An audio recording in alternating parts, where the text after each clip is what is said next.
And unmuted. Oh, I forgot to do one more thing. One of these days, I'm going to remember to launch a show properly. I don't think about it until I launch. It's so new for our channel to be monetized. I have to go into YouTube, out of Restream, click on live, go to monetization, click to monetize, hit save. So if you just joined us in the first 20 seconds, please hit refresh. Then it'll put ads on the page, and it'll be like tossing coins into the wishing well. Please hit refresh. Thank you so much. All right. Thanks for being here. Is Candace Owens crashing out? Every day we got a new Candace update. What if she's onto something? What if she's got it figured out? What if she has parts of it figured out? Shouldn't we be paying attention? And shouldn't we all hope that we would have a friend that would give a shit if we were exploded on live TV during a live stream? We're just annihilated in front of our family, our friends, the people that are showing up to hear our robust conversation and debate. We should all be so lucky as to have a friend with the pit bull mentality of Candace Owens. Is she right about everything she's saying? I don't know. Is she wrong about everything she's saying? Prove it. Prove Candace Owens is wrong. I dare you. You can't. You can't do it. So don't put it on me to prove that she's right. And I won't put it on you to prove that she's wrong. How about let her cook? Let her cook. And I'm here for it. It's the number one show for a reason. We got some Candace updates. I do like her new hairstyle. Oh, she's got like a curly thing going on. I was like, that might be the best hairstyle I've seen on you. My hair is it just does what it does. I have like Lego hair right now. It just goes. Isn't that cool where you get to see behind the green screen? I'm like the Wizard of Oz. Look, there you go. It's a green screen. Now I'm in the bar. This is the Unhappy Hour. No, it's not technically the Unhappy Hour. That's the name of my sports show. The Unhappy Hour sports show. I cannot get my device to log on. This is giving me all sorts of grief here. Let's see where I'm streaming to. Okay, am I streaming to Rumble? Can somebody tell me if Rumble... Marion, yippee, way to go. No mute button. No, I mean, there was a slight mute button. I definitely started off on mute, unfortunately. Let's check my videos. Candace Owens crashes out. Hegseth fake news attack collapses. Christmas under attack. All right, it looks like I am streaming on Rumble, which is great. Thank you and welcome. Thanks for joining the TNAM Daily Show. Oh, here, let me do the proper intro. Here, I'll pull up the comments as well. Everything's a little off-center. I was simply trying to say, hey, for Christmas, I have mugs. If you want one, shoot me $40 and I'll mail it. Shipping included. And then I was like, oh, shit, I forgot to monetize. Oh, I can't get this up. Anyway, tis what it is. And today, everybody's doing the recap. Spotify's doing it. YouTube is doing it. They want you to see your 2025 recap. Hopefully, that's going to say, I listen to a lot of the new American media. Marion says, oh, I had to listen to an ad before you got on, so I missed the slight mute button. Yes, it was very slight. As soon as I started talking, I looked down and went, oh, there it is. And I unclicked it. So it was just a moment. Hello, everybody in chat. Marion, Kenneth, Lake, Leon, etc. Drooped Dog, and pinkies up in advance for our friend Lauren, who shall be here. Nimbus heard that I was speaking. Right, Nimbus? Let's bring him up. Fun fact. I used to work with a marketing company, and I got paid to call Total Request live. And I would have to walk out of my college classes and I would call Total Request Live. And whoever was paying the market development company that I worked with, they paid me to make the calls and send the emails. And I had to vote for whoever they were paying. So don't tell me an election can't be rigged. I was a part of it for MTV. If it's good enough for Viacom, is it Viacom or Comcast? Who knows who owns them today? Are you purring? You are. Hi, buddy. He heard me talking and he wanted to be a part of the show. Say hi to Nimbus, everybody. Nimbus Loves Christmas is the name of the Christmas book that I've been meaning to write for too long.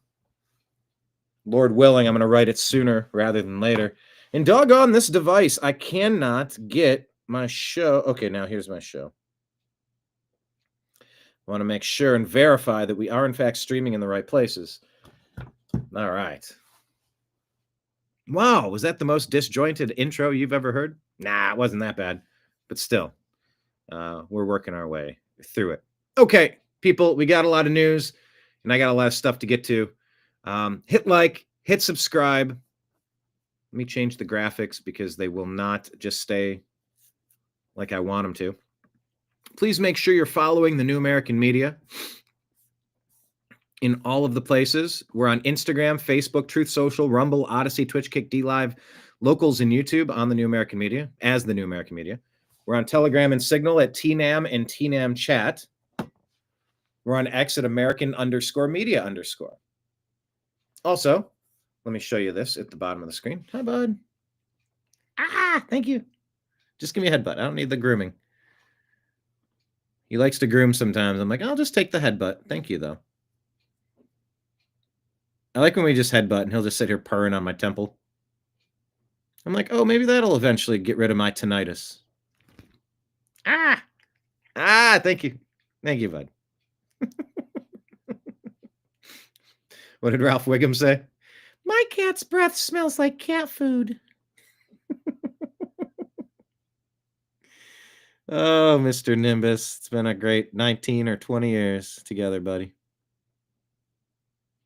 How many people do you have in your life that's been around for 19 or 20 years?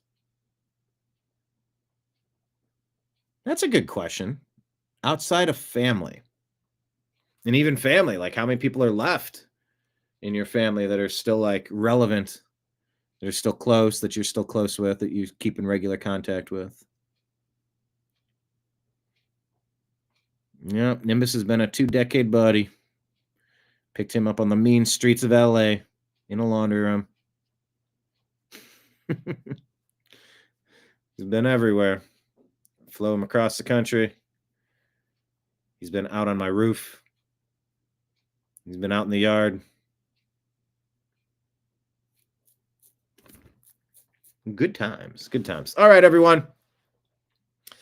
Let's get it going. Broadcasting to you live from the Orion spiral arm of the Milky Way galaxy, the solar system, planet Earth, North America, the United States of America, no longer California, Los Angeles, to be pseudo-specific. My name is Brian Engelman. Today is, excuse me, I went through my name really fast. My name is Brian Engelman.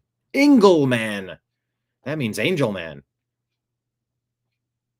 And this is Wednesday, December the 3rd, 2025. And you can join us here because we're having a good see, I'm all out of rhythm. All out of rhythm. Because I normally point and snap. Because you are watching the TNAM Daily Show. TNAM stands for what? The New American Media. Because the old American media failed. At the bottom of the screen, please consider Rumble, Rants, Super Chats, and signing up for a monthly subscription on Patreon, YouTube, or Rumble. Thank you to everybody who has. Thank you to everyone who will. By the way, if you could sign up for our free Patreon account, obviously it'd be cooler if you sign up for like the $5 or $10 a month. Even cooler if you did the $100 or $1,000 a month. Don't get me wrong. But at least sign up for our free Patreon. Yeah, I have several different platforms that I'm trying to expand. I think X is going to be my next one. My next focus. I don't know. Facebook's trying to get me back. Like, oh, you're monetized now. I'm like, you deleted me. You deleted me multiple times with no cause. I don't trust you. Oh, would you like to monetize with Facebook? Monetize with Facebook? You deleted my company page with no reason given.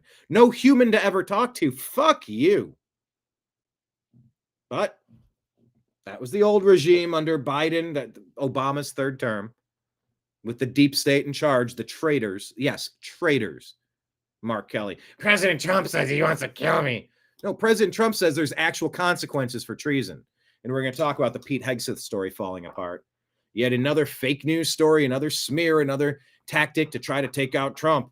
Super coordinated, super astroturfed. Yeah, we saw it from the moment it came out. Shocking.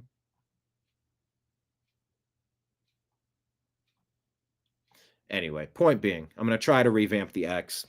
I don't know. Maybe I'll do something with Instagram and Facebook, but But then again, look, I did with YouTube. YouTube was equally shitty to me and to the new American media, but I still went for it. I still gave it a shot. And we've been monetized for 3 months. I think this will be our third month now. September, October, November in the books, moving into December. So thank you, everybody, for being part of the TNAM family. I do mean it. So we're going to talk about Candace Owens. We're going to talk about Pete Hegseth. We're going to talk about President Trump. We're going to talk about Christmas being under attack. Oh, yeah. Remember when people used to laugh at that? Remember when you weren't allowed to say Merry Christmas? You know, it's not like there was an official edict that it was illegal to say it. But you all got the memo. You all felt the anti-Christian bias everywhere you looked. And then when people would bring it up, they'd be mocked mercilessly. War on Christmas. Get a load of this schlub. Huh? Get a load of this putz. No, that's exactly what it's been for a long time. So Merry Christmas and happy whatever it is you're into, as long as it's peaceful. If it ain't peaceful, y'all piss off with it. But if it's peaceful, happy, merry, whatever to you. But Merry Christmas, everyone. I was asking, who do you have in your life that's been there for 20 years? Kenneth says, my girlfriend who lives with me. Oh, that's sweet. 20 years, not married. There's a lot of that going around. Girlfriend, not married. 2 decades. Congratulations. Also, you don't need to answer, but out of curiosity, if it's a girlfriend of 20 plus years, have you thought about, popping the pregunta? Pop the pregunta. That means question in Spanish. Marion says, my best friend from 2nd grade about 54 years ago. That's awesome. Yeah, my best friend growing up, and I've had different phases with different best friends, obviously. People you're in close proximity with, people you're in shared groups, commonalities. But one of my best friends, I made the determination that it wasn't healthy for me to be in that arrangement. So I moved on. No ill will,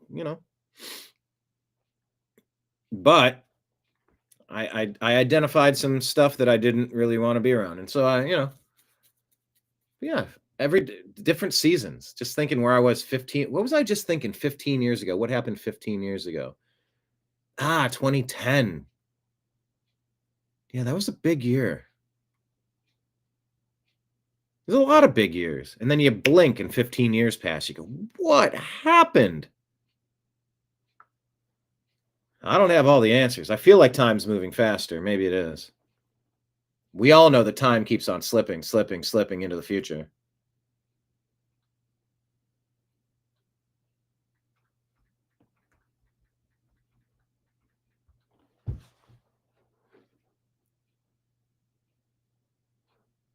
So yeah, Secret Engelman. What's Secret Engelman? Secret Engelman? Angel Man? Anyway, people, buckle up. We have a show to get to. I think Nimbus wants second breakfast. I'm going to give it to him. So let's launch the TNAM Daily Show and be a bunch of little trash pandas rifling through the rubbish, separating fake news from fact. Today's program starts right now.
guide to the truth. thenewamericanmedia.com.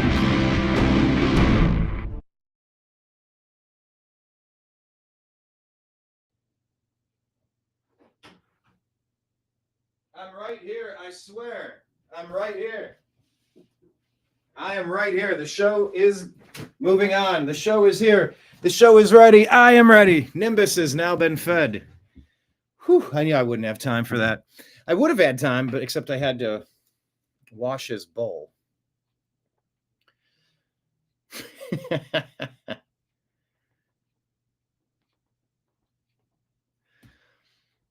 Thank you for being here. What an interesting morning. All right. Let's get into the news, shall we? If there's anything you want me to cover, you let me know. By the way, I don't think I gave this enough dap. I don't think I gave this enough attention. Because I cover the world of sports. Can I full screen this? I don't think I can.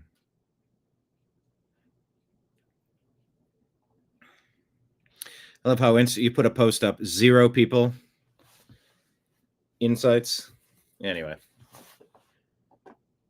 This was Brutus the Buckeye. There's a tradition when the game is played. The whole week of the game. Here, let's full screen that. Or at least try to full screen it. Sure, we'll do it that way. On campus, every M is taken out.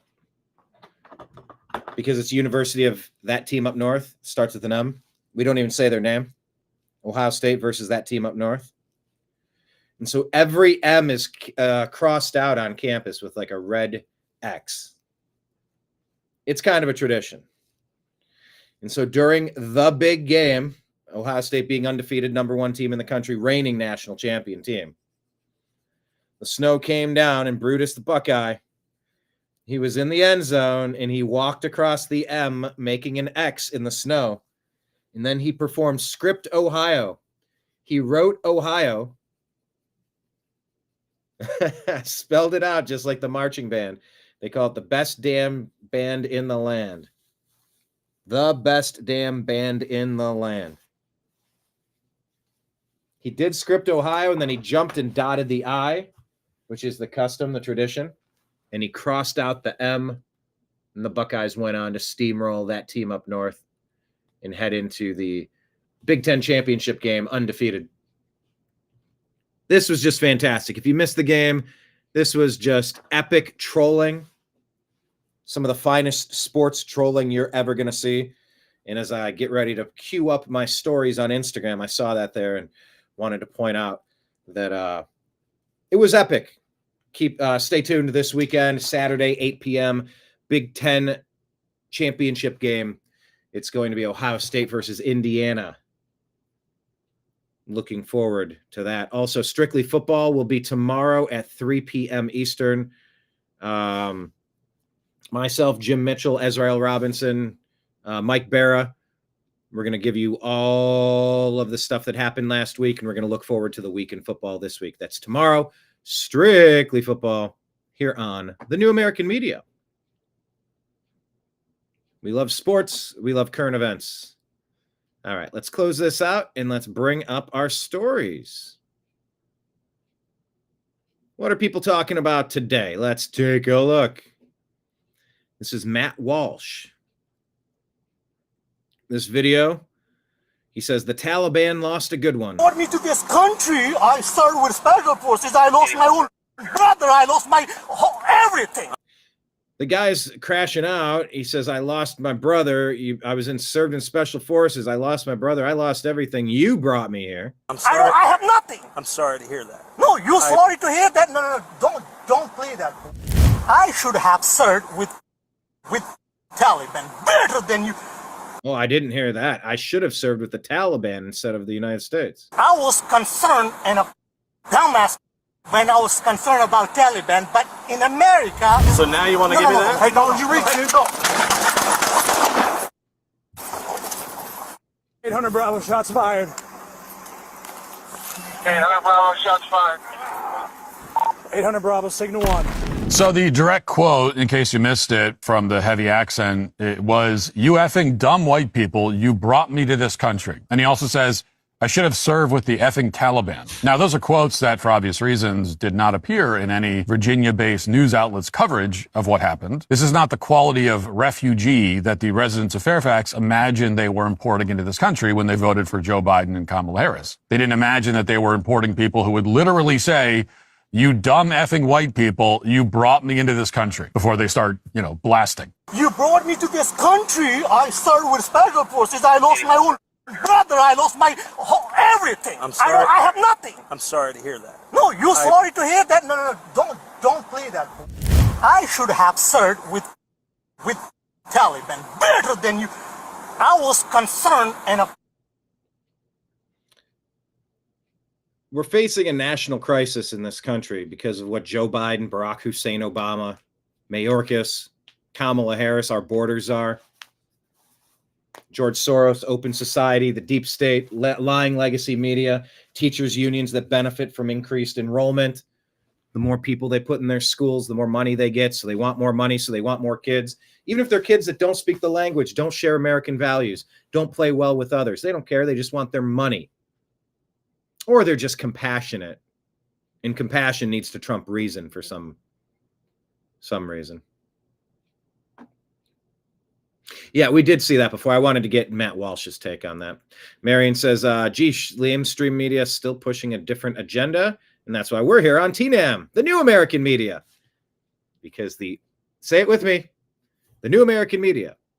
Because the old American media failed. And I say it all the time. They didn't fail. They did exactly what they were intended to do. Pump you full of propaganda. Well, piss off. We're done. We ain't doing it anymore. Hey, Mr. Taliban banana.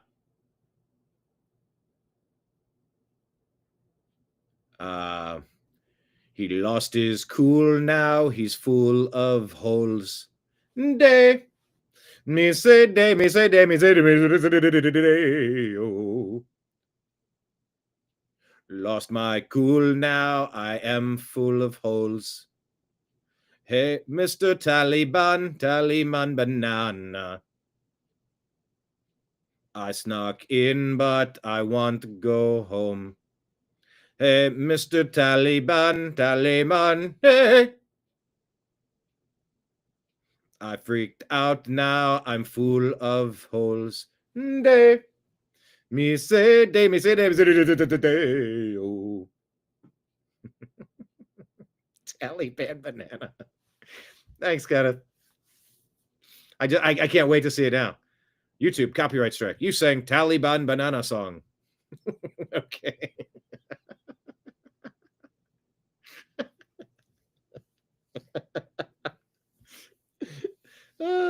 No, but it was a parody song. It was covered under fair use. Okay, so what was the funnier part of the song? I lost my cool now, I'm full of holes. Or was it just the simple Taliban banana? That was perfect. That was perfect. I thought my quick one was pretty good too. Pat myself on the back. Yeah, I know. I have a hunch that song will be stuck in my head too. Marion says TNAM A+, old media -F, F-. Taliban banana. So yeah, President Trump has now banned third world immigration. Look, best and the brightest, strict guidelines to bring in the best and the brightest. I don't know. I mean, you could hear in this guy's, like, his world is falling apart. He suffered greatly. He regrets all of this stuff. I do feel a bit of sympathy. Also, don't shoot at our fucking cops. I mean, whose fault is it you're driving around without insurance? You're driving around without registration. Like, what are you doing, dude? Like, that's on you. He didn't ask for that during his traffic stop. And in fact, you shot him in the arm. So, anyway. All right. Let's continue on with the news. Hey, Mr. Taliban went bananas. Hey, Mr. Taliban, he went bananas. He did. Okay, who's this? Cowboy Jeff Smith. Not familiar with him, but you know what? He took out Charlie Kirk. I'm going to stop and check out a lot more of these Christian things than I used to. You shook me up. You woke me up. So if you were trying to silence a big voice, you dipshit, you created 10,000. And there's a million of us just like me, who cuss like me, who just don't give a fuck like me, who walk like me, walk, talk, and act like me, and just might be the next best thing, but not quite me. Because I'm brain shady. Yes, I'm the real shady. All you other slim shadies are just imitating. So won't the real... Anyway, let's see what this cowboy has to say. Because there is a war on Christianity, Christians, Christmas, all of it. You feel it.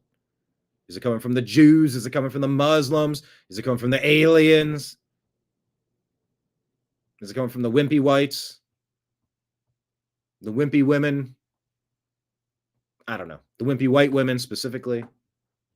Yeah, most of my hate, not hate, it's just disappointment. So much of it goes to the white people, just the wimpy whites that allowed Democrats to go bonkers. Democrats went bananas. Push their shit, and they ruined our home.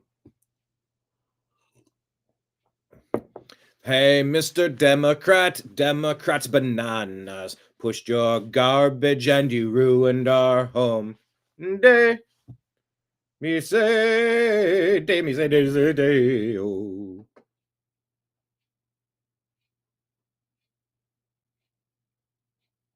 Kenneth, it's how me brain works. It's how me brain works, isn't it, Governor? All right, let's see what this cowboy has to say. Christian men, everything we love is under attack right now. Burgers, barbecues, football. We need to wake up and see what's happening. Our children, our wives, our community, our country is under attack. Okay, it is. But you know what else is under attack? The fact that there's music in the background. I don't want to get a copyright claim for that. So I got to put some strategic pauses in here. And this attack is a spiritual warfare. Everything that's going wrong is because Satan is working his plan. I mean, I think Satan officially runs the Democrat Party. Wasn't he named the chair of the Democrat Party? You saw that story, right? Was that from The Onion or not The Onion? I'm pretty sure Satan is the official head of the Democrat Party now. Give me a fact check, Jamie. Pull up. Does Satan? You know what? I'm super curious. I want to ask Grok, because Grok is a smart-ass AI. Let's see what Grok says. Grok, we were recently having a conversation about who runs the Democrat Party. It was said that Satan clearly runs that party. Is that true? No, Satan does not literally run the party. I like it. That claim is rhetorical hyperbole, not factual statement. It's a common trope in some strongly partisan or religious conservative circles to demonize political opponents by accusing them of being influenced by or aligned with literal evil, Satan. You'll see the mirror image on the far left where people say the same thing about Republicans or Trump.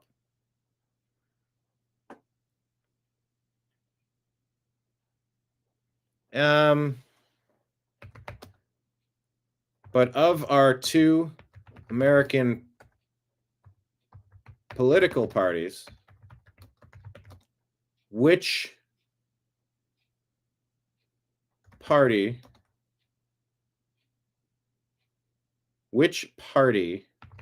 would Satan prefer?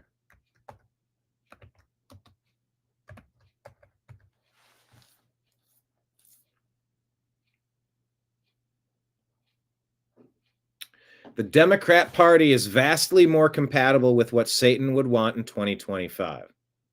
Abortion. Democrats are the party of abortion.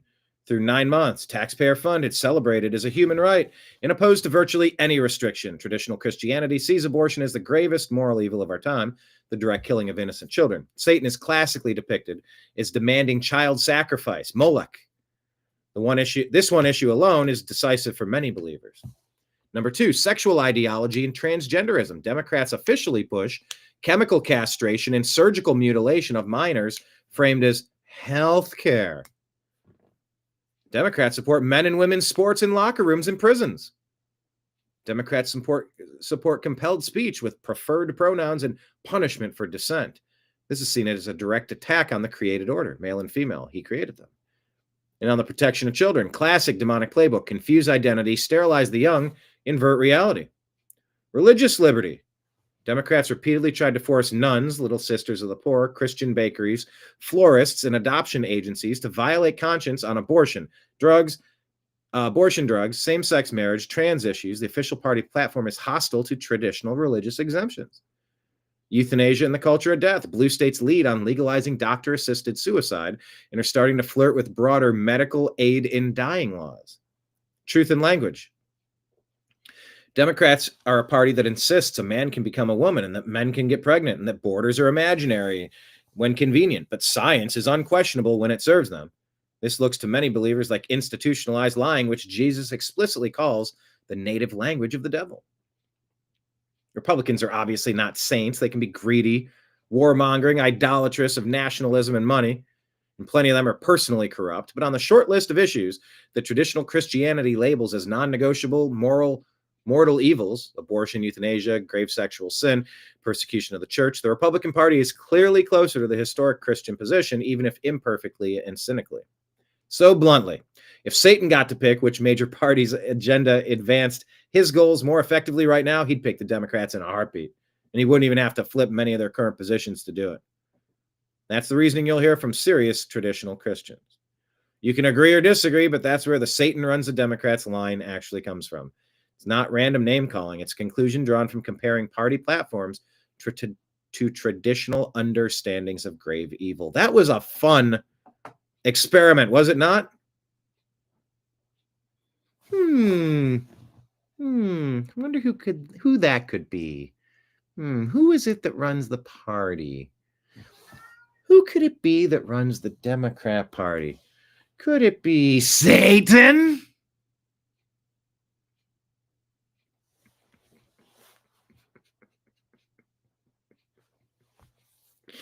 That's the church lady, Dana Carvey. Hi, Nimbus. Nimbus meowing at me.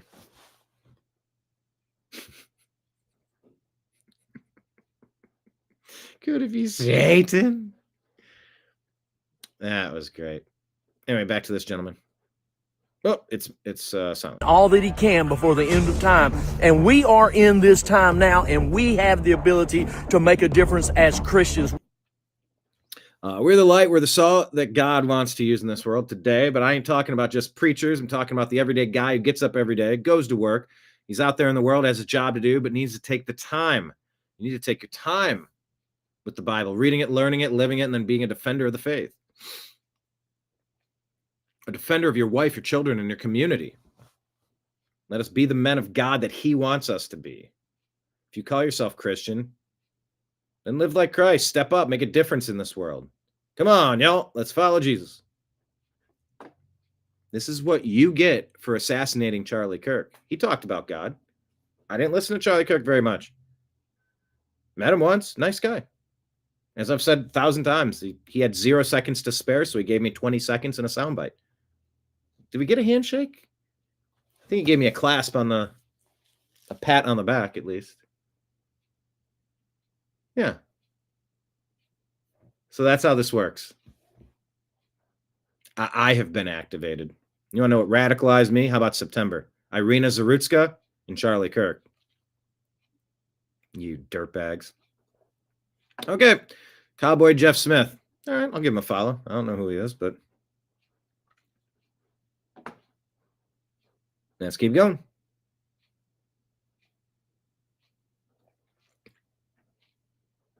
Let's compare the Trump Christmas to the Biden Christmas.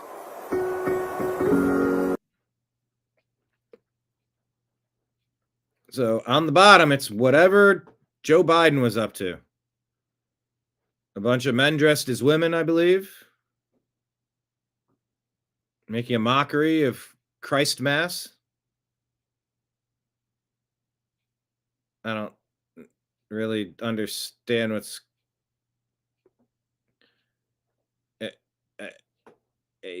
I don't...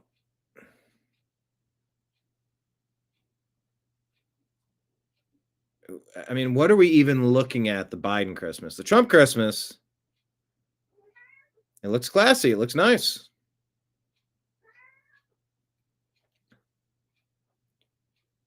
I don't really... So that's a woman dressed as a man nutcracker. That's a lady dressed as a man wearing a reindeer thing. Oh, boy.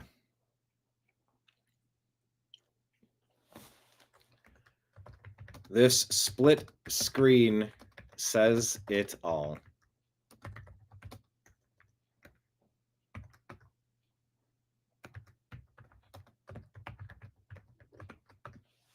But yeah, Merry Christmas, everybody. Merry Christmas early.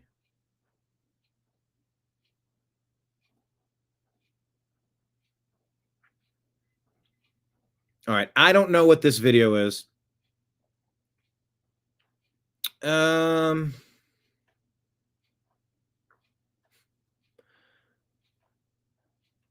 Not seeing context, and I can't ask Grok, but the claim here is that here's a radical Muslim attempting to set a Christian bookstore on fire, but God intervenes. Now, I don't know if this is what this video is. Every video you watch, you got to assume it's been lifted from something else, and it has nothing to do with what it's claimed to be. But the video is interesting regardless, so let's watch it together. There's a whole bunch of liquid and flammable liquid all over the place. Goes back into the car. He's got all that liquid. He's throwing it, but he's being very sloppy about it. It's getting on the car. It looks like it's getting on him. And he tried to spark something and throw it, and he lit the whole damn car on fire. How beautiful is that? Whoever this is and whatever they're doing, ha. He goes back in to get more. I mean, he's just spilling it everywhere, on his shoes, on his pants, on his shirt, on his arms. But he thought he'd be slick, lighting a match.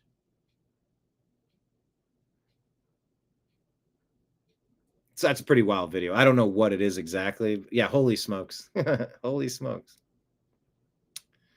Okay, what's going on in Nigeria? There is no Christian genocide happening in Nigeria, and these claims exist to further U.S. interests in the region. Oh, is that a fact? Okay, I guess people are blatantly spewing heinous and ridiculous lies about people being slaughtered in order to get clicks and views now. Because That feels about right. what do you mean there's no genocide? This isn't brand new information, and it definitely isn't up for debate. More than 50,000 Christians have been slaughtered by Islamist militants in the last 14 years alone. That's lunacy. And it's time the backbone stands up. It's time that you kind of face this head on, face this square. There's an evil out there. No hiding from it. Face it. Villages have been burned to the ground, churches have been completely destroyed, and families have been executed for simply refusing to deny Jesus. Yeah. Yeah, exactly. Someone wearing a head covering saying that. Yeah, I'm not buying anything you're selling. I'm good. In fact, one way they've been murdered Christians is by beheading them. And it makes sense, because it lines up perfectly with Quran 47:4, where it Their book tells you to do all sorts of that violence. says, quote, "So when you meet those who disbelieve, strike their necks until you have inflicted slaughter." A warlord with a 6-year-old.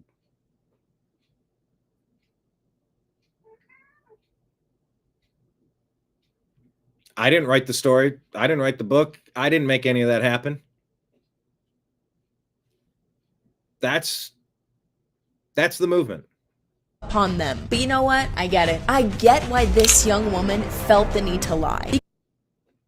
She felt the need to lie. Let me guess, because Takia. Because Sharia permits deception. I love that they say permits deception. Wouldn't it be encourages? Nobody ever really says encourages. But I think just by putting it out there, that would be an encouragement in my book. In order to advance Islam. So of course you're going to blatantly lie to our face. That's Takia. You lie. You push, you invade, you overthrow. You dominate, you conquer. Nimbus, what are you doing? Buddy. Hey, Nimbus. Anyway, he's over there. He's just at my feet now. He's over there. And claim that Christians aren't being slaughtered because that would make your false religion, Islam, look pretty bad. Yeah. Well, There is 9/11 made it look pretty bad too. To use the Biden administration's campaign on the issue of Tren de Aragua. I have a very clear position on that. I tell President Donald Trump, with respect, request the reports from the last 4 years from the FBI and the DEA, from the offices in Colombia, so that you see President Trump, those who financed, those who moved. By the way, this is Venezuelan President Nicolas Maduro. I touched on this yesterday. Those who directed to the famous Tren de Aragua, those who took him to Colombia, those who took him to the United States, and ask for the truthful reports so that you know that here in Venezuela, we defeated, dismembered, and finished off. With that violent criminal group that sought to be used from Colombia, with deep ties to the former Biden administration to bring terrorism to Venezuela. If anything can be said about the terrorism of the Tren de Aragua, the defunct Tren de Aragua, it's that they wanted to attack the country's cities with terrorism. And we avoid it. Look, with intelligence, with action, President Trump, ask for those reports so that you can see. I tell you with sincerity and with respect, so that you may see the truth about the famous Tren de Aragua. Our migrants are not criminals. They are not bad people. They were people who emigrated as a result of the sanctions. They are good people, hardworking people. And in Venezuela, they are welcomed as a productive force with a loving embrace. Welcome. Well, welcome in Venezuela with loving. So are they, is this about repatriation, remigration? What do you, not sure what term you want to use to get illegal aliens back to where they came from. But it sounded like he's welcoming these people back, bring them back, not the bad guys. He's trying to pawn that off on Biden. Return to the homeland. Family reunion, everyone. Family reunion. To use. Yeah, that is a plot twist. Once again, Trump has proven 100% correct when he claimed who exactly Venezuela was sending to us. High treason for Biden. So I'm saying this video was posted 9 months ago.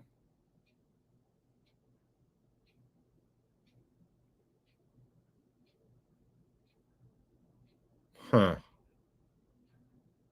But President Trump just sent this out? All right. Waiting to see how this all shakes out.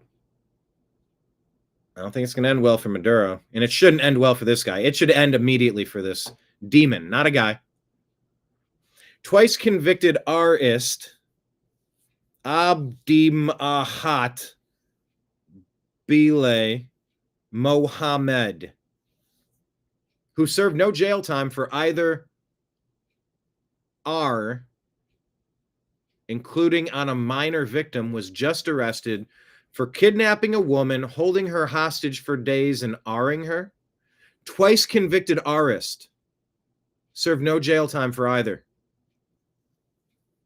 including on a minor victim just arrested for kidnapping a woman, holding her hostage for 4 days and R-ing her. WTF is going on in Minnesota. We don't have to live like this. Liberals like to call him Minnesota Man. Joe Biden says, I did that. Where's the Me Too crowd? Here's the obligatory wood chipper. Here's the obligatory gallows. Yeah, there seems to be a public... If you are a woman, that should be the death penalty. Do you agree? Do you disagree? Let me ask you. In the comments, if you are a woman or a child or a man, if you are anyone, there's probably some form of domestic this and that, and there have been a lot of accusations made against a lot of innocent men, regret accusations. Like, well, I guess in hindsight, I do regret going out with that guy and doing the things I did. So if I can claim this, then maybe I can feel better about it. Maybe I won't get in trouble for it. Maybe I can have an abortion. Whereas otherwise, if I couldn't claim that it was non-consensual, then I'd have to keep it. Take those aside when they're obvious unknown attackers that are them. Agree or disagree that it should be capital punishment? Type it in the comments. Grape, G-R-A-P-E, you have to spell it that way, should carry a death penalty in our legal system. Nationwide, it should be a civil rights issue. True or false? Agree or disagree?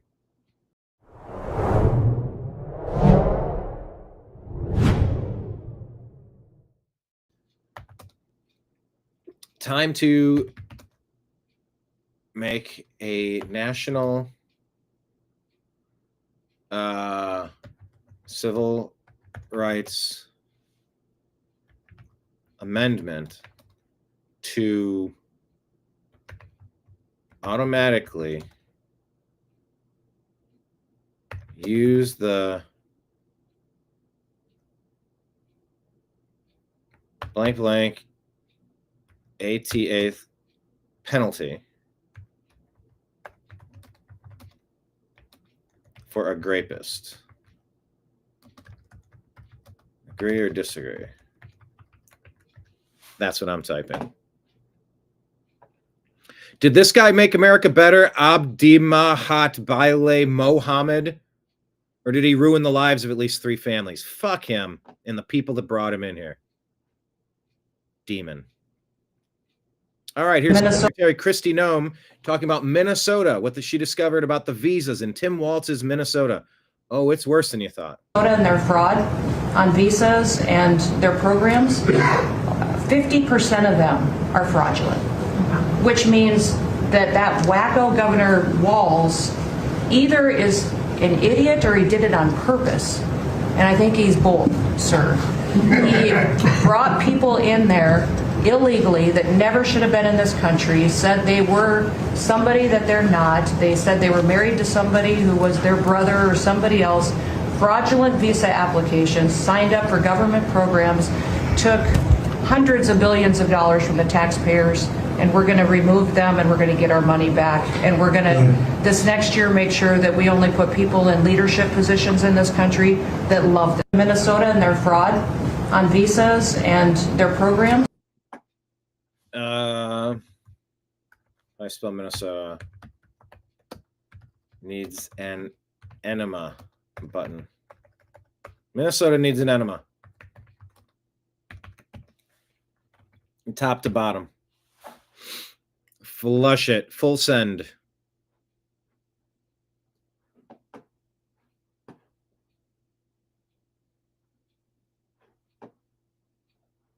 And you seem to agree in the comments. Thank you for that. Here's Rogan talking with Elon. Those detransitioners are some of the saddest stories, man. The detransitioner stories will break your heart. Because that never happened. they've become sterile. They'll never have children, and and they lose their tits because they go to a doctor that thinks you should have your mammary glands chopped off when you're 15. It's fucking. We're in the weirdest of times with all this stuff, because it's like what gets accepted and not accepted, and what again, like we were talking about the zeitgeist, when a thought gets out there, and then it's very difficult to move away from that. And it's like, oh, you're affirming your true self, like really with synthetic hormones that didn't exist in your body before. That's your true self. Yeah. Are you fucking sure? It sounds like this might be a social contagion that is like sweeping through the land. And one of the things that's really interesting is the drop off of kids identifying as trans. It coincides directly with Elon buying Twitter. Oh wow! Yeah, like immediately when because you used to not be able to talk about it. You used to literally, if you dead name someone from Twitter, meaning like if you changed your name to Dominique and I called you Derek, I could get banned from Twitter for life, forever. That's crazy. Just by using your old name. Like if I called Bruce Caitlyn Jenner Bruce, I would get banned from Twitter for life. Damn. Because it's nuts. Yeah.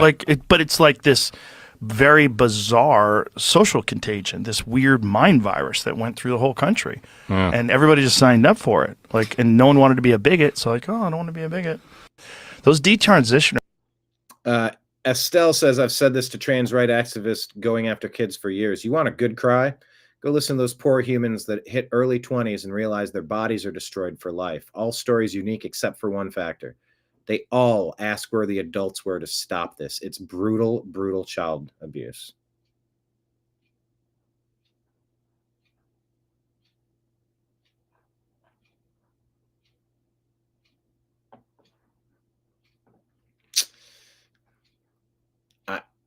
I agree with Joe. I mean, it makes me so sad. This one makes me angry. This is Right-Winged Angel releasing this. Police reveal body cam footage of DeCarlos Brown Jr., the demon, months before he stabbed Irina Zarutska to D, explaining how he was exposed to an unknown substance that is controlling him. This man should have never been allowed to walk the streets. So it's one of two things. Either he's batshit crazy, or he literally is in some sort of MK Ultra mind control program. Either way, get him off the streets for life, forever. No parole, ever. He's fucking nuts, or he's compromised and crazy.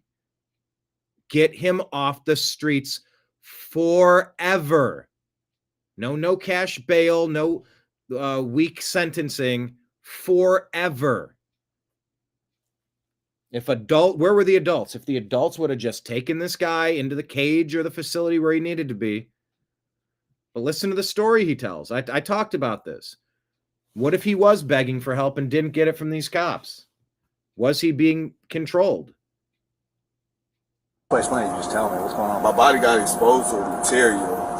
I need you guys to investigate due to the fact that medic ain't got no test or scan to investigate what my body got exposed to. He's saying, I got exposed to substances and I need some help. I need you to investigate. And I've been doing this for like 3 years now. What'd your body get exposed to? What'd your body get exposed to? You guys have to investigate the name of the material to fix my emergency.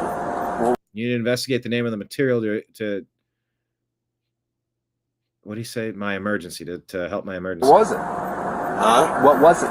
That's what I'm trying to get to. I don't want to get exposed to the material. What if it's on the paper? No, it explains a little bit about the material to fix my emergency. Well, what is it? Fix my emergency. What is your understanding of it? It was authorized for a human body. It had to be, I'm pretty sure it wasn't created in somebody's tongue. And I'm pretty sure it's authorized to help the human. And one of the special things about this material, you communicate to the human. Like, clearly. The best way to explain it, you just tell me. He's saying you can communicate to the human clearly. So it's like remote, not remote viewing, but it's, what do they call it? Like from distances, you can talk to them. You can put sound inside of their skull. We know these things exist. What's going on? My body got exposed. Like, even better than a phone. Promise you. Who gave you this? Better than a phone. It's like someone's talking to you. So he's either crazy or he has been screwed with. Somebody committed a crime and exposed me with it without my permission or authorization at all. Okay. So right then and there, that crime was committed. What crime? Let's see. I mean, it's rambling. When they did it to me, they gave me something that I think he said it happened in prison. I didn't even know or was aware of. Or he just Who's that? marbles. Okay, so you guys have that in y'all information already. Last Sergeant, she had looked it up and was like, okay, you did your part. So there's already an investigation on the books then?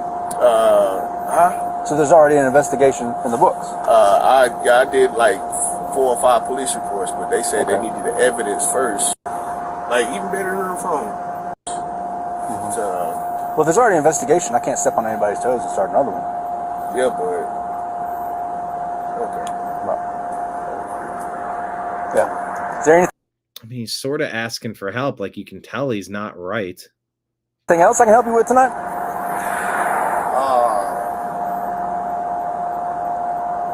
No, you say... What'd you say again?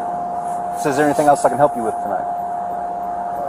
Nah, but somebody's playing with my body, and I'm trying to figure out how to fix the problem. Well, Somebody's playing with my body, and I'm trying to figure out how to fix the problem.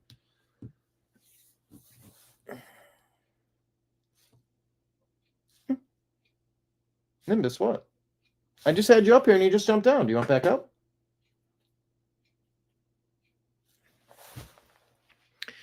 This guy's asking for help. Invite him into the cop car. He didn't do it. I don't know what he did at this point. He's asking for help. Put him in the psych ward. Bring him in. I think the story is that he was in jail and then he started saying people are messing, like things are happening. Of course they experiment on people, whoever they are. No, I mean, would you believe him? No, I don't believe him. But the fact is he believes him, which means he shouldn't be walking the streets with random voices in his head. And he's asking for help. Are you hearing what I'm hearing? I hear that he's asking for help.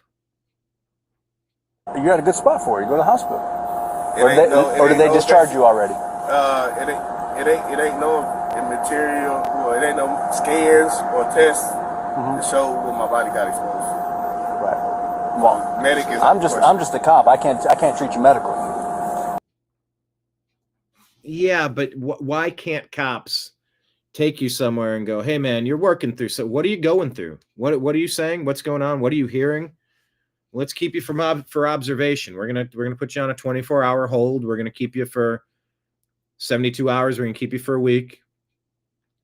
You know, you're safe here. Like, let's talk this out. Can we improve this, or do we need to just kind of keep an eye on you and keep you safe? Oh yeah, Marion, I'd probably think he's on some sort of drug myself. Well, I mean, he's saying he was exposed to some sort of chemical, some sort of substance, drugs, injections, gas, food. Who knows? Or he's just nuts. Either way, get him off the fucking streets. And it sounds like he's kind of asking for help. I don't need medic. I don't need medic. Keep saying medic. I don't need medic. Well, you're at a hospital. That's why you saying your body's need to be treated. Okay, my body got exposed to something, but they don't have the test or scan to show what my body got exposed to. What do you want me to do about that? A criminal fact was taking place. And you saying what you want me to do about it, and I've been trying to. I can't. You told me you've already told police about that, right? So they've already. They said they wanted the evidence, but they can't give me the evidence. So who's? I mean, we got to change our policing. Like, you got to say, all right, buddy, I hear what you're saying. Human level, something's going on, and you're trying to figure it out. The people you talked to in the past haven't been able to figure it out. Let's take you to the place, and let's try to figure it out. Not a medic, not the hospital, but let's take you to the other hospital, to the other place for the crazy people. But how about actually treat them humanely and talk to them and try to figure out if MK Ultra is a thing, brainwashing is a thing, all sorts of, what was it, Operation Midnight Climax? They'd give you LSD and, I mean, all sorts of things going on. This makes me mad because this guy should have said, all right, well, let's take you to the facility and let's try to let's build the case. Let's put it all on paper. Let's build the file. Let's see what we know, when things started. What can we try? Can we change a diet? Can we try a detox program? Can we monitor you for a few days and we'll see, are you still feeling this? Is anything changing for the better? On next now. There's nobody on next. You've So made somebody got this formal material report. they can just play with my body because of what again? You can't. You tell me. Because the police said what? You tell me. I don't know what they What's told your you. name? My name's That's Sergeant what I'm Hawkins. saying. Yeah, he should have read the goddamn paper. What's your name? Sergeant Hawkins. Sergeant Like Hawkins. the bird. Yes, sir. How good does this look when he say the police can't do a goddamn thing about it? That's what Don't make me sympathetic to the butcher who ruined Irina Zarutska. But he's like, what good are you guys? He's asking for help. Read the room. Read the situation. I mean, it's almost like the cops being a little comical. Well, what do you want me to do about it? Well, what do I wasn't there. What do you want me to do? Like, I get it. You deal with crazy people enough. You put up a wall. You have to.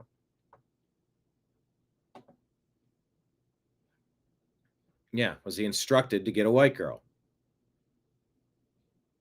It was almost like he was answering on that. I got her. I got the white girl. I got her. I got that white girl. Like he's answering. I need you to go. I need you to execute a white girl. Okay, I got her. I got the white girl. The technology's out there to put thoughts, to put voices into people's skulls. If you ever experience something like that, consider that you're under attack, not just demonic, but medical, psychological attack. It's real stuff.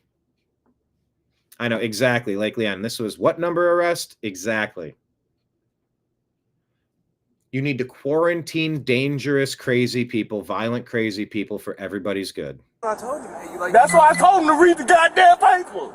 Man, you explained on the paper. Now let's go over this again without you reading the goddamn paper. To show what my body got exposed to. Well, what do you want me? You're gonna shout at me. I'm gonna walk away. I will walk away. As a favor. Thank you. I'm coming here as a favor. Thank you. Well, walk. Bye. All right, anything I can do to help That's you? it, Sarge. All right.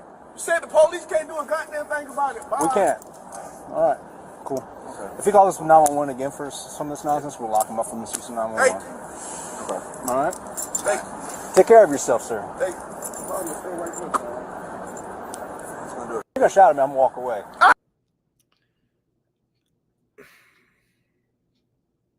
It's a failure in policing, and it should be an opportunity to re-examine when you commit people.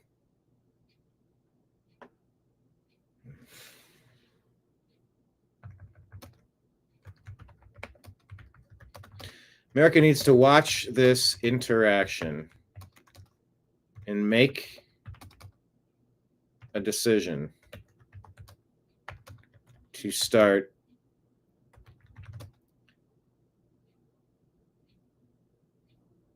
taking these incidents seriously and committing the people to try and help them and to keep them from hurting any of the rest of us. Enough is enough. We need to commit the crazy people and help people when they need it. This guy was kind of asking for help, and he got a whole lot of nothing in return. Sad. It's all sad. I never watched that full interaction before. That's like hitting me. It's like, ugh. All right, what's this? Okay, so major allegations surfacing against Turning Point USA is Tyler Boyer working with Arizona Senator Jake Hoffman to embezzle funds from Turning Point USA. Listen to a moment of this. Whoop, where'd it go?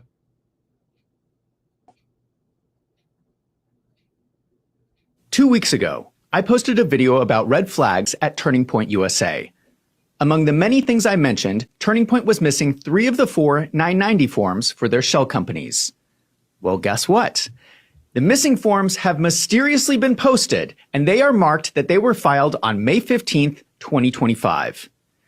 So they are claiming that they filed 4 forms, the IRS posted one, held on to the other 3, and for some reason posted them 6 months later when people started talking about it online. Isn't that convenient? But we're not going to dwell on it, because the more important thing is that now we have the missing financials. And you're not going to believe this. It gets even worse. In the 990 forms, you can go to page 8, and each organization must list out their highest paid independent contractors.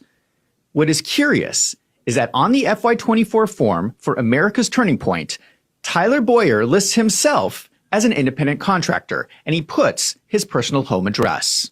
Now, I'm not doxing anyone here because it is public information on the IRS form. And I have to tell people, please do not go to Tyler Boyer's house. That is not appropriate. But I will say, if you go look up his residence on Google Maps, you will see that he lives in a massive mansion. Now, I'm not going to show his home out of respect, but you can go see it for yourself. It is mind-blowing. Where is Tyler Boyer getting all this money?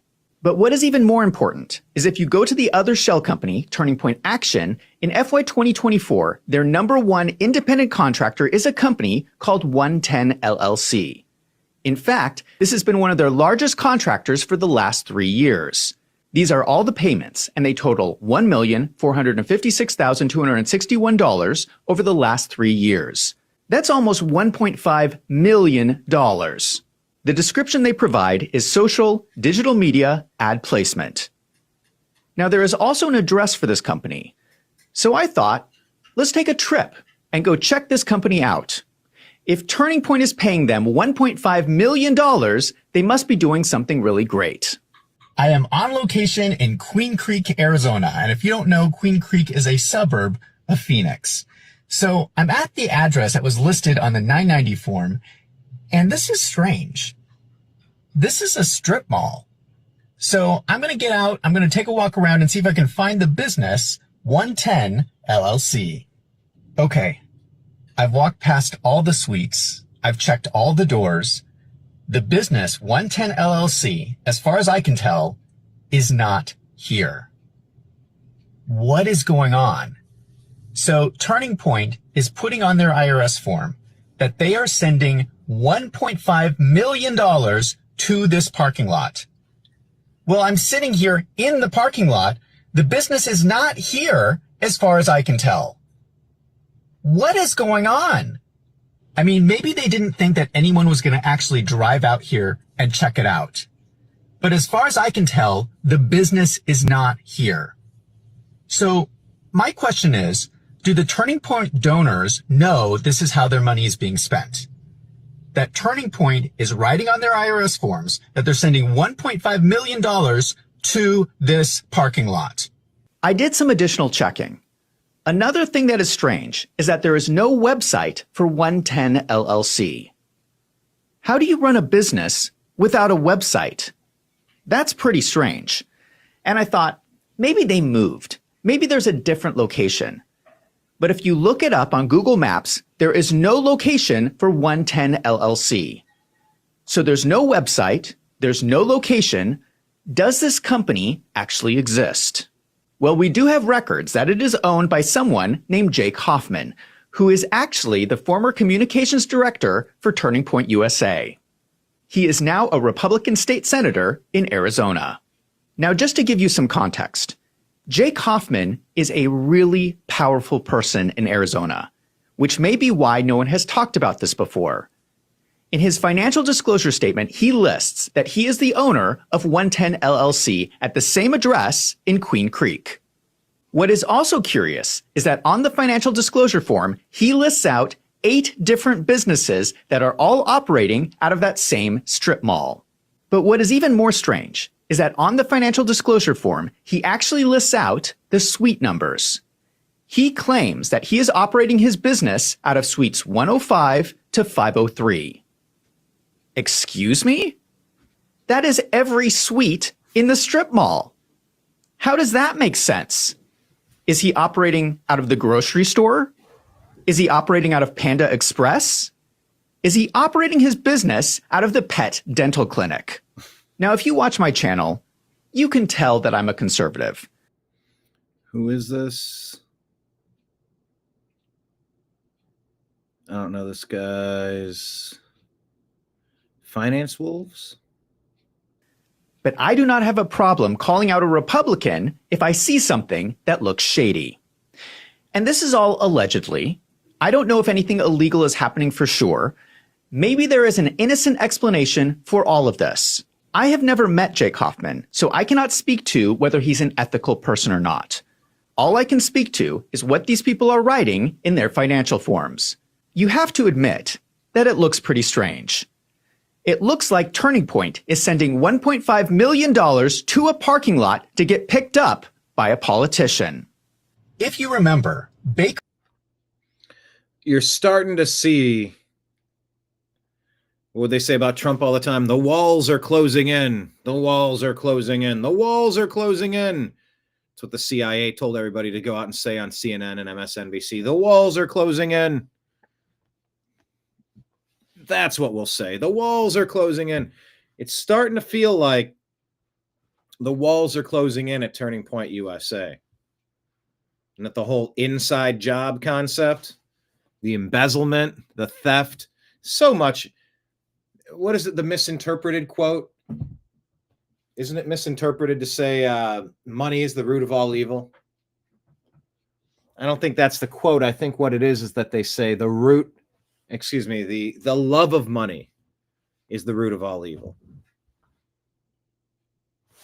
You know, if there's no line you won't cross to make a buck, your soul's already gone, sold to the highest bidder. Marion says that does sound very fishy on Turning Point. Kenneth asks, has Turning Point turned? Yeah. Like Leon talks about that Irina Zarutska killer and says, yeah, he was on the wrong track of life to begin with. No helping him. And that if that's the case, you quarantine him so he can't hurt anyone else. Exactly. Marion says the cops have had their hands tied so much. Exactly. They blame Reagan for closing down the mental institutions, but it was the ACLU that was like, no, you can't keep a person from being homeless. You can't just take a crazy person to a mental asylum. No, we need free range crazies. And look at where we've devolved to since. It's not for anyone's benefit. It doesn't benefit the crazy people to be out. It certainly doesn't. In a world that makes no sense because their brain doesn't make sense, that's not good for them. That's not safe for them. There should be safe, respectable places where you can go and you can be taken care of. But yeah, the hands have been tied so much. But it certainly seems like Turning Point, like they're getting to the bottom of something. You just wonder, is Kash Patel, the FBI, like, are they going to actually address this, or they're just going to try to brush it off? Baker Tilly is the accounting firm that did the annual financial audit. So they're the ones that signed off on Turning Point. They gave it a clean audit. They said there's no problems at Turning Point. Well, Baker Tilly, did you look at the largest contract? They're supposed to do an audit procedure to make sure that it's an actual company. Well, I'm sitting here in the parking lot. I'm looking around and I don't see a company called 110 LLC. So Baker Tilly, I want to know the specific audit procedure that you did to ensure that this was a legitimate company and not an illegal payment to a politician. 2 weeks ago, I posted a video about red flags at Turning Point USA. All right. Among the many things I mentioned,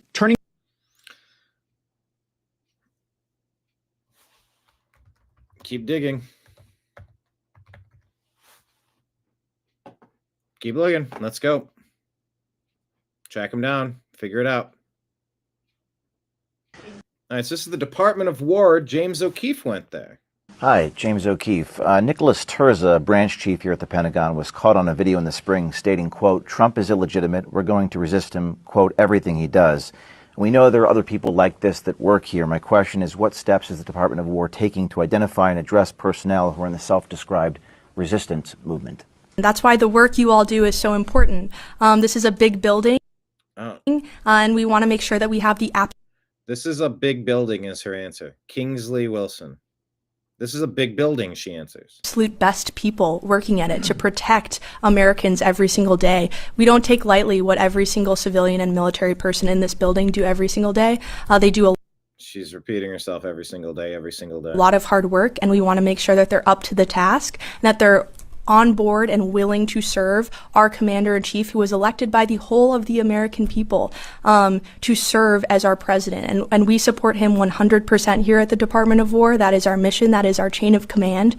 So personnel is policy. The secretary has said that many times, and I know you all in this room are aware of that as well. That was really the crux of his speech at Quantico not long ago to the generals. Quantico, not long ago. Our people are our most important asset, so we will continue to make sure that our people are consistently putting America first. That's She didn't answer the question. something we care very much about. Hi, James. We said a follow-up question would have been helpful since she didn't answer. Yeah, lots of words to say nothing. That was disappointing. We want to know how we're rooting these people out, the traitors. She didn't answer. Ahmed Y says this is illegal. Minneapolis Police Chief Brian O'Hara says that Somalians should call. Well, just listen to him. Folks that are masked, that they're not sure if they're law enforcement, that they may be kidnapping people. Like, we have had those reports. I want to be clear to the community. The community should know that if you see something like that, that is legitimate, that you don't know if someone is law enforcement, you should call 911. And you should provide as much information as possible, because let's not forget, we very recently had tragedy in this state by someone who was purporting to be law enforcement. So please, let's be clear. That's something everyone should report, and that we will immediately respond to, and we will. That was when the leftists took out the Democrat politician because she had to vote to stop stealing money to give health care to people that don't deserve to be here, that don't belong here, that aren't American citizens. So they offed her. But the Democrats in Minneapolis like to try to say that that's because of Trump. No, it's because of the violent radical left, the Democrats. We'll document whether it's somebody's not sure if there's a kidnapping happening, somebody's not sure if there's law enforcement present or not, and that's something else. That's additional policy requirements that we are implementing. That we will document and report these types of things anytime that we hear it, and reminding our officers of their duty to intervene. So if there is anything that is, a violation of someone's human rights or civil rights, excessive force or anything like that, they absolutely have a duty to intervene as police officers. Folks that are. So he sums it up. Minneapolis Police Chief Brian O'Hara says Somalians should call 911 if ICE shows up wearing masks to make arrests. He says police will immediately respond and intervene. Joey says, this is awesome. Please interfere with the federal government so we can make sure that you're arrested as well. Would love to hem up some police officers that are loyal to the Somalian voters over the United States of America. Let's play this game. Let's mess around and find out.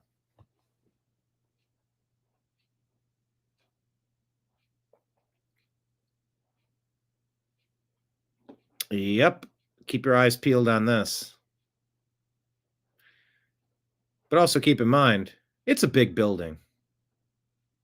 But it's a big building. What are we doing? I was not impressed by that non-answer answer from that lady. President Trump talking about the people in America. Well, I like that, Kenneth. 110 LLC. Is that the license plate of the money pickup car? But when they come from talking about people that come from hell, people that come from terrible places, and they show up here, and then all they do is complain. hell, and they complain and do nothing but bitch, we don't want them in our country. Let them go back to where they came from and fix it. But when they come from hell and they complain and do nothing but bitch, we don't want them in our country. Let them go back to where they came from and fix it. But when they come from hell and they complain and do nothing but bitch, we don't want them in our country. Let them go back to where they came from and fix it. Yeah. Let them go back to where they came from and fix it button. Don't want you here complaining. Go back over there and fix it. Go. I've never heard this. White dormancy hypothesis. Have you ever heard this one? A theory called white dormancy. And basically what it is, when it says when everything's good, white people are docile, they want to share, they just want egalitarian cultures. Everybody come in, check out our stuff. And then when things start getting bad, white people slowly undergo this like pressurized cooking, essentially. Then when it reaches a certain boiling point, they freak out and snap and start taking over everything until they become sufficiently exhausted. And then they settle down with the civilization and the world that they've conquered and just go dormant. Like nothing ever happened. Like it's fine now, it's good. You can see with the Vikings, Napoleonic Wars, British Empire, Roman Empire, 1940s. This can be seen in the 100 Years' War, the Crusades. It just keeps happening. Every culture has, their conquest-oriented tactics. White people, just more specifically, seem to do it to a very extreme extent. What was this? Martial people, okay? Something that just happens over and over and over and over and over again. White dormancy theory. You ever heard that one?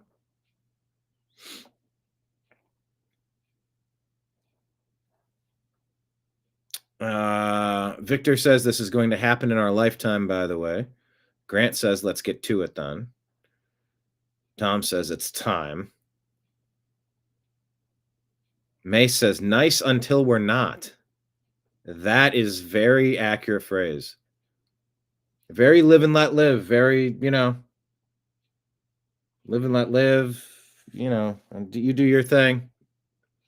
What do I care? If it neither breaks my leg nor picks my pocket, what do I care? But also remember, it's a big building. It's so stupid. Yeah, like falling down. When you snap, you snap. Punky says, time for Russia and the USA to unify and run the globe. Yeah, we're nice until we're not. The enemy is inside the gates. Rennick says, I don't think it's about exhausted. I think it's more about restoring order so we can live in peace again.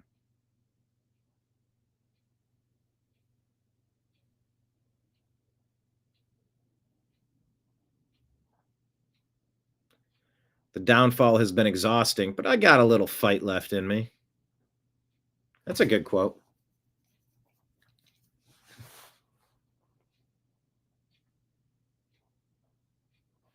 Just checking these comments.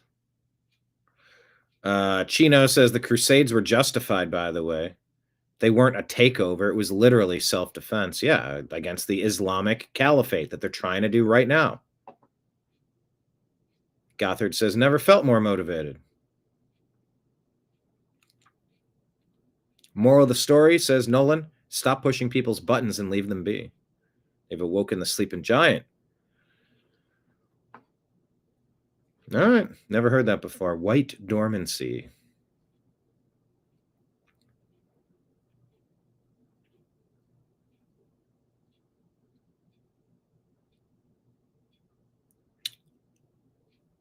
Okay, so what's this?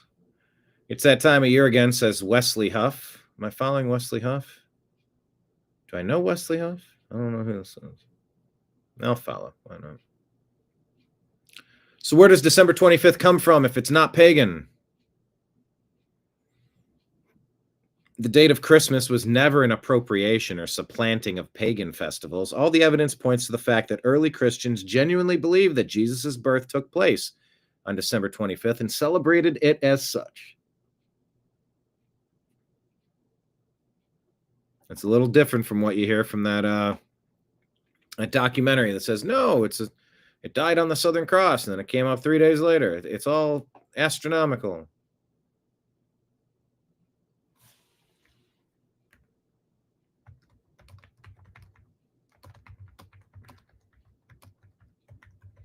Yeah, it's about time this gets debunked. One documentary effect, and then it's all over. Someone said, can you put this into one page? It's a little tough to read. Yeah, there's a lot going on with it. It breaks down Santa and the claims and the reality. Took it from pagan festivals like Sol Invictus or Saturnalia. All right.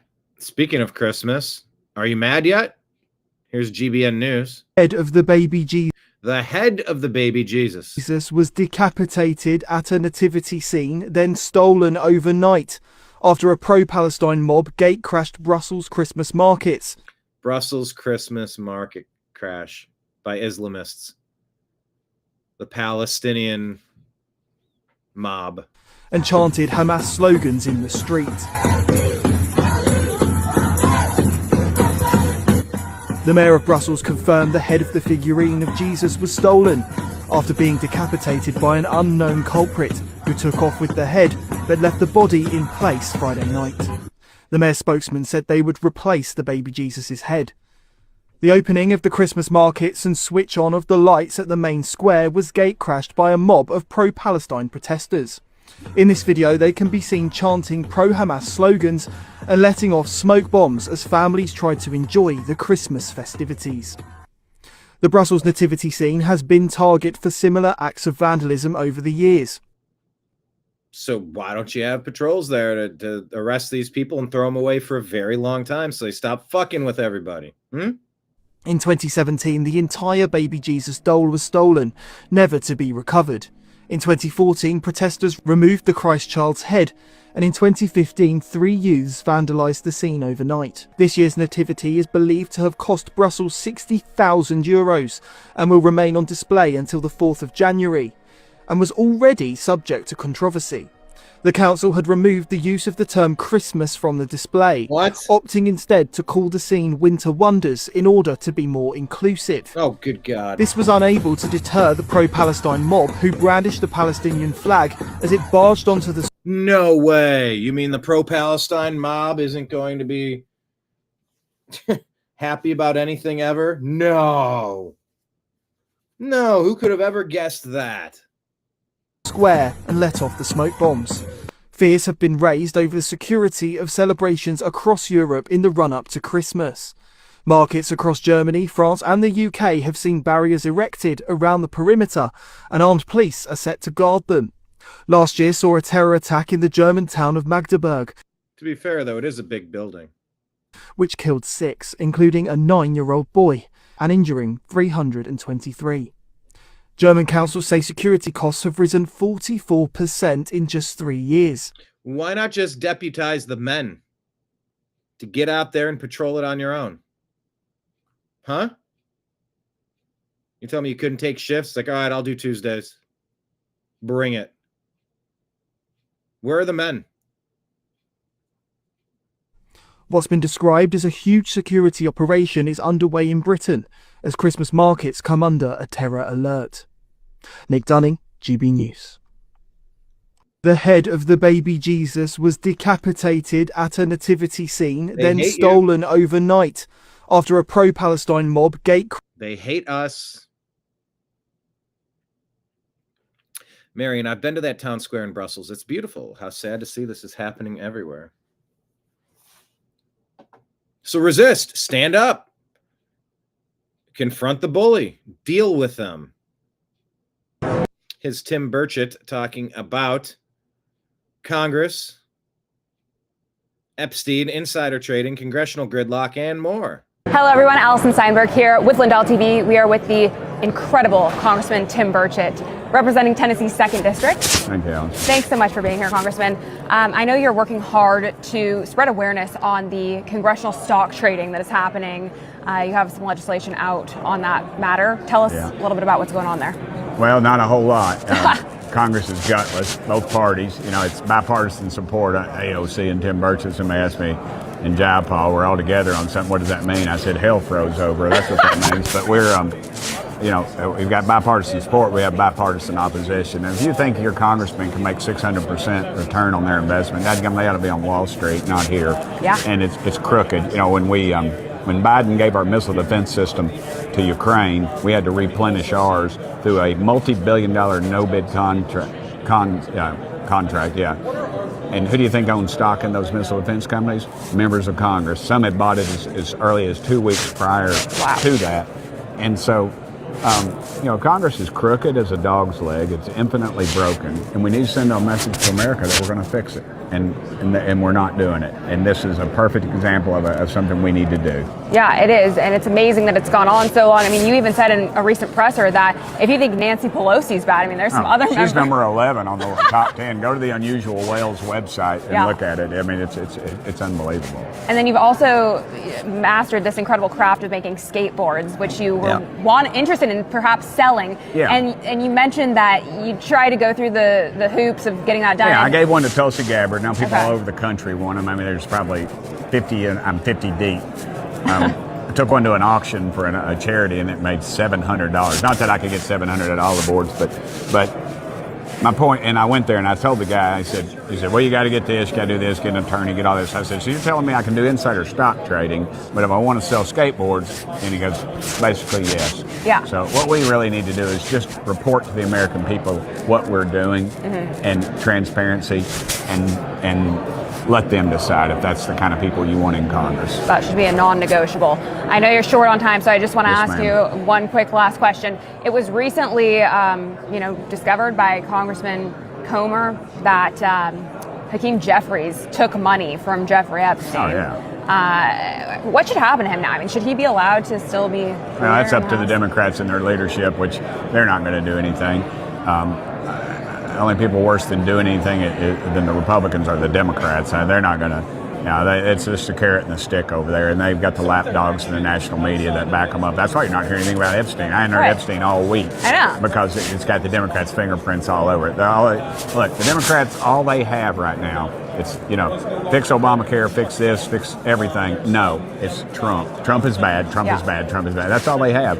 And they run with it, and it's been very effective because only people worse at messaging the Democrats or the Republicans. Well, I tend to agree with you on that. I did ask Speaker Johnson this morning about another issue that I find very important that I think we should really be honing in on, and that is not only passing the SAVE Act in the Senate, which addresses the voter ID issue, but we also need to get legislation on hand-counted paper ballots, single-day voting. Again, where are we at on that?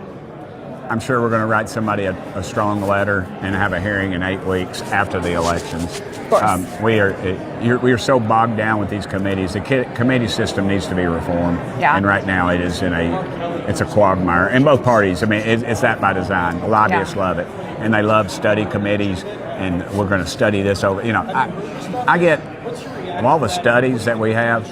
I'm pretty sure there's a warehouse, like in that last scene of Raiders of the Lost Ark, that, where all the studies go. I've been here 8 weeks and I've never seen a dadgum study. Real quick, what happens? Somebody comes with a great piece of legislation. They say, well, take it to the committee. Take it to the folks that, the behind the scenes. And they'll have staffers. They'll have 50 staffers, some of the big committees. And that staffer is in bed, either literally or figuratively, with some K Street lobbyist, and they've wined and dined them. They've taken them on trips. They've gone on the Codells and whatever. And so they say, oh man, this is a great piece of legislation, but I don't think it'll pass. Let's do a study for next year and then figure out where it's going to go. And then by then you're on to the next bright and shiny object, and they delay you. And you go home and say, oh, I passed this, we're studying it in your local newspaper. Woohoo! And nothing happens. Done a dadgum thing, and that's by design, and they get it. And we don't, and we're guilty of it, and it's gutless. And I think he needs a synonym for daggum. Both parties are guilty. It is absolutely pathetic. And I think you actually said it best. It's not a swamp, it's a sewer. It is a sewer. And there's a lot of work to be done. So, Congressman, we're grateful for all that you do. Thank you, Thank ma'am. you so much. Hello, everyone. Alison Steinberg here with Lindell TV. We are with the incredible Congressman Tim Burchett, representing Tennessee. Yeah, we need a synonym for daggum. That's my takeaway. Well, this guy's getting more popular than ever. More people are listening to him than ever. So let's listen to what he has to say. Nick Fuentes talking with Bradley Martin. Don't know Nick very much. Don't know Bradley Martin at all.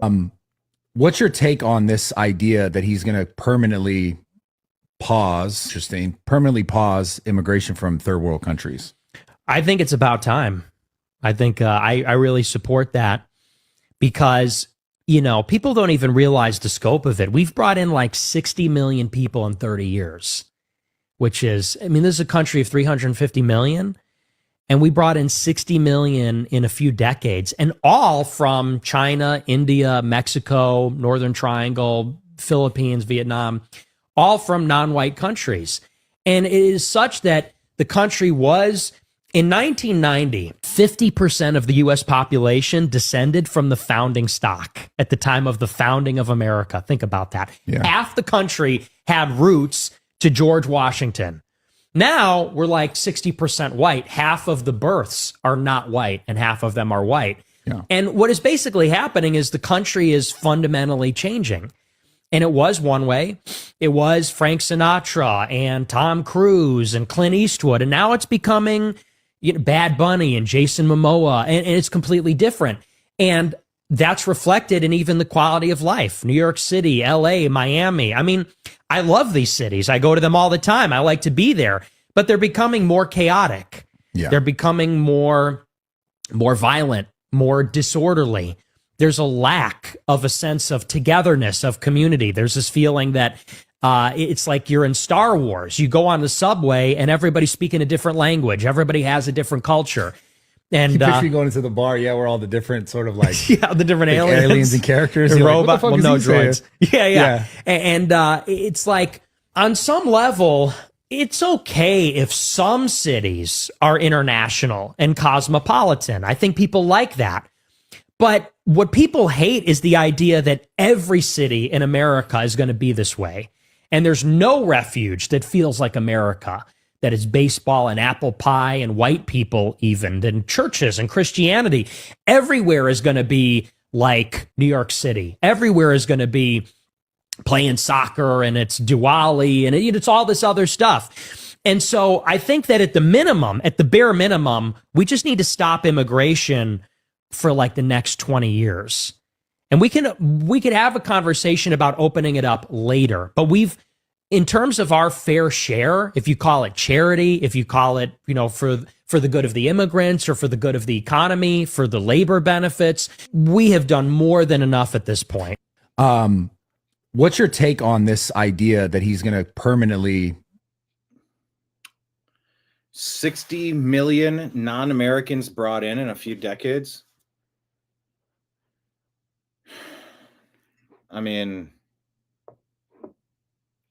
How could that possibly be sustainable? Cultural consistency, cultural values.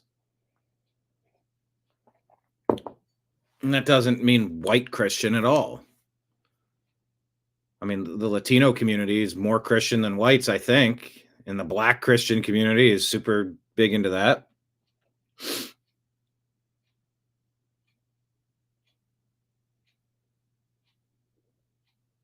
$60 million. Like, where's the cohesion? Like, where's the shared experiences? Where's the community? I used to talk about Los Angeles all the time because, when I was out in LA, we didn't have a football team. Now the Chargers came up from San Diego. The Rams came west from St. Louis. But there were no football teams. It's a transient town. Everybody from LA is from somewhere else. Not everybody, but a lot. And it doesn't feel like home. It feels like a temporary. It's different. It's not better. In some ways, it's not worse. In other ways, it is worse. There's no shared experiences. What do 50,000 Haitians in Columbus know about Ohio State, the Horseshoe, the Buckeyes, the game, that team up north, the rivalry, college football in general, tailgate? Like what shared community experiences do 50,000 Haitians dumped into Columbus? There's nothing. Like what connects you? The language, the cultures, the traditions, the customs, the religion, the leisure activities. Where is your community? LA, I mean, like I said,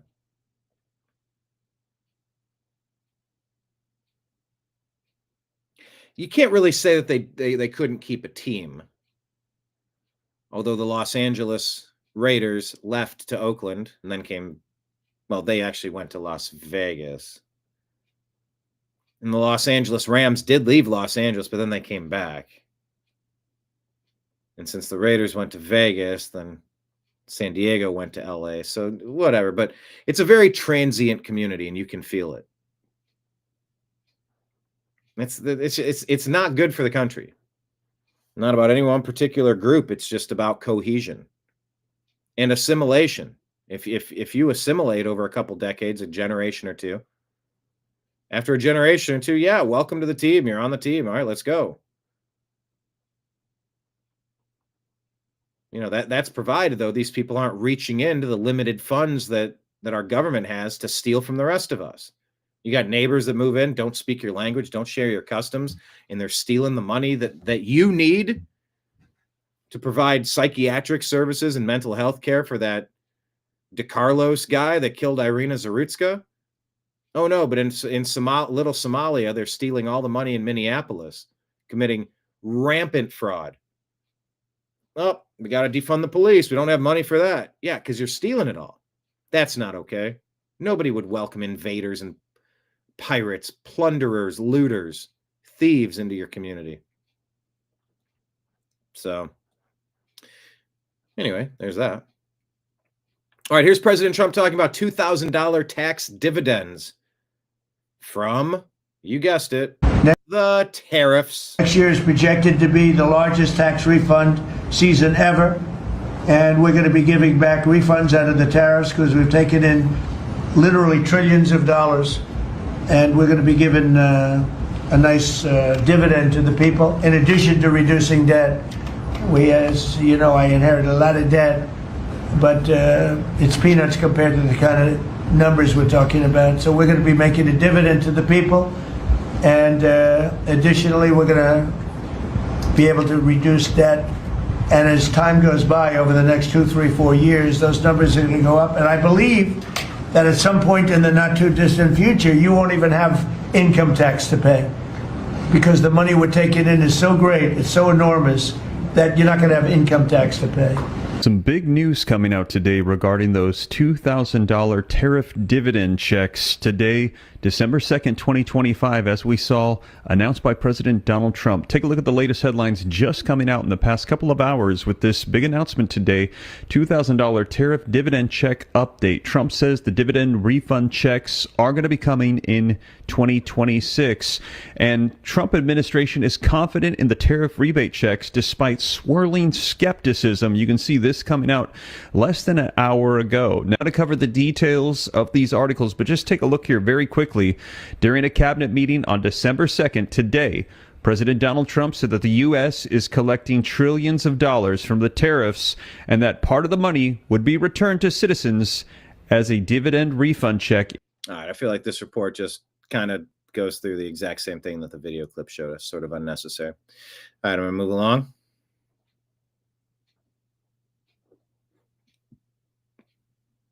All right, James Wood says the puppeteers running the Biden presidency by AutoPen also granted illegal Social Security numbers to millions of unvetted illegal aliens.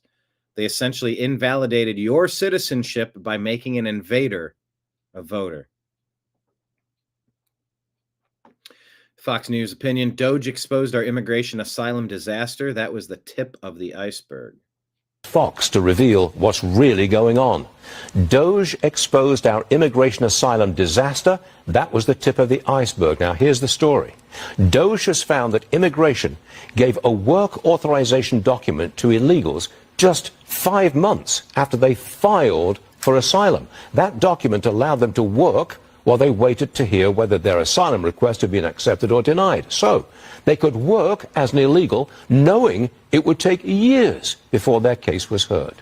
The Immigration Department mailed them a Social Security number. No interview, no proof of identity. Just put it in the mail. Here's your number. In 2021, Doge says 200 insane.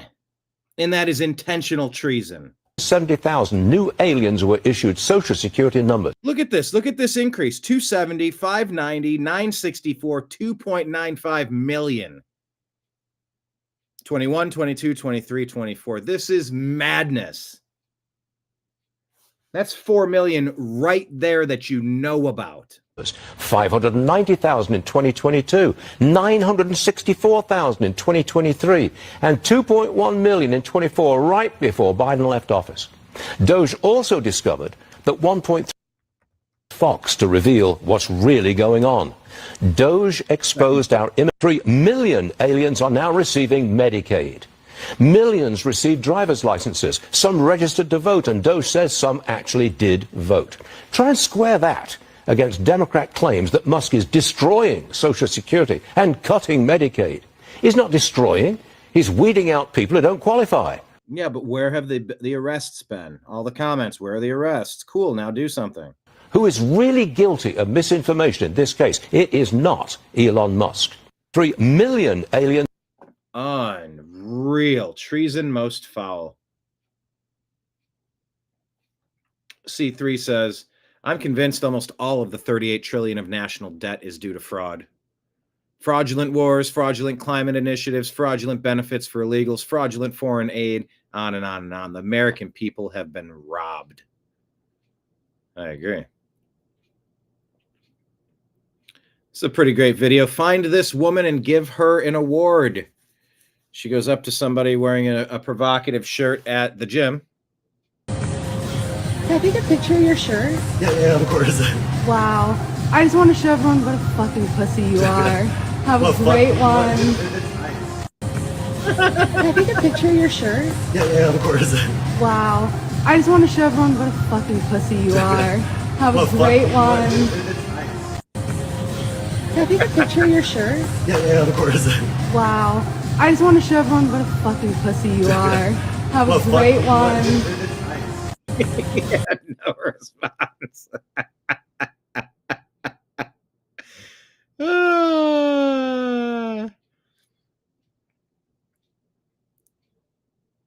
I mean,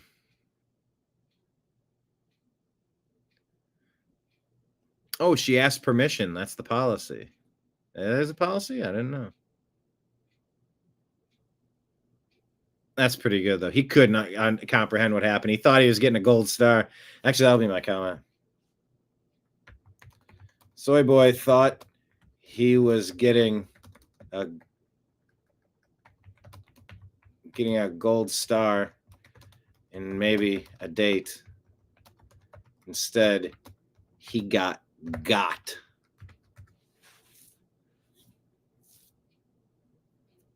That's so good. And there you go. John Dawson says, of course it's a white dude. It's wimpy whites, man. They're ruining this country. Wimpy whites. Imagine the gall. 40 million illegal alien invaders, and you're going to say that law enforcement getting the people who bum rush the nightclub the fuck out. They're the KKK. The wimpy whites, man, ruining this country. Ruining this place. It's common sense. You get a bouncer. You check IDs. Only the best of the best. It's like college admission. Best of the best. Let's see your qualifications. We'll put you on a trial period. Be on your best behavior. Fuck around and you're out. And there need to be much more severe penalties for an illegal alien that comes into our country and harms an American. There need to be escalators. If you're not a citizen and you're in our country and you harm an American, double the penalty. Ooh, that's a good policy. Double penalty, automatic. Judges have no discretion. Automatic double penalties. If you're if you're from another country and you come here and you hurt one of us, oh, we're going to hurt you back. That needs to be the policy. I like that. I'd also like to find out who this woman is. How many Dr. McCary on the Patrick Bet David show. people have Lyme disease, including people? And I take this Lyme disease thing personally because I found a couple of ticks on me this year. I've lived my whole life and never messed with ticks. I don't even but it's an intentional bioweapon? What? People we know. By the way, for countervailing views on anything health or election related, go to cisa.gov/rumor control. Where's that graphic? Go to cdc.gov, scrolling at the bottom of the screen. Go find your countervailing views on health and elections. cdc.gov, who.int, and cisa.gov/rumor control. Go get your countervailing views. Where did Lyme disease come from? I can tell you with a high degree of probability, it came from Lab 257 on Plum Island, just outside of Connecticut, 25 miles from Lyme, Connecticut, where the first case was described. How do we know that? First of all, you can read the book Bitten, and it's a great book. When the Nazi war criminal doctors were executed in Nuremberg, at least one of them was spared and brought to the United States so that he could, his mind could be used by the U.S. military for. It's like an Operation Paperclip, like with NASA. Or Werner von Braun and the rockets. So-called biodefense. And they put him on Plum Island. And he had said very openly that he believed an incredible form of biowarfare was infecting ticks. And that's what Lyme disease is. And then it shows up 25 miles away. And by the way, that's not the only thing that showed up close by. They found half rat, half deer carcasses on what's it called in the Hamptons, the last town, Montauk. Yeah, it washed up in Montauk. This is like in the 90s. What do they call it? The Montauk Monster? What the hell's going on there? Again, a bunch of mad scientists doing things, and all these people have Lyme disease. How many physicians know that it came from Lab 257? That Lyme disease came from? Approximately 1%, right? Because these are things we are never honest with ourselves.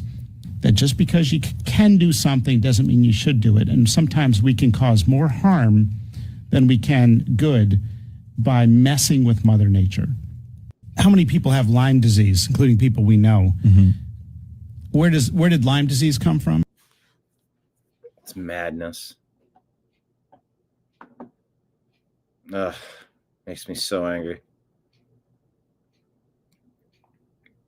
Gotta make sure you spray down.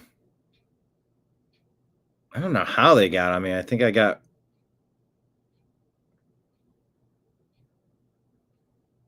this year and last year. I think I had one last year. I think I had 3 this year. On my hip, like at my waistband, working out in the yard. 1 in my sock, 2 in my sock. Something like that. All right, let's check in with Ilhan Omar, according to Jesse Kelly. Ilhan Omar got up and she said this. Somalis are not terrorizing this nation. We are helping it thrive. In what way? Somalis have always seen themselves as a fabric of this nation. So now. Well, you're not. They always make these blanket statements because they expect you to not push back.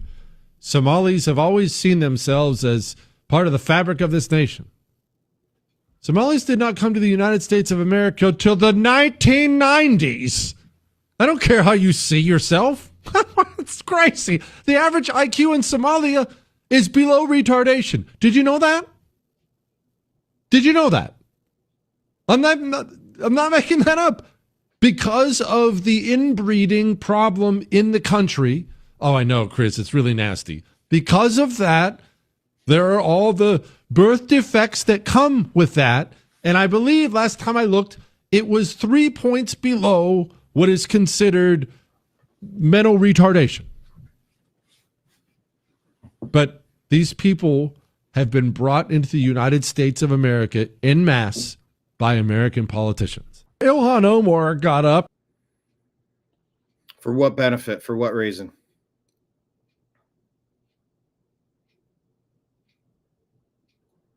Yeah, there's a lot of politics.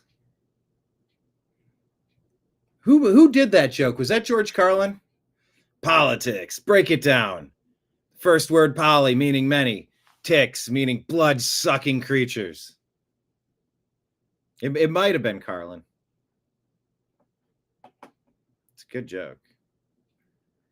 And Doge equals dough. Ching ching. Who has Somali fatigue? I love the phrase fatigue and I love the phrase noticing. It's not about any one group. That's the trick. It's not about the Jews. It's not about the blacks. It's not about the Somalis. It's not about the Muslims. It's not about the Christians, the whites, the men, the women. It's just all of it.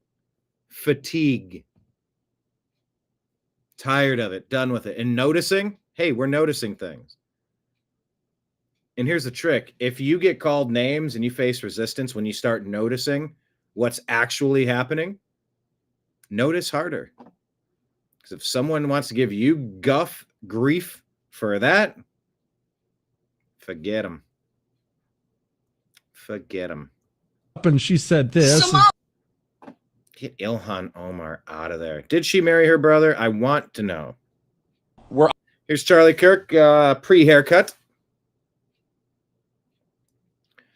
We're under attack always, he says. Well, he was right. Under attack always. Don't feel sorry for me, though. In fact, we're under attack because I know we're doing something significant enough where Satan tries to attack us. Truly, it's a blessing. And also, it says in the scriptures in the book of James, one of my favorite verses, I think it's James 1:5, pray for wisdom and he'll give it to you generously. It also says in James 1 that blessed are you that are persecuted in my name. Jesus said the exact same thing in the book of Matthew and the book of Mark, that if you are not being persecuted right now, my challenge to you is step up your game. Step up, because this is the time that we as Christians, if you are not right over the bullseye, maybe that you're a little bit of distance from there. We're under attack always. Don't feel sorry for me, though. In fact, we're under attack because I know we're doing something significant enough where Satan tries to attack us. Truly, it's a blessing. I'll listen to this story. And also, and by the way, how many times did I talk about John B. Wells and myself saying, well, if we're taking flack, it means because we're over the target. it says in the scriptures in the book of James, one of my favorite verses, I think it's James 1:5, pray for wisdom and he'll give it to you generously. It also says in James 1 that blessed are you. Pray for wisdom. Yeah, discernment and wisdom.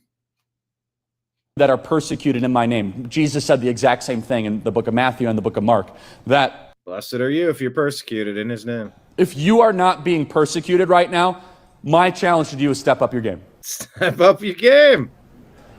Step up, because this is the time that we're out of time. This is not the time. You're out of time, Charlie. I mean, this is it. This is all we got. We as Christians, if you are not right over the bullseye, maybe that you're a little bit of distance from there. We're under. All right. I'm going to switch my captions back from countervailing views to, where do I got to go? I got to go to this folder, back to captions. To remind you that at this wonderful bar that we have here, let me show you the bar. Look at how great this bar. The bar is really high over here. Look at my wonderful bar. Thank you for being here at this bar. My name's Brian. I'm the bartender. I'm Brian the bartender. You can keep it. That helps you remember it. I do have tip jars down here. Venmo, Cash App, PayPal, Rumble Rants, Super Chats, Patreon. Many different ways to say hello. Thank you to everybody who has and everybody who might. Kenneth says his cork board is under attack. It's under a lot of attacks. A lot of attacks. It doesn't work when it's a lot of. Under attack, under attack. And when you fly, whoop, why'd that go there? And when you go on the airlines to the Pacific Northwest, you fly into SeaTac, Seattle Tacoma, SeaTac. Rest in peace, Charlie. Clint Russell, who I interviewed last year post President Trump assassination attempt, he said your own government planted explosives on January 5 to frame the J6ers as terrorists. They also created a bioweapon and then locked you in your house. During all of this, they were covering for an Israeli child trafficking ring on U.S. soil. Allegedly. So, don't forget.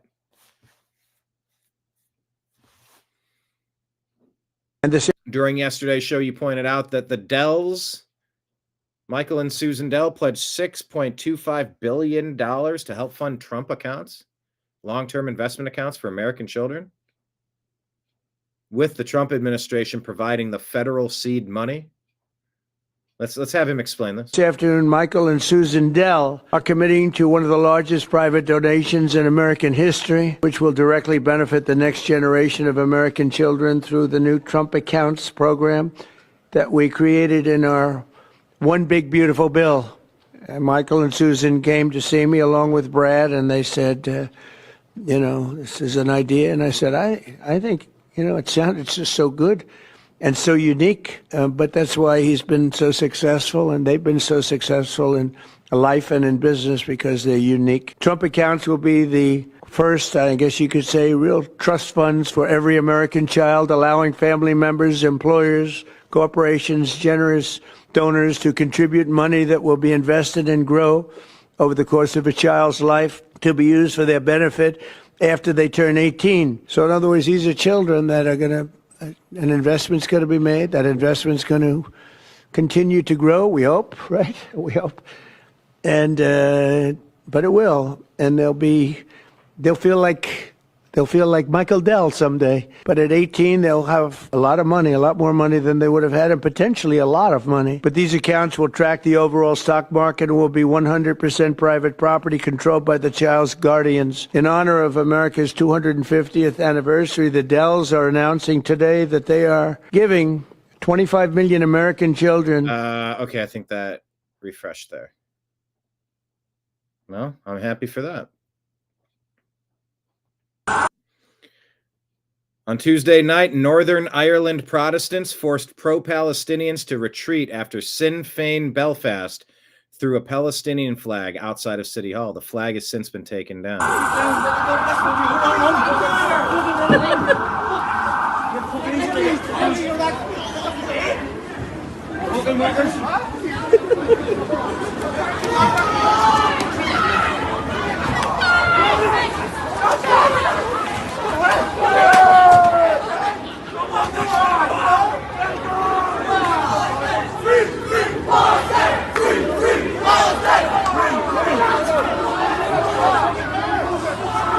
So Palestine shit. They start a war in Israel and they go everywhere. They were all over Chicago. They're in Ireland.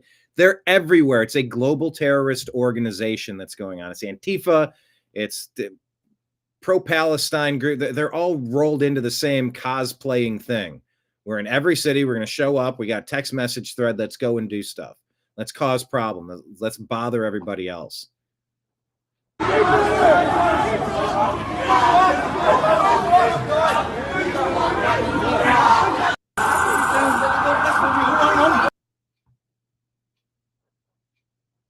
Yeah, right. Have they finally had enough? Here's Candace. Is she crashing out? Let's take a listen. We did not see. Why is there music? Doggone it. The evil that was around us. And Did anyone transcribe this? We didn't see the evil that was around us. that youth, do you know what I mean? I'm going to miss that young experience. I'm going to miss I don't know what this music is. Doggone it, Candace. Charlie going on dates and the girl they liked and me. Okay, I can't play it because they're playing music. Doggone it, Candace. think I got more in our X feed. All right, Batyunger Sargon with a really good point here. Who's outraged about what? It'll tell you a lot. Billions in fraud become the story about Donald Trump. Agree that the fraud story in Minnesota is bad, and yet the topic we're discussing is not the fraud scandal. It's Donald Trump talking about Or the governor who swept it under the rug. This is why he won in 2016, and it's why he won in 2024, because instead of talking about the outrageous situation in which immigrants who were given the greatest privilege on earth, American citizenship, turned around and stole from the American people. We're talking about how Donald Trump talks about that. That is his superpower. Billions in fraud become the story about Donald Trump. Agree that the fraud story in Minnesota is bad, and yet the topic we're discussing is not the fraud scandal. It's Donald Trump talking about Or the governor who swept. So just keep changing the subject. Did you notice how little I covered the Hegseth fake news story? Allegedly. It seems to have fallen apart because it had all the classic earmarks of CIA, disinformation, deep state Democrat propaganda. It's so crazy to just think that the CIA hates us. It's supposed to be our organization keeping us safe, not turning inward to destroy us. God.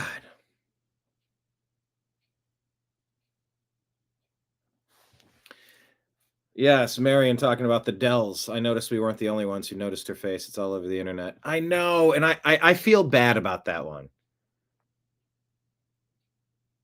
And her boobs too. They're just like out of like just she's had a lot of work done, like too much work done. Yeah, I felt bad about it. Maybe it's just because, I don't know, what are they doing? They're just trying to make a big donation, and we're all just like, haha, you don't look awesome. Haha, you look weird with your eyes. It's like, I sort of don't mind doing the comedic mocking thing and poking fun and being a little rude and crass. I don't really mind that as much. It's probably not the best personality trait to have. I get it, but we see what we see and we have reactions like we have. But when someone's doing something good, it's like, let's not pile on someone who's trying to do good. But yeah, I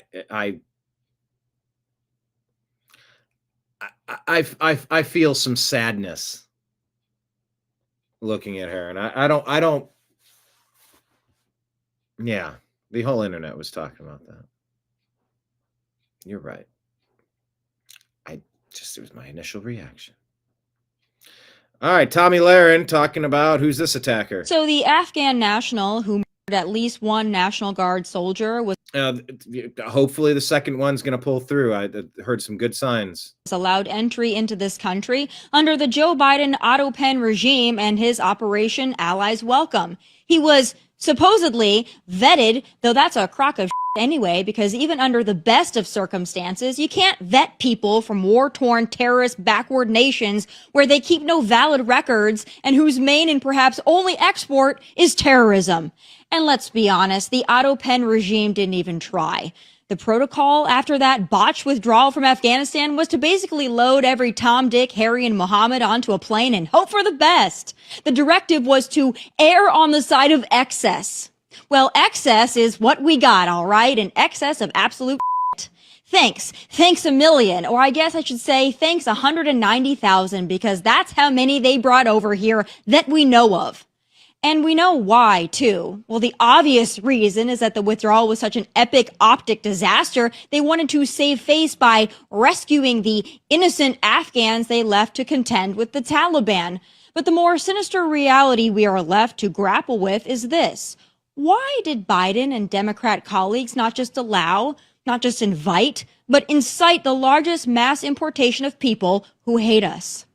Whether it was across the border, on a plane from Afghanistan, or through bullshit temporary protected status asylum programs, they did everything they could to ensure our nation was overrun. The question is why? Voters, demographic shakeup, the desire to destroy the nation and recreate it in their image?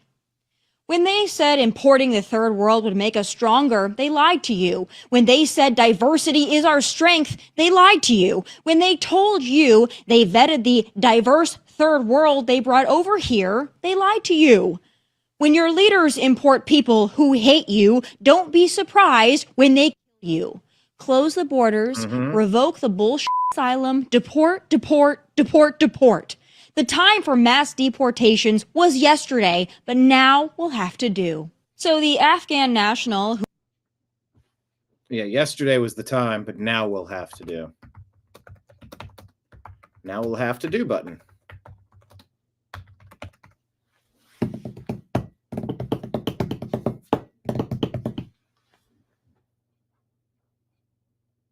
I just started drumming.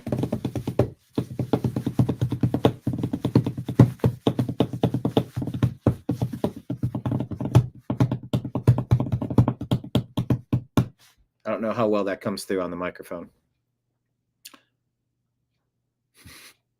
Thanks, Obama. Yeah, anything under Biden, you can say thanks, Obama.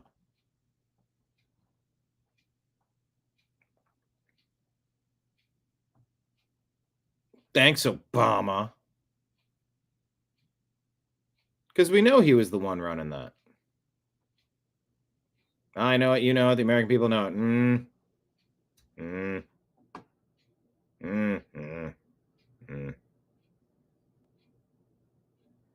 Thanks, Obama.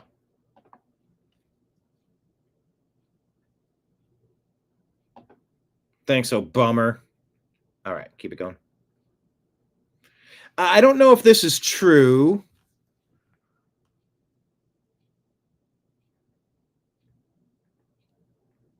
But the VAERS, yeah, I don't know Wes Inman. I don't know this. I don't know how to ask Grok. But essentially, the story that we heard a lot of was this.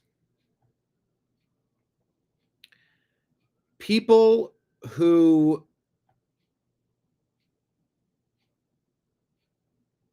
took the jab and had adverse effects, if they didn't make it to a certain amount of time, was that 1 day, 2 days, 3 days, 4 days?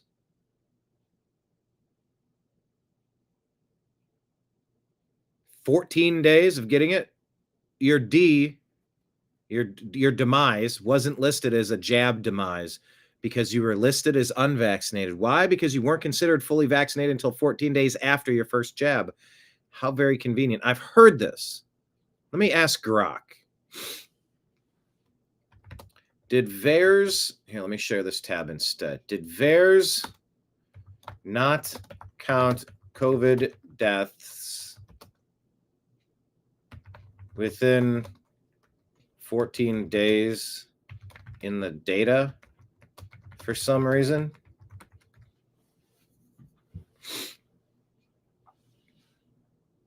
No, VAERS does not exclude or fail to count reports of deaths occurring within 14 days of COVID-19 vaccination. The system is designed to accept reports of adverse events, including Ds, regardless of timing after vaccination, as long as the event is perceived by the reporter to be potentially linked to the vaccine. Reports can be submitted by anyone. In fact, VAERS data explicitly includes such reports, with many documented cases occurring 0 to 20 days post-vaccination.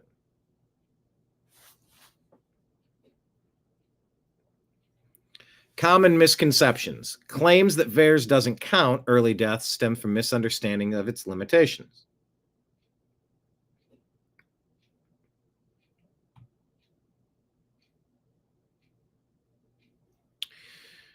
No causality implied. VAERS is a passive surveillance tool for detecting potential signals, not proving causation. Reports are unverified upon entry, and many deaths, especially in older or frail populations, are coincidental.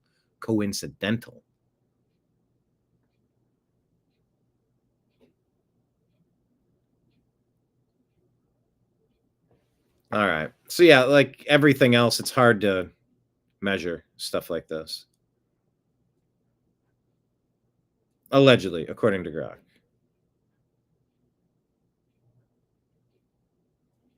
All right, what is this? The mayor of Los Angeles, Karen Bass. I don't know if she's evil, if she's incompetent, both. But it's saying that CNN humiliates the mayor of Los Angeles. Let's take a listen. Oh, where'd it go? Hold on. Hang on. I got to change what I'm sharing.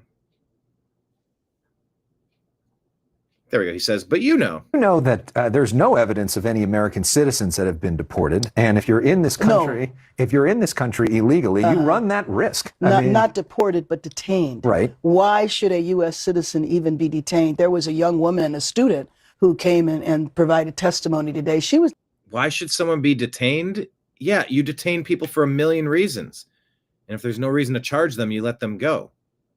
Detained for 3 days because basically she was a victim of one of those sweeps where they basically, that's a stalwart, would roll up a car, jump out of the car and detain someone. But if you're in this country illegally, you legally don't have a right to be here. Right. And the federal government has the right to kick you out, right? This is true. So she tried to lie and fearmonger that American citizens were being deported by ICE. And when the host promptly fact-checked her laughably false claim, she pivoted to, well, Americans are being detained. And then brought up an extremely reasonable example of an American being detained in a car filled with illegal aliens, some of which who were likely violent criminals. Her deranged belief that if even one American is detained in the midst of a rightful and lawful immigration raid, that justifies halting all immigration operations is a ridiculous standard that is not applied to any other law enforcement body. If I'm in a car with 2 Al-Qaeda terrorists, I'm gonna get detained until authorities can figure out who I am and why I'm associated with these people. Liberals like Karen Bass also hold this cartoonish belief of what a criminal is and how a criminal behaves. Liberals think criminals are like the Joker, who doesn't have a real job and spends their entire day plotting on how to destroy Gotham City. And so they pretend it's beyond the realm of possibility that a criminal from Venezuela is working a roofing job in California. And did you hear the disappointment in her voice at the end of that clip, where she's forced to admit that illegal aliens don't have a right to be here and the federal government has lawful authority to deport them? Well, here's the most humiliating part of this interview, where she defends illegal third world slave labor and demands we give blanket citizenship to every person who illegally broke into our country. Take a look. This is true, which is why we need to have comprehensive immigration reform like we did in the 80s when the... But you know that there's no evidence of any American citizens that have been deported. Okay. Yep, no American citizens deported. America's voice here is Ilhan Omar connected to the fraud in Minnesota. She is the fraud in Minnesota. Back on the show, Dalia Al-Akidi. Dalia Al-Akidi. Really good to have you. The U.S. House Oversight Committee. Wow. And the Treasury Department have launched investigations into this massive fraud by, I guess, a group with majority Somali backgrounds who launched a pandemic food aid program for children, no less. But instead of providing food, the taxpayer dollars were used to what? Fund Somali terror groups overseas. Wow. It doesn't get much worse than this. Tell us about the story, and then tell us, are there any ties to Ilhan Omar?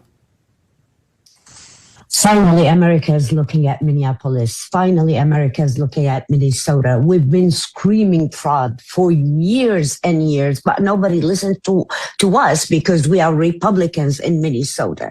There are so many big fraud cases, $1 billion that has disappeared, and we're just can't do anything about it. You just spoke about feeding our future case. It's when they say that you are targeting immigrants, that you're targeting Muslims. Let me tell you, 78 people were charged in this case.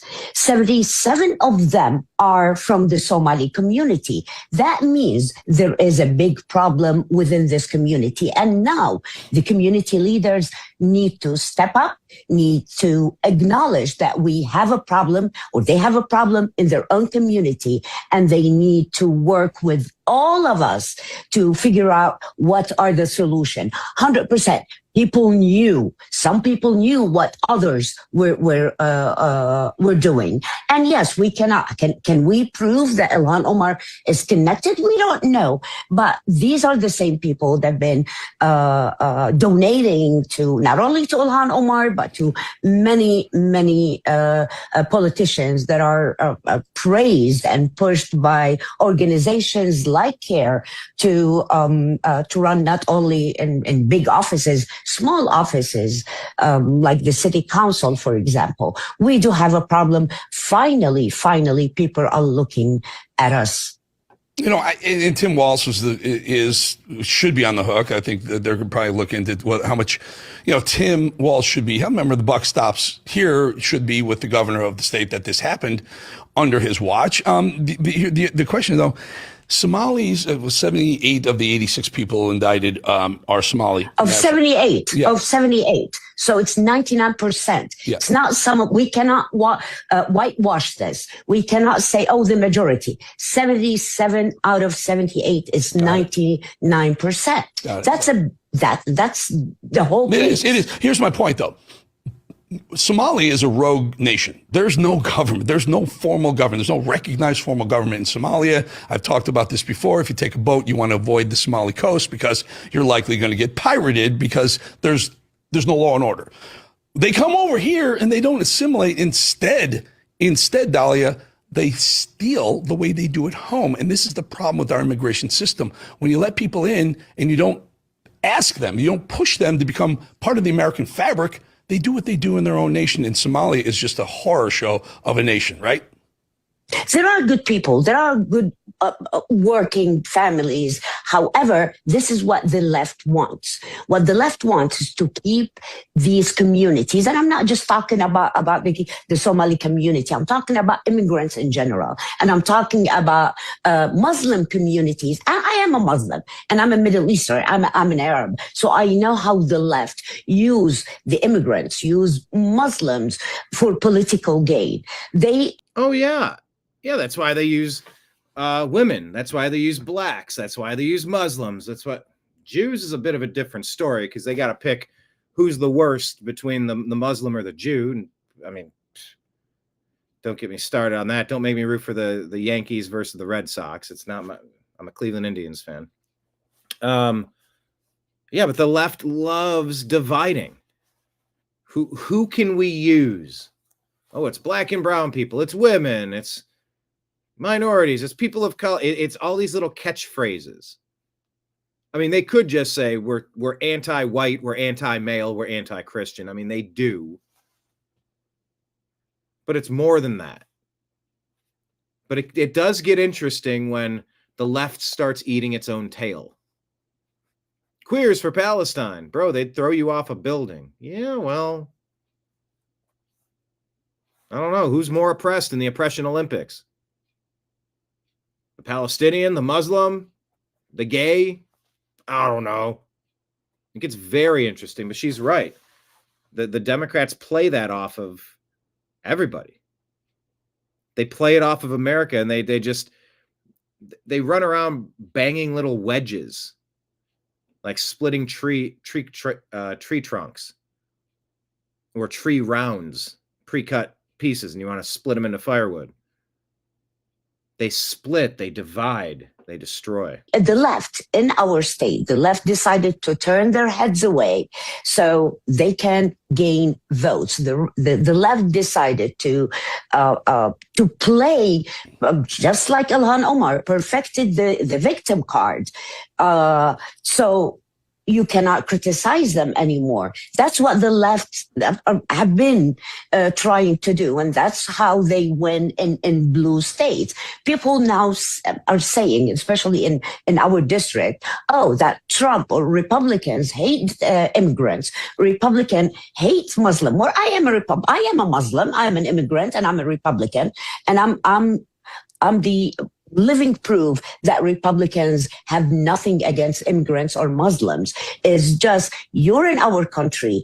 You don't have the right to be. It's not your right. It's a privilege. So if you don't like it here, don't change this system. Try to learn. Don't leave your culture. Nobody's asking you to leave your culture, but do not demonize the culture you're in. Do not make your community or the country or the city you're in to where you came from. Otherwise, why bother? Happy to have back on the show, Dalia Al-Akidi. Dalia, really good to have you. U.S. House Oversight. Yeah, otherwise, why bother to make an enclave over here? Here we go. This is the clip I was trying to get to with Candace Owens. We just can't all be hanging out in Delaware. Hanging out in Delaware. And there's one more thing that came in regarding Andrew Colvett. Very close family friend of Andrew Colvett had messaged me early on. And I, again, was not tracking any of this at the time, but they had said that they felt that Andrew Colvett was acting weird. And I'm sure that's not a big deal. I think we were all acting weird. Charlie Kirk was assassinated. But moreover, they had mentioned that specifically Andrew had told them that when Charlie said no to Bibi, he lost out on millions. Now I'm going to say allegedly because this is a tip, but I have that tip in writing. I'm not lying to you. And I thought to myself, that is so weird. How could the spokesperson at Turning Point USA be on how could they be gaining millions from that? What is the structure here of these contracts that even people that are in PR, people that are like running PR departments are getting tips on the basis of we just can't all be hanging out in Delaware. Next. Nations, I don't know how this is working, but we need to figure out how this is working. I think it's really important that we learn the truth about what happened. Who's Pierre? Is it Pierre Dupont? And has Turning Point been paid? Obviously, it wouldn't be on this year's taxes. You're not going to find those on this year's taxes, but they would be on next year's. But we can ask now, and I'm asking now. And there's more I want to share, but we're going to take a brief break. Nations, I don't know how this is working, but we need to figure out how this is working. I think it's really important that we learn the truth about what happened. Who's Pierre? Is it Pierre Dupont?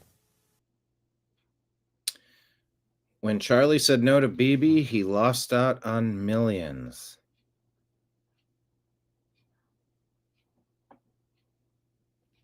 People are saying, where's the proof? Some are calling her QAnon nonsense. QAnon nonsense. Oh, there you go. 2 or 3 degrees of separation always, dubious evidence, boatload of insinuation.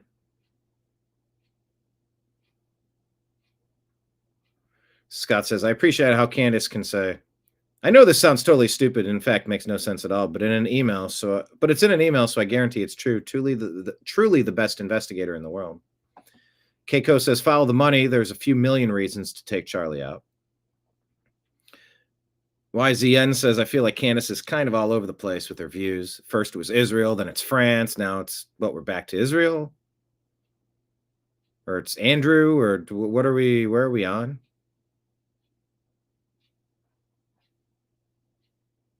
Someone's saying he's not gone. Charlie's not gone. Stop with the psyop. It's me says she's just milking the S out of this and making millions off of it.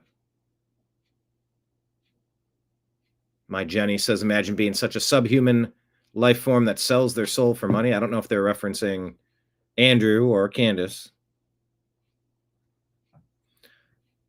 Volk says, fantastic to see Owens implode by her own hand in real time. Richly deserved. Carol says, show us the tip in writing. You can block names. You said, Candace, you have written proof. Show it or shut your evil mouth.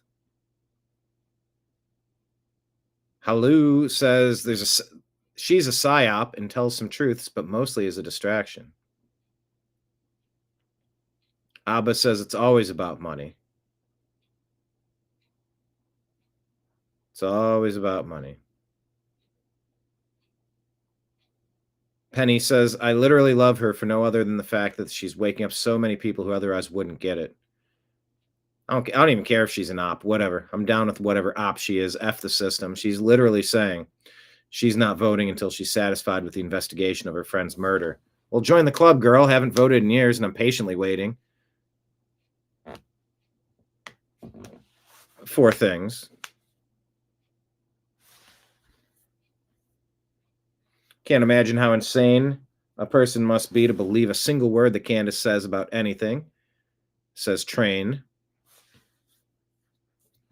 She's the biggest fraud and attention whore on the internet. She'll say anything, including making up completely off-the-wall, batshit insane crap that never happened for attention.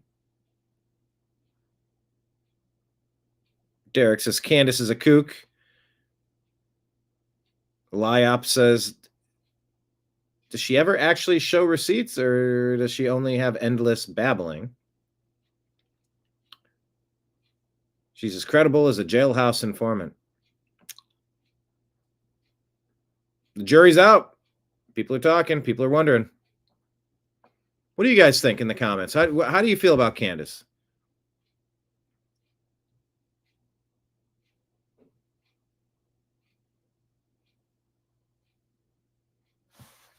What do you think is going on here? Is she onto something, or is she all over the place?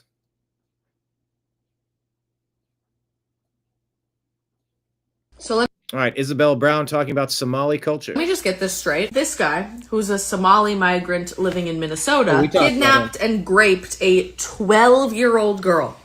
12, got the minimum sentence required of 12 years in prison. And when he got said sentence, his mosque wrote a letter to the public excusing the behavior and saying he's an upstanding family values guy on behalf of the Somali community, saying he was a devoted family man and outgoing person, made everyone in the community's life better, his love for his family and kids. And like everyone else migrating to America, he has faced the challenge of starting over in a new culture by learning English, adjusting to a fast-paced system, and raising children. So the rape of a child is really just a cultural difference.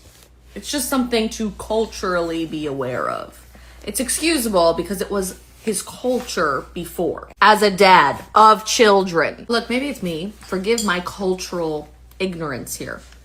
But is this mosque just straight up telling you that Somali culture is the kidnapping and rape of 12-year-old girls? And if so, why are we offering asylum to that?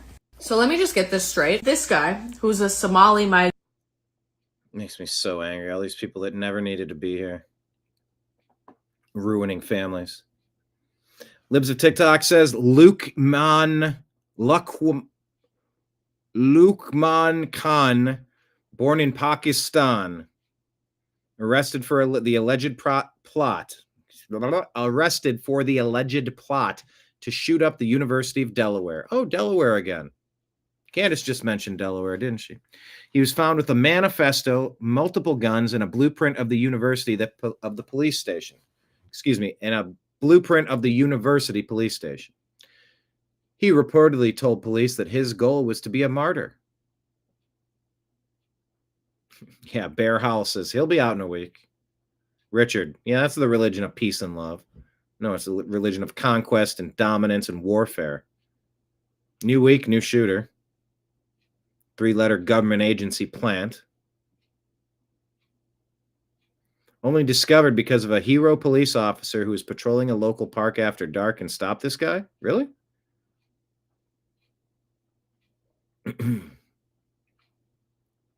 Carolyn says that park's doing nothing good during the daytime, let alone at night. They did it, Joe. They did it. 40 million illegal invaders.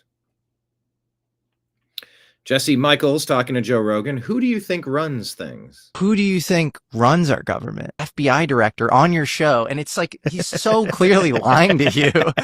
I've said it. Dan Bongino said it. We've reviewed all the information and the American public is going to get as much as we can release. He killed himself. So crazy. He's saying he killed himself. It's like, come on. And Dan Bongino looks like his head's going to pop every time he's seen in public. Yeah. Like you feel the cognitive dissonance coming from him. It's money. Yeah. It's enormous corporations that fund this entire machine. the same problem that we have with UAP disclosure is the same problem you have with the Epstein files. Because here's something weird about the operation. It involved a lot of scientists. Then there's Stacy Plaskett, who was texting with him during the middle of hearings, asking questions that he was prompting her to ask. And then there's men that are probably sick, twisted pedophiles. And if you could identify them and provide them with what they want, then you have them, especially if they're in positions of power, like our president, where he has the dress on, the mural of Bill Clinton, and then the Jenga blocks of the two towers for 9/11 or with whatever. Paper airplanes with so Bush. Weird. It's so weird. And Bill Gates' science advisor is the backup executor to Epstein's will. Fact. That is a fact. It's like, what is going on? Who do you think runs our government? FBI director on your show. Isn't that great? Here's a report, but San Diego Border Patrol tunnel team. Yeah, I'll give it a moment. We actually work with the intelligence unit. Okay. So we're actually part of the tunnel task force. We actually we do the interdiction, the remediation. We manage the technology when we do have some. And we work closely with our partners on the task force, HSI, DEA, anybody else who wants to join. Yeah. When we started this, we found there was a significant capability gap in San Diego's sector when it came to confined spaces. It started out us actually patrolling the subterranean features like storm drains, sewage pipes, and all that stuff. And we noticed that there were a lot of them, and they were being compromised continuously. So we started a team. We noticed we needed some special training, not overly specialized, but some basic knowledge on how to enter these spaces safely and get out of them safely, and to obviously effect a resolution. So we started a small unit in there that was dedicated to going into confined spaces, knowing the hazards, mitigating those hazards in there, and then we just started doing it full time. We noticed there was a lot of them, and we made a pretty significant impact on that. Entries, mostly people, mostly illegal aliens were coming through these structures. Then we started seeing another surge in the sophisticated tunnels, as they call them, which are the longer drug tunnels, for lack of a better term, and which kind of elevated the training requirement and the safety requirements in there because they were longer, more complex, a few more hazards we had to mitigate. So we noticed, and we reached out to the fire department, the mining industry, and we noticed there was absolutely nothing. That was no playbook whatsoever when it comes to dealing with these drug tunnels. The fact that there's no playbook, it's because they're in on it, right? That's the only answer that makes sense there. Vicky put this out. I met Vicky Richter. Met her at the Bobby Kennedy Comedy Night in Nashville.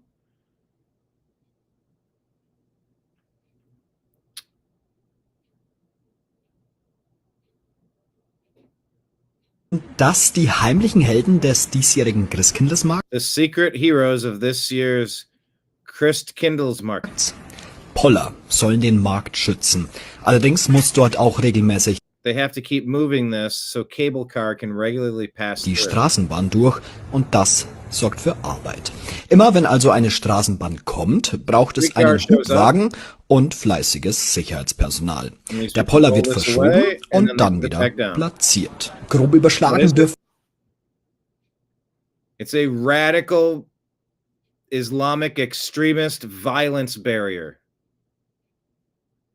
Imagine having to wear a chastity belt all the time because you're under attack from monsters. You have to lock yourself up all the time. They have to lock up their Christmas parades because they got demons over there. Globally, trying to destroy Christians, Christ, Christmas. Remember the Super Bowl? There was that car attack. Took out a bunch of people. So now they have to have these big barriers that'll keep vehicles from rolling through. It's sad. It's very telling. Es Zehntausende Pollerverschiebungen bis Weihnachten sein. Poller die Waldfee.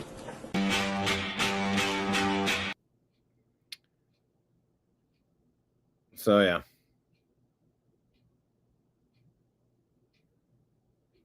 Okay. Some guy named Mort runs the government. What? A Somali with cheese? No, that's salami. I think you were thinking of. Marion says, as always with me, my jury's still out on Candace. Kenneth, not sure about Candace, but she's cute though.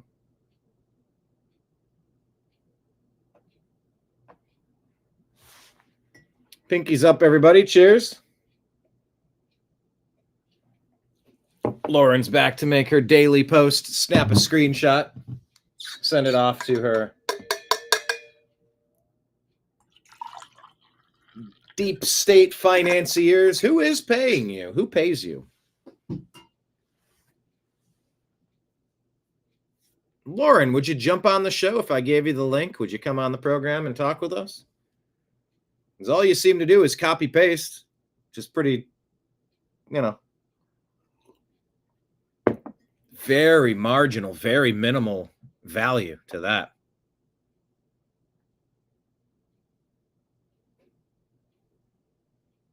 Remember when your approval rating said Hillary was going to be the president of the United States? Do you remember when that happened? Remember when people said, oh, it's neck and neck with Kamala Harris? So you can take your air quote ratings, take them.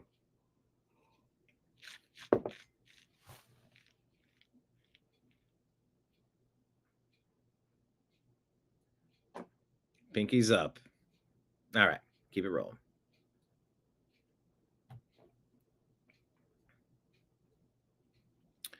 Right Angle News Network.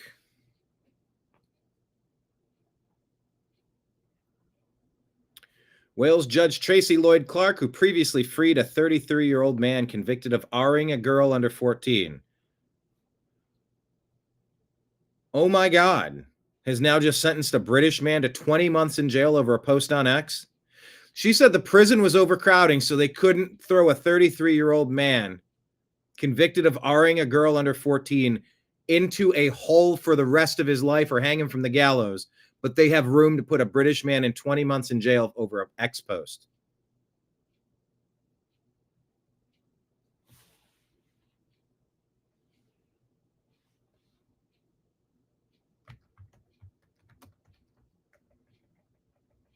Okay, so Wales has fallen. When is the reset?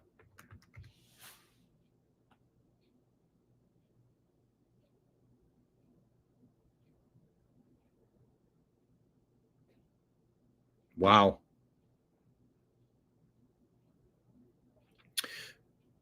Raging Americans, what is this? Do you condemn Hamas? Islamist. No, I support Hamas. I am Hamas. This woman genuinely sounds like she's possessed by the devil. Get these lunatics out of our country. Take a listen. I'm not right? Does your passion screaming mean that you Shut the hell up! Shut the hell up! Really? Want to act calm? It's not time to be calm right now. You murder children and you support the murder of children. You support Hamas. Yeah, you do. You support them. You murder. Yeah, you do. You would. If my child was here, you would want to murder her. Are you supporting the rape of women? They were raped. That's a lie. We established it was a lie. We saw what the Israeli soldiers did to the women. We saw what the Israeli soldiers did to the women. Right? That's what you guys said was rape was a lie. Right? Right? Right? Right? Right? It was a lie. No, you're right. Literal Hamas It was a lie. were live streaming. It was a lie. You liar. You guys lie more than you breathe. You scream I don't more care than you if I'm think. I have a right to. You lie more than you breathe. You scream more than you think. That's a great interaction. Scream. If you're not screaming, you should be. Who would scream over the murder of children and infants? Do you condemn what Hamas has done? No. I do not condemn your family is murdered. I support Hamas. I am Hamas. There you go. No, I support Hamas. I am Hamas. Hook, line, and sinker. Game over. I am Hamas. I know.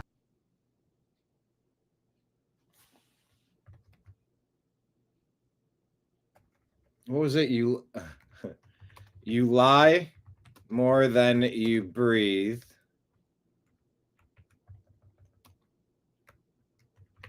You scream more than you think. That was an epic back and forth. I loved that. She is Hamas. She is Hamas. She supports Hamas. Hamas. So get her the fuck out of the country. You know. Upside down world indeed, Marion. Kenneth has the liabetes. Got the liabetes. I got the liabetes.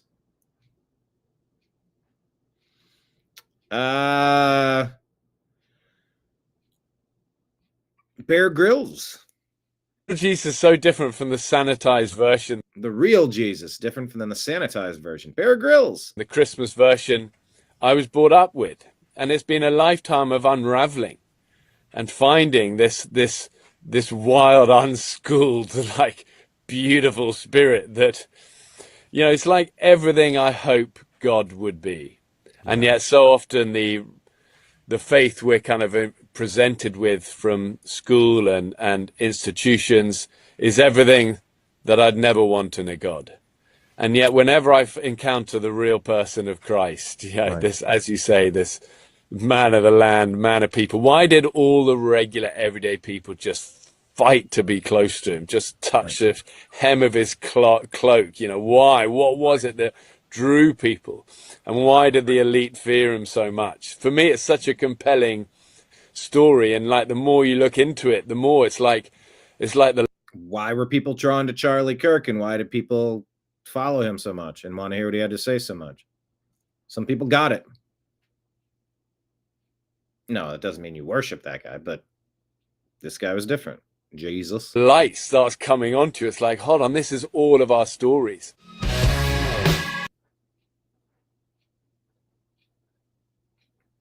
I don't know why this has to be said, but Somali question. It's not racist to say that Somalians don't belong in our country.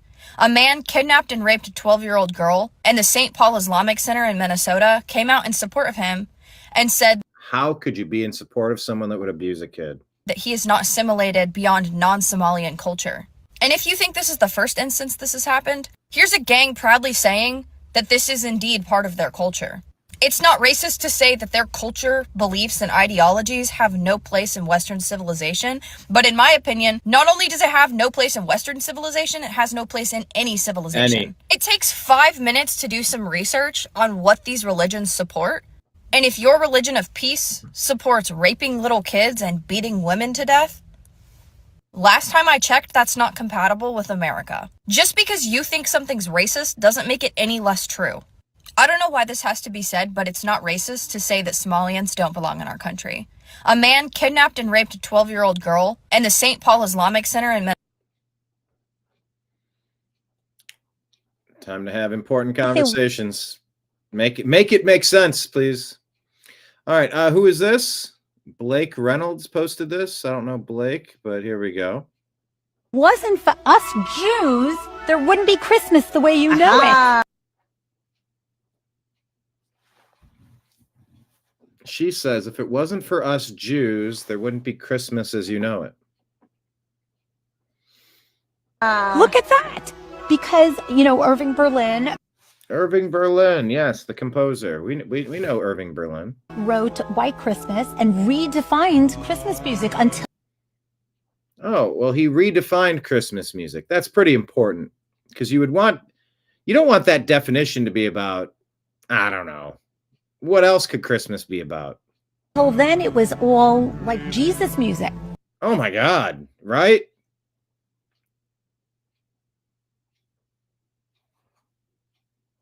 why wouldn't you want to redefine the point of Christmas from Jesus, which is the point, to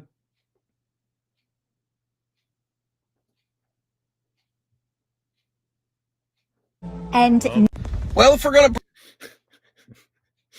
to Irving Berlin's song White Christmas. brag about holidays you're responsible for, you should go ahead and throw in Easter with that. Like,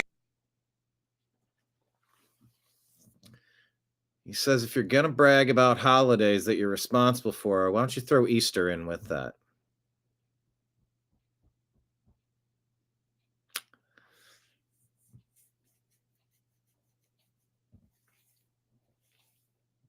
Damn.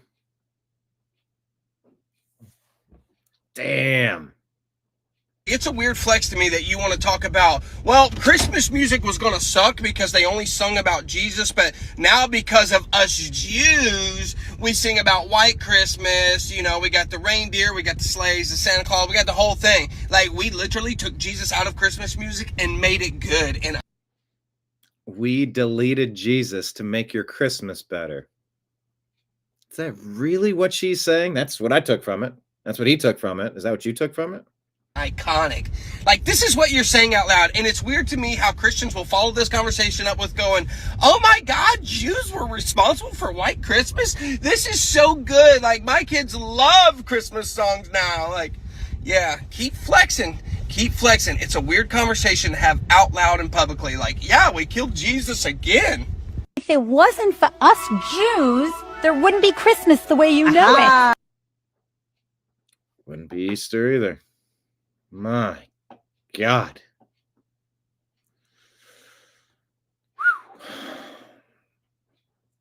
I saw that and that story. Wow. That was something else. All right, let's switch to this tab. Let's go to our X feed at American_media_. Please hit like, please hit subscribe. Remember, we do have super chats and Rumble rants if anybody wants to throw something into the tip jar. Scroll down on our X feed at American_media_. By the way, we do have a homepage, a website. Has anyone ever been to our website? I haven't updated it in a while. But there it is. There's our website.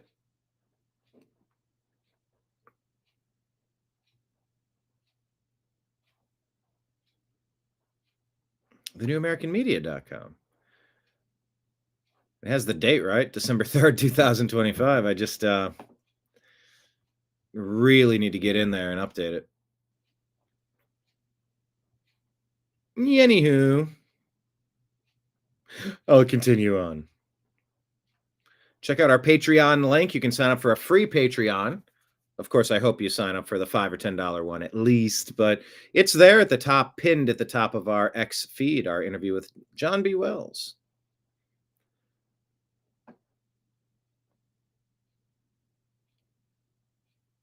All right, what is this? Zohar Mandami is lying, according to Councilwoman Vicky Palladino.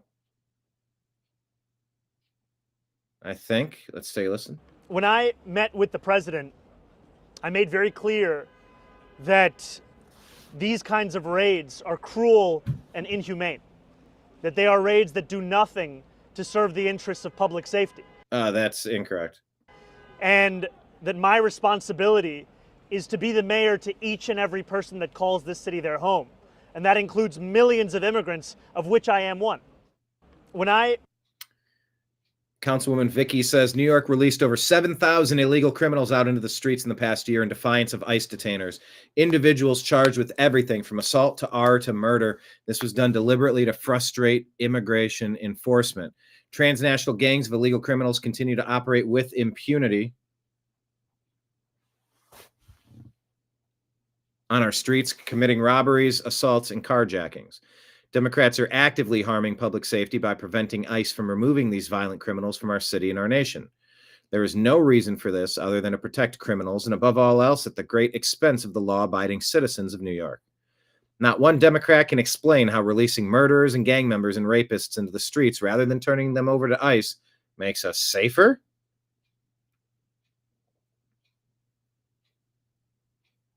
They just recite some tired pablum about values and cruelty. And while it can be argued that New Yorkers may have voted for their own demise, the fact is that these suicidal policies impact the rest of the country. Laken Riley was emmed by an illegal released by New York City after sexually assaulting a minor. Zohran Mamdani just doesn't care about how many Americans are emmed, but he doesn't get to ruin the rest of the country. Federal action is required. This is ridiculous. Here we go. Patriot Warrior, Texas. What's up, John? Shares this and says, join the TNAM Trash Pandas as we rifle through the rubbish, separating fake news from facts. Dun, dun, dun. There are the Trash Pandas. Thanks, John. Yep, we're live every weekday at noon Eastern. Join us while we talk about what everyone else is talking about.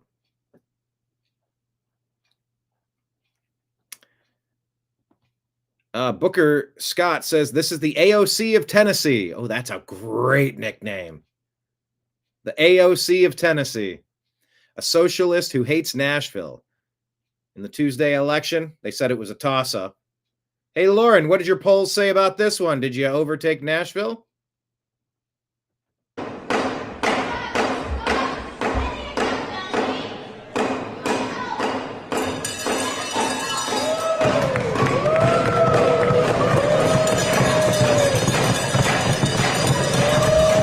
Blah, blah, blah. And she's removed. Bad hombre. Trump endorsed Matt Van Epps, defeated white liberal female basket case Afton Bain. Look at her face, too.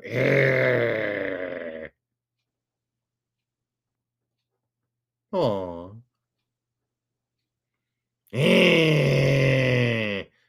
Aw.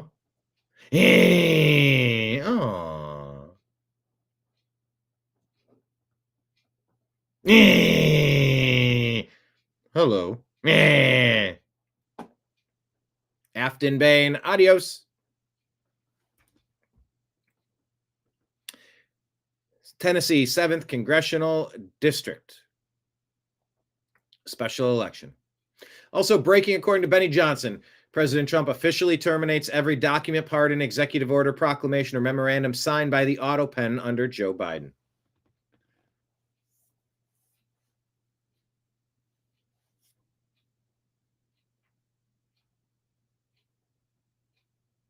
Let's go get Fauci, please.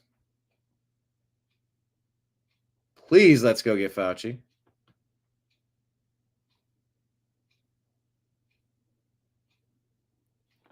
Please, please, please.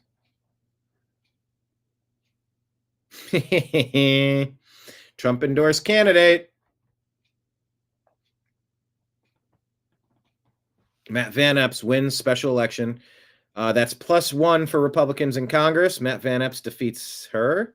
Great day for Tennessee. Great day for America. Tennessee implements photo ID, according to Stand Up for Trump, for every future election. Should every state do this? Is that true? Marsha Blackburn says tonight, Tennessee. Try it again. Tonight, Tennessee rejected Democrats' radical beliefs and showed the nation why we're the best state to live, work, and rear a family. I can't wait to work with Congressman Van Epps to make Tennessee America's conservative leader. Huge win. You got 53% to 45%. Maybe round it up to 46. Shouldn't have been that close, though. Roger Stone says Senator Mark Kelly hid his ownership in a Chinese communist company that made surveillance balloons. You almost can't make this up. Remember that Chinese spy balloon wave that was plaguing our country for a while? Remember that?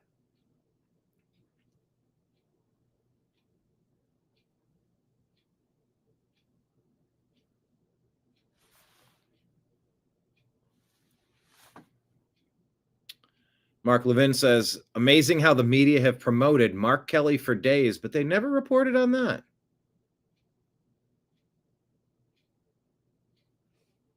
Is that a little weird? Sort of. C3 says, Christopher Wray had 13% of all FBI employees working on January 6 cases.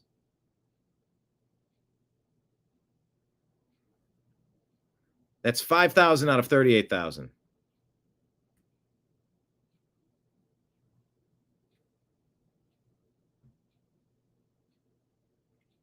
Hunting people down all over America that were just in D.C. on January 6th.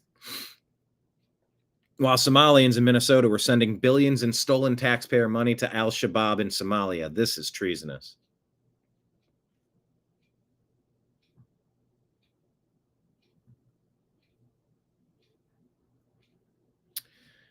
Thomas Sowell quote that may or may not be accurate, but I like the quote. If you're not prepared to use force to defend civilization, then be prepared to accept barbarism. If you're not prepared to use force to defend civilization, then be prepared to accept barbarism. Asking, should the judges be removed? I don't know who this case was. Appears to be light-skinned. I don't know who this lady is. Light-skinned, but maybe, I don't know. I can't quite tell. Now, these two are white girls. This is a white girl. All murdered by black dudes. Can you give me a lineup of 5 white men who ended the lives of 5 black women? Can you show me that anywhere? Anywhere.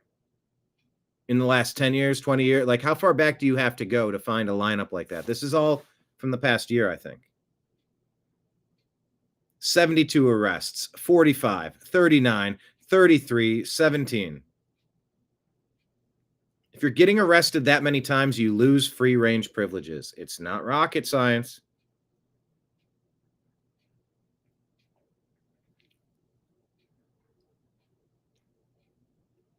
Mila Joy reminds us the problem isn't who spends 4 to 8 years in the White House. The problem is who spends 30 to 40 years in Congress. Congressional term limits are needed. I do agree with that. Paul Bedard says J.D. Vance is the runaway lead for 2028 GOP nomination, according to our Rasmussen poll. Vance, 68%.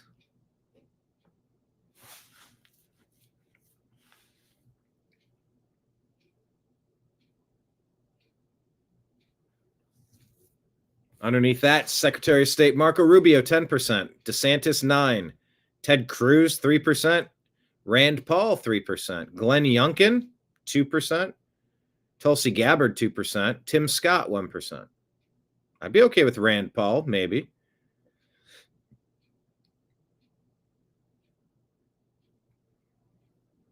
DeSantis, I don't know. I just kind of like him in Florida. Rubio, he's been... Maybe Rubio is a VP?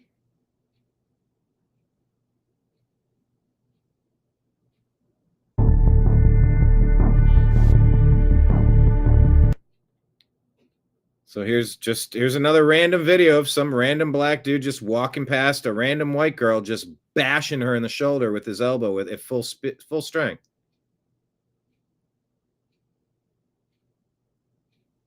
Can you show me a single time that a white dude has done this to a black chick? A single time. Maybe it's not in my algorithm, and this happens all the time in this horrible country. I don't see it. JD in advance of 2028.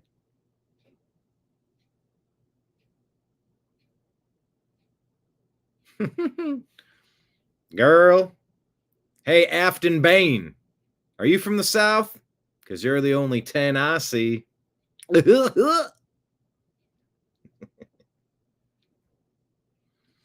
Marion, did you see the trash panda that passed out in a Virginia liquor store? No.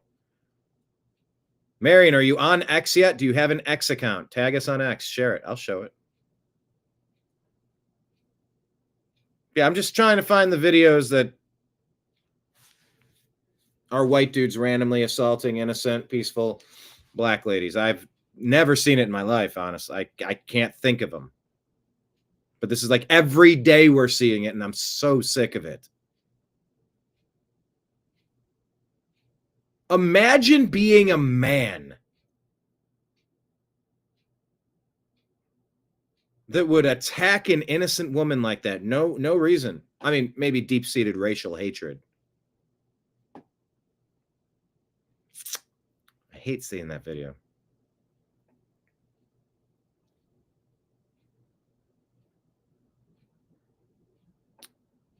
When we talk about the drug trade, here's the story they want you to hear about. This is Matt Gaetz with Carrie Lake. I think about all the time I spent on the campaign trail with you in Arizona, where we met with these angel parents who didn't have any due process when their children were slain or killed in some way. What's your reaction to the left's obsession with due process in an era when we've lost so many Americans to this narco-terrorism? I think of two of my good friends, Karen and Clark Griffin, who lost their son Tyler. And I get emotional when I think about it because Tyler wanted to be a journalist. He wanted to cover the real stories impacting Arizona and America. He graduated from college. He started to cover the border back when no one was talking about the border and the invasion. And he hurt himself. He hurt his wrist during COVID. Remember when we couldn't get to the doctor, we couldn't go out of our home? His neighbor said, "Oh, I have something that'll take the pain of your wrist injury away and help you sleep at night." And it was laced with fentanyl, and it killed him. And I got to know those angel parents along the way. You're right, they didn't get due process, but they continued to fight until they finally found a prosecutor who would prosecute the person who gave their son Tyler. He was not a drug addict, who gave him that pill to help him with the wrist pain because he couldn't get to a doctor during COVID. And they fought and fought and fought, but it took them fighting for years to get any justice. And you know what? There's been no due justice or proper course of justice when it comes to the people who got convicted and thrown behind bars for J6. There's been no process when it comes to all of the people who've been wrongfully convicted and prosecuted. What about Tina Peters rotting behind bars right now? So I don't want to hear it from the left. I don't want to hear it from people who hate President Trump and have a raging case of TDS. We want protection. We want safety here in our homeland. President Trump is delivering on that promise that he made to us during the campaign, that he would secure the border, protect the American people, and he's doing just that. Don't take random pills, please.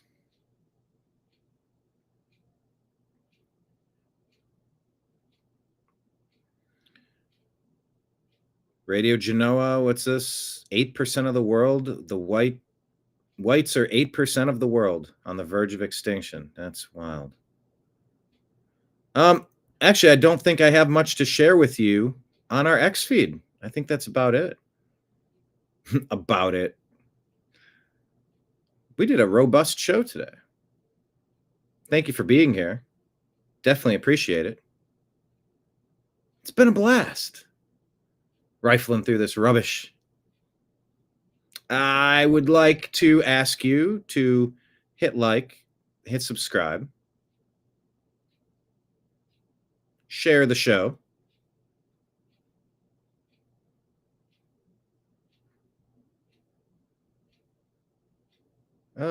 Let me check something. Should I, shouldn't I, shouldn't I? I will. I'm going to replay yesterday's show, at least a little bit of it. Not the whole show, but I'll replay a little bit of it here. For the people tuning in, we broadcast every day at noon. We'll be on tomorrow at 3 p.m. I'm sorry, at noon tomorrow for the TNAM Daily Show, and then 3 p.m. for Strictly Football. Excited for that. Even though my team sucks, I love this time of the year. Football playoff time, baby. Who's in the hunt? It's fun to find out. Wow. I'm trying to play the yesterday's show, but it's all slow motion. Why is it stuttering and stammering like that? Let's see what we can do here. Like I said, please hit like, please hit subscribe, please share the show with a friend. Consider Rumble rants and super chats if you want to throw something in the tip jar, as well as Venmo, Cash App, and PayPal. I think those take like 0 fees, which are the best type of fees, 0. But thank you so much for being here. Let me share.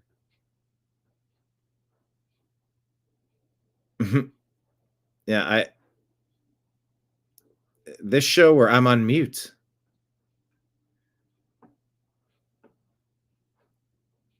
Talking, on mute.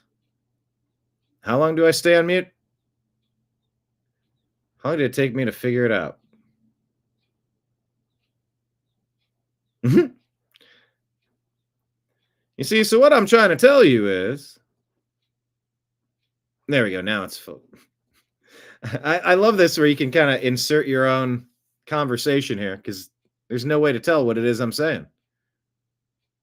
Anything I'm saying could be inserted here. It's like clip art. It's like stock footage. It's like AI. Yeah, I know. Gotta love the mute button.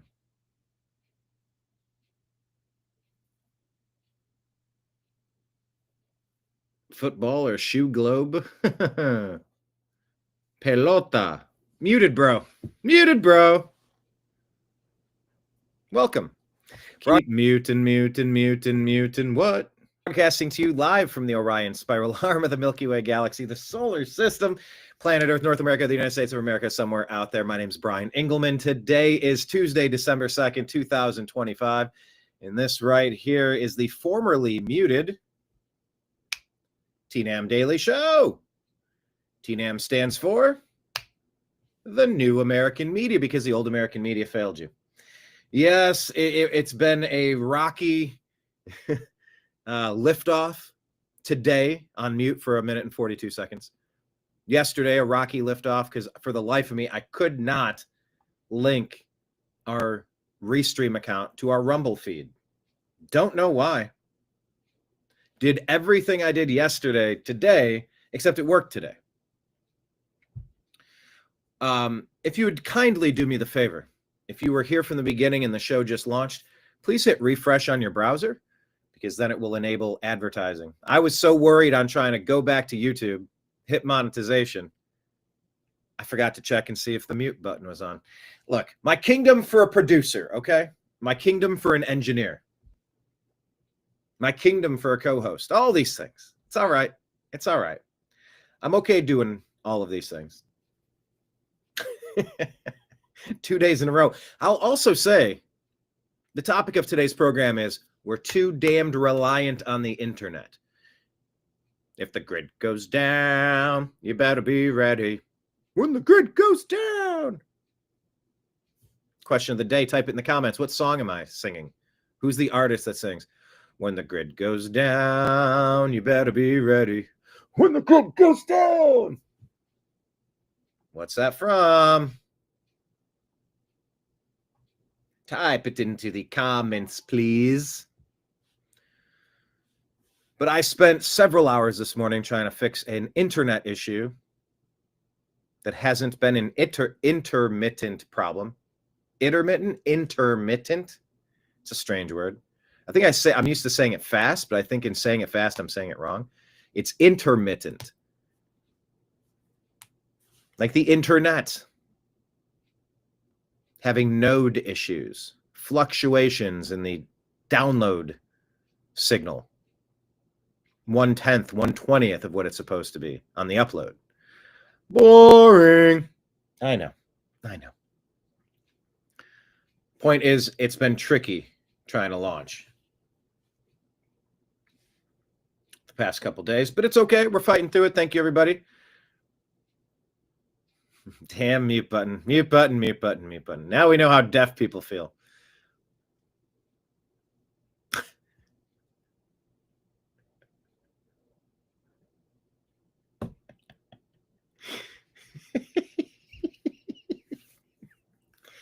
No, you don't, Danette. We all know that deaf people have no souls. They don't feel. They're not real. That's why I started laughing, because that joke was so mean and so dumb. I'm like, there's no way I'm going to actually say that out loud. Of course I got to say it out loud. Now you know how deaf people feel. Yeah, look, I'm clicking all these buttons trying to figure out how to edit the theme, because they always change. There you go. Now it's fixed. Sort of fixed. Thank you for being here. Hey, I got a question. I know how Danette found our show, but to the others, Mary and John, how did you find this program? I know how Dr. Nick found our program. He found a specific interview, and he's like, all right, I found that interview. Now I'm watching you guys, and it's going to inspire me to launch my show. I was like, that's cool, Nick. That's cool, Dr. Nick.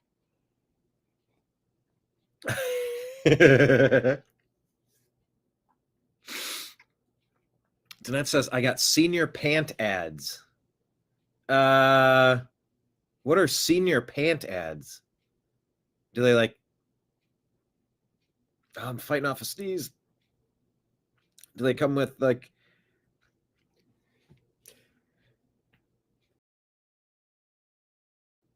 that was close.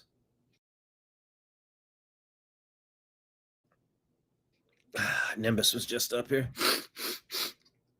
The key with allergies, showering is huge. Just dander and dust and allergens. I did just shower this morning. But he was just up here. I wasn't really petting. No, he was sitting here for a little bit. I don't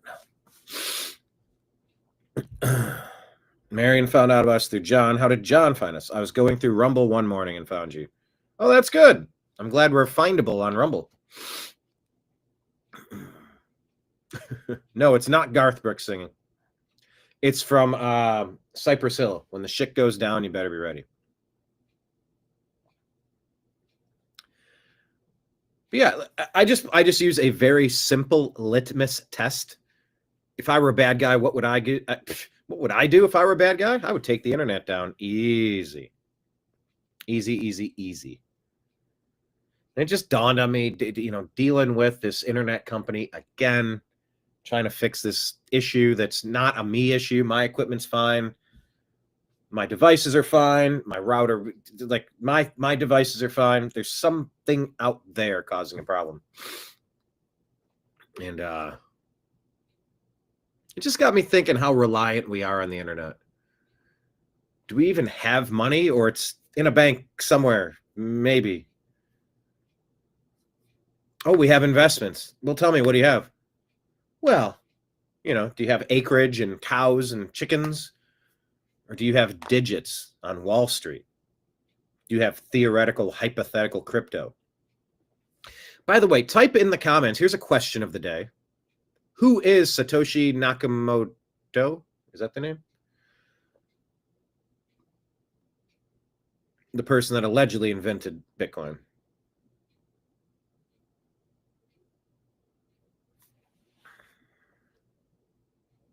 What if that all disappeared? Do we really have savings? Do we really have money? Do we really have jobs? Everything is internet-based. I don't know that that's a good thing.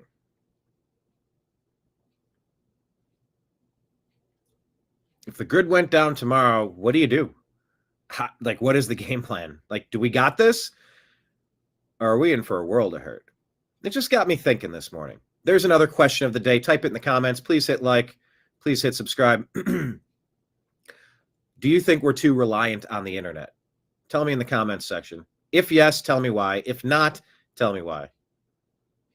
And you could say yes, we're too reliant on it, but I think we'd be fine if, I'd be curious to get your thoughts on this.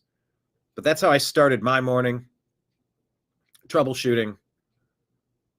A bit of an ongoing issue, but it is what it is. And it is time to start today's program. We're also going to start talking about color revolutions, fake news with Pete Hegseth, and more. Question mark. So buckle up. Here comes The TNAM Daily Show here on the New American Media.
Your guide to the truth. TheNewAmericanMedia.com.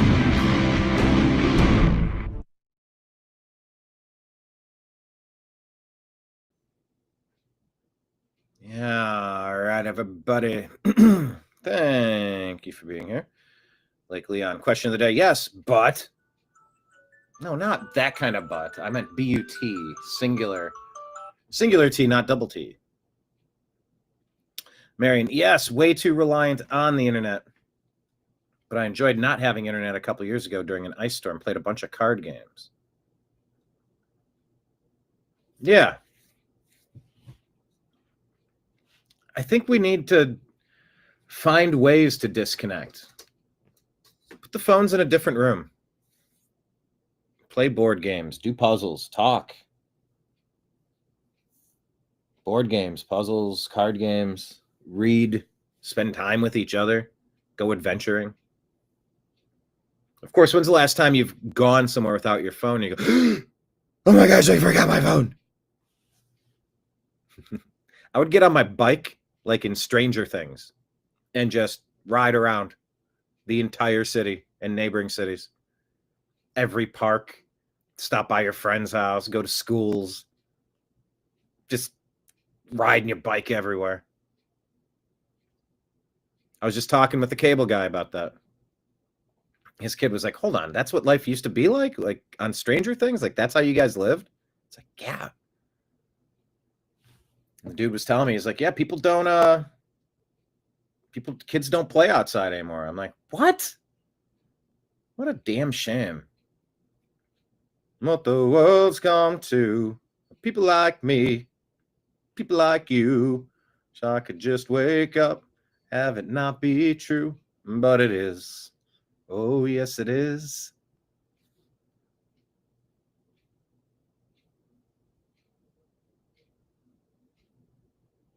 I couldn't even imagine a universe where I didn't grow up outside all the time. Playing football, playing baseball, playing soccer, playing tennis, playing basketball. I had a backyard and I had woods and we made trails and forts. It was the best. Gardens. I miss that shit, you know?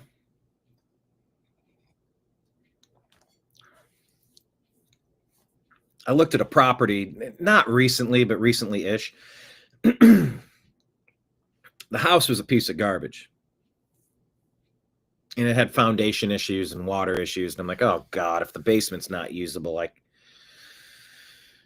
no thanks. The whole upstairs was a renovate. You know, you had to gut the whole place. You're going, you're looking at the place going 10,000, 20,000, 30,000, 40,000, 50,000, 60,000. Oh my God, how much is it going to cost to fix this place up? But you know what it had? I say narrow. It wasn't like this, but it was a narrow lot. But it went, God, what was it? 4.5 miles back. Oh man. And there was a deer, like a hunting blind up in the trees. And it had deer feeders under it. And you're like, oh man. Oh, I would have loved to have those woods. That house just for those woods.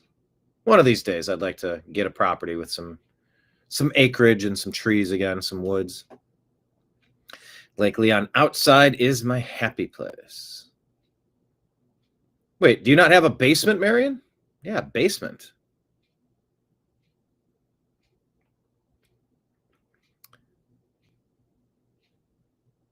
I want magazines and newspapers, but then we wouldn't have free flow of information like TikTok and Instagram.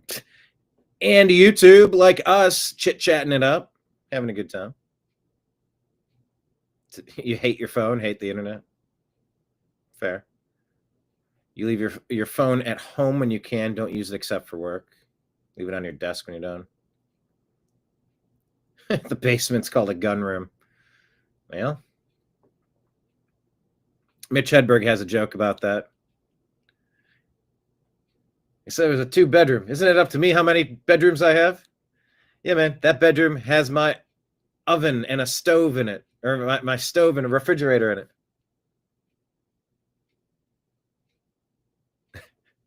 And I actually, when I moved to Los Angeles, I ended up living in the kitchen. In the little breakfast nook, I had to put like a Japanese changing partition up against the wall and put fabric from the ceiling. And I had a little fort that I crawled into.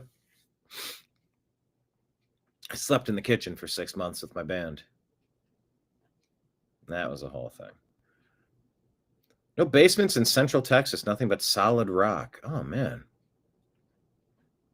Yeah, basements are the way to go. It just like doubles your living space, storage space, useful space, utility space. Anyway. Thank you all for being here. Please hit like, please hit subscribe. Let's pull up our Instagram feed. Tell you about these color revolutions that are happening. By the way, let me put up on the screen here a reminder to follow the New American Media on Instagram, Facebook, Truth Social, Rumble, Odyssey, Twitch, Kick, DLive, Locals, and YouTube at the New American Media. We're on Telegram and Signal at TNAM and TNAM Chat.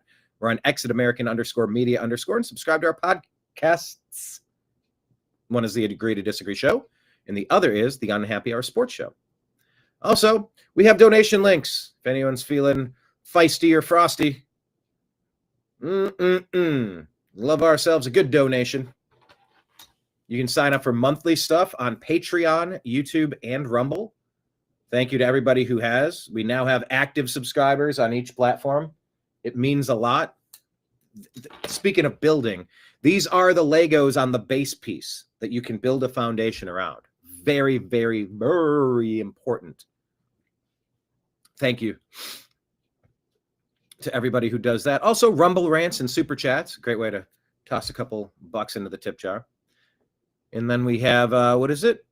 Fuzz Installment at Yahoo. That's our PayPal. And then it's just my name on Cash App and Venmo, Brian Engelman. We'll keep that going at the bottom of the screen. Now, wait a minute. Danette and Marion are neighbors? What is this? Yeah, I think I've been accidentally spamming you on X, thinking that you're posting. I don't know how to use things anymore now that I have gray hair. Well, let's keep trying. We'll keep figuring out. Ask John. John will be able to tell you. John tweeted a Trash Pandas graphic that I'll show you in a moment. But wouldn't that be great if you guys are neighbors and like you guys could like have a cookout, do some barbecue, go to the apiary and get some smoked brisket or whatever you're making. I love TNAM meetups. TNAM meetups are cool. We build community and we meet up places. I've done that. Not in Central Texas, but I've done that.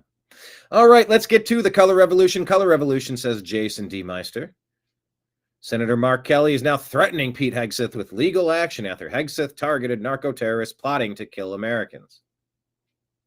Hey, the U.S. military is, the most powerful and effective, military in the world. And we've got to be, precise, and we have to be operating in accordance with U.S. law and international law, always. Based on what CNN is reporting, what the Washington Post is reporting, Do you believe if there was a second strike to eliminate any survivors, that constitutes a war crime? It seems to. If that is true, if what has been reported is accurate, I've got serious concerns about anybody in that chain of command stepping over a line that they should never step over. We are not Russia. We're not Iraq. We hold ourselves to a very high standard of professionalism. And this is where I'm really troubled about this, is because I have so much respect for people in the United States Navy. I served in the Navy for 25 years. And there is no organization more professional than Navy SEALs. And they should be revered. And that's why I say I hope what I've heard about this strike is not accurate. You mentioned that you were a captain in the Navy. If you received that order, would you have carried it out? No. We need to get to the bottom of this. Hey, the U.S. military is, the most powerful and effective, military. All right. So let's get a definition of color revolution.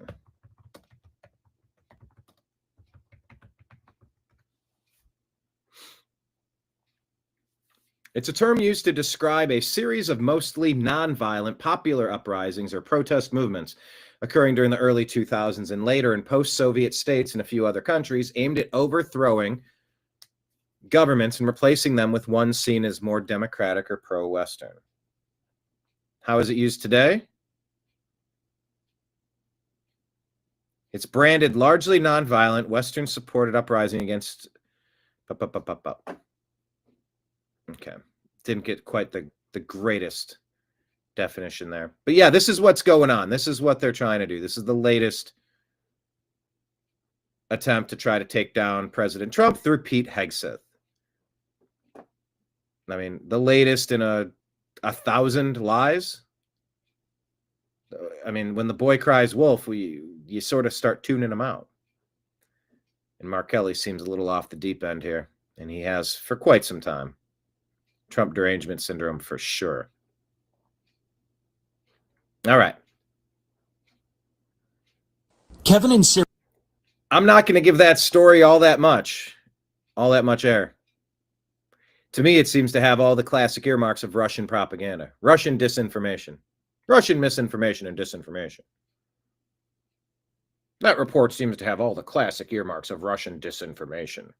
Remember when they said that about Hunter Biden's laptop when they rigged the 2020 to make sure, no, Hunter's not allegedly committing hundreds and hundreds of crimes, including severe blackmail, severe bribery, severe corruption and theft, and grift and graft. Nah, let's vote Biden. Oh, look, our unnamed military. Wait, what do they say?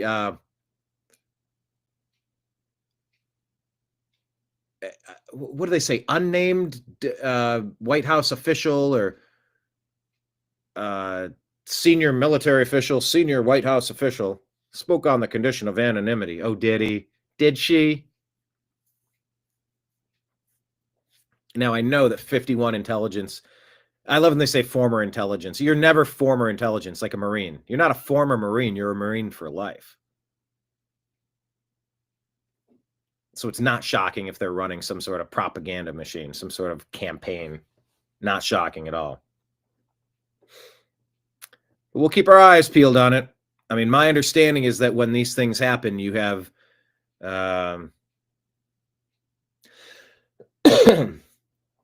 you have a team of lawyers that you're sort of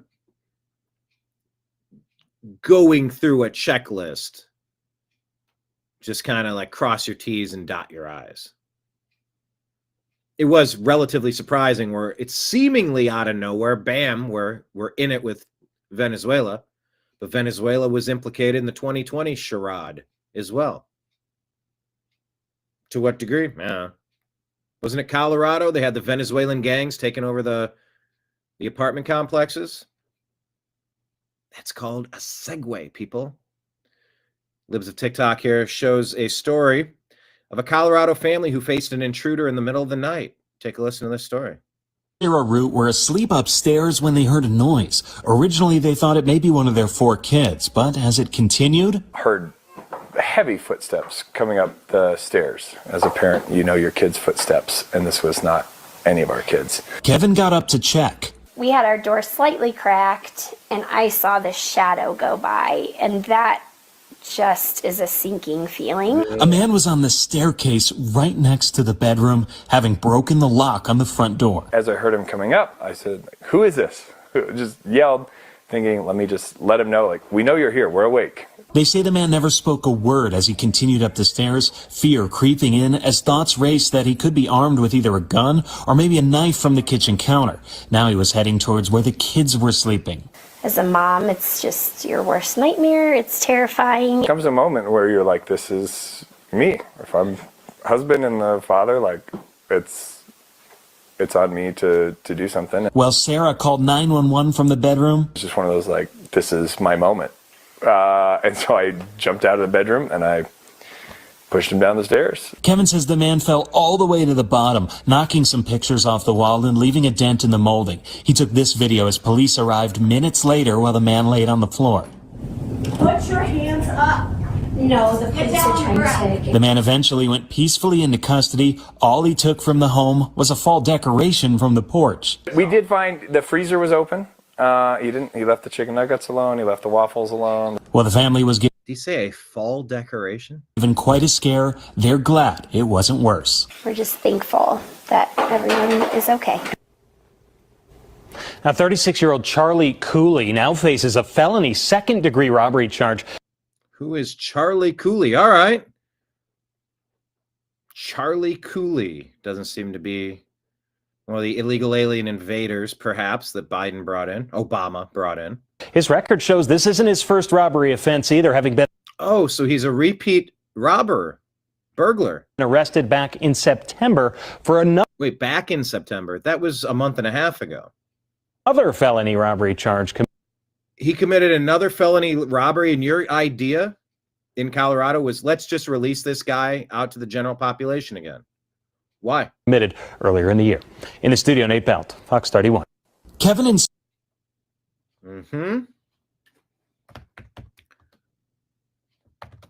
Why are felony home invaders ever being released back into society?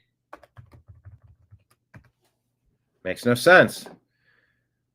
But it's a reminder, how secure is your home? Do you have tools at your disposal to take care of situations if something pops off? Be a good idea if you did have some stuff, right? Imagine waking up to that. All right.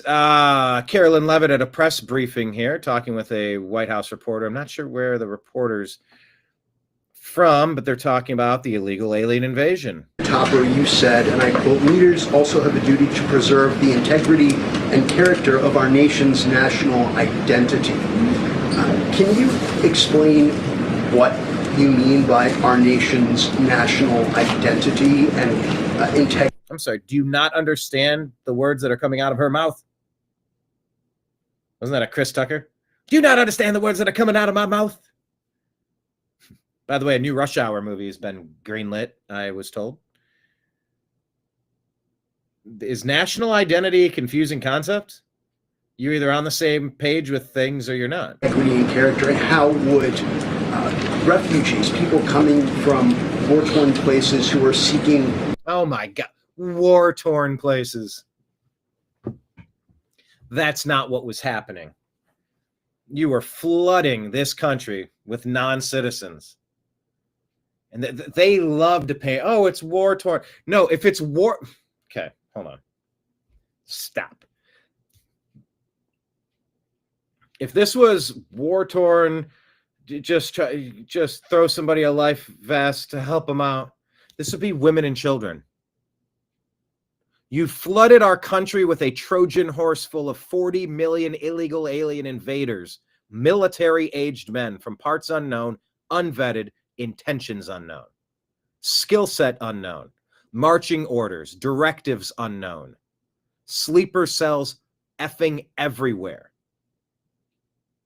No, that's not women and children. Oh, the boat's going down. Let's give them a life vest. Oh, we got. Won't somebody think of the children? These are military-aged men. Solo. That's an invasion. That's an invading army. I don't know who this guy is, but it's a completely disingenuous question.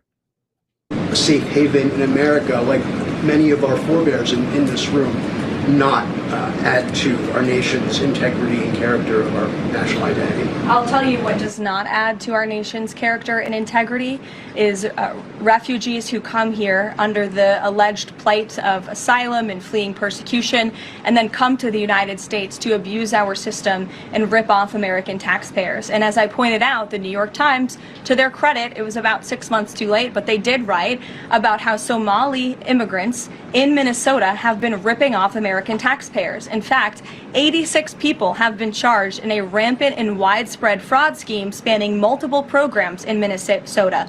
Of those 86, 78 of those people are Somali, 91% of them charged. So far, 59 of those people have been convicted for their roles in fraud plots that have stolen $1 billion from taxpayers. In one scheme, and this is egregious, a nonprofit and its affiliates with these Somali migrants claimed to have fed tens of thousands of American children during the pandemic. They were reimbursed for those meals by taxpayers. However, federal prosecutors found that almost all of those meals were never even delivered to hungry children. In fact, those organizations' leaders spent the money on houses, luxury cars, and real estate in Turkey and Kenya. Another scheme involved hundreds of organizations who were reimbursed for services that were supposed to help people at risk of homelessness. Once again, those services were never provided. All of this has happened under Democrat leadership in a Democrat-run state, where these refugees, these migrants are coming to the United States. They are abusing our system. They are draining our resources that should be going to law-abiding, taxpayer-funded, tax-paying Americans. And this president is not going to put up with it anymore. During your topic, you said, and I quote, leaders also have the duty to preserve the integrity and... I think that sums it up fairly nicely. Bunch of pirates and thieves looting us blind. That's it. All right, here is Congressman Byron Donalds shared this. Deputy Chief for Policy and Homeland Security Advisor Stephen Miller talking about the SAVE Act in voting. For your audience, perfectly, Sean. This was not a loophole. The Biden administration, Secretary of Homeland Security Alejandro Mayorkas, devised a scheme to fly illegal aliens into the country and then to escort them en masse across the border by the millions, and to give them something known as parole, which gives them a work permit, which gives them a social security number, which gives them access to the voting booth.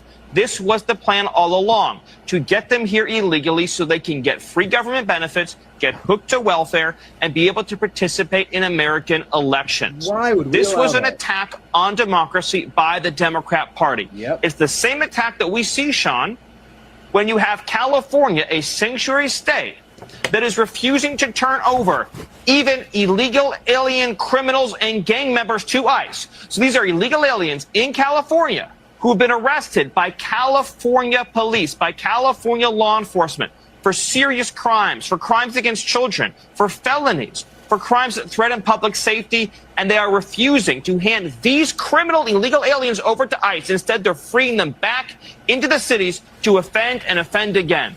By any definition, what California is doing is criminal. It is a violation of our laws. It is one of the most heinous things that I have seen in my entire... That's it for your audience. Perfectly, Sean. I think he was going to say in my entire life. Treasonous activity. What?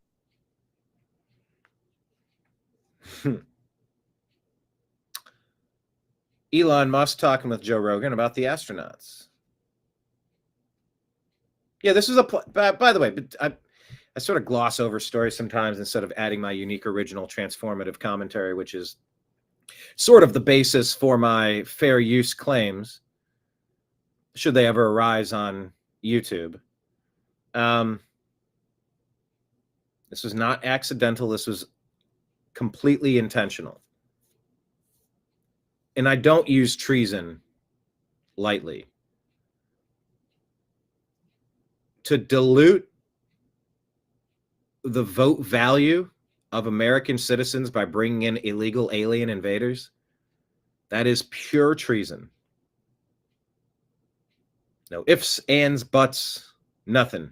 It's legit, it's gross, and there need to be repercussions. All right, here's Elon and Rogan. One more thing that I have to talk to you about before you leave is the rescuing of the people from the space station, which we talked about.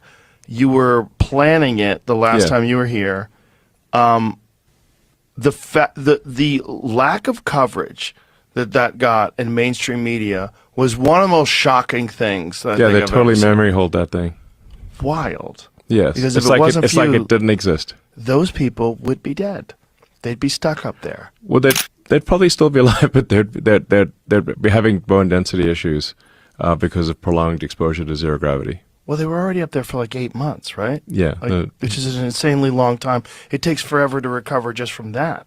Yeah, they're only supposed to be at the space station for 3 to 6 months maximum. So one of the things you told me that was so crazy was that you could have gotten them sooner, but yeah, but for political reasons, they did not want SpaceX or me to be associated with returning the astronauts before the election.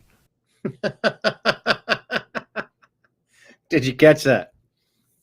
They, Biden's people, didn't want Elon to be associated with returning the astronauts before the election. Gross. Gross that they factored that in. that is so wild that that's a fact. Oh, First of all, that even we absolutely could have done it. So, but even though you did do it and you did it after the election, it received almost no media coverage anyway. yes, because nothing good can the media, which is essentially a far-left the legacy mainstream media is a far-left propaganda machine, and so any story that is positive about someone who is not part of the sort of far-left tribe will not get any coverage. So I could save Elon's looking a little bit more like Arnold Schwarzenegger in these recent videos. a busload of orphans, and it would I could save a busload of orphans and it wouldn't get a single news story. Yeah, it really is nuts. It was nuts to watch because even though it was discussed on podcasts and it was discussed on X and it was discussed on social media, it was a blip in the news cycle. It was very quick. It should have been a national baby Jessica's in the well. Oh, here's a nationwide. People want to get that worked up over what happened in Minneapolis.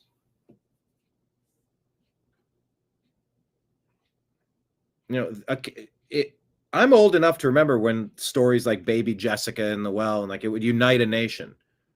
Retrieving stranded astronauts, that's like the stuff of Hollywood. That should have been wall-to-wall coverage, and they couldn't do it because Elon was aligned with Trump and against their deep state. It was in and out. And because it was a successful launch and you did rescue those people and nobody got hurt and there was nothing really there was no blood to talk about. Right. Just fucking in and out. Yeah, absolutely. Well, and one more thing that I have to talk to you about before you leave is... That is a very good point.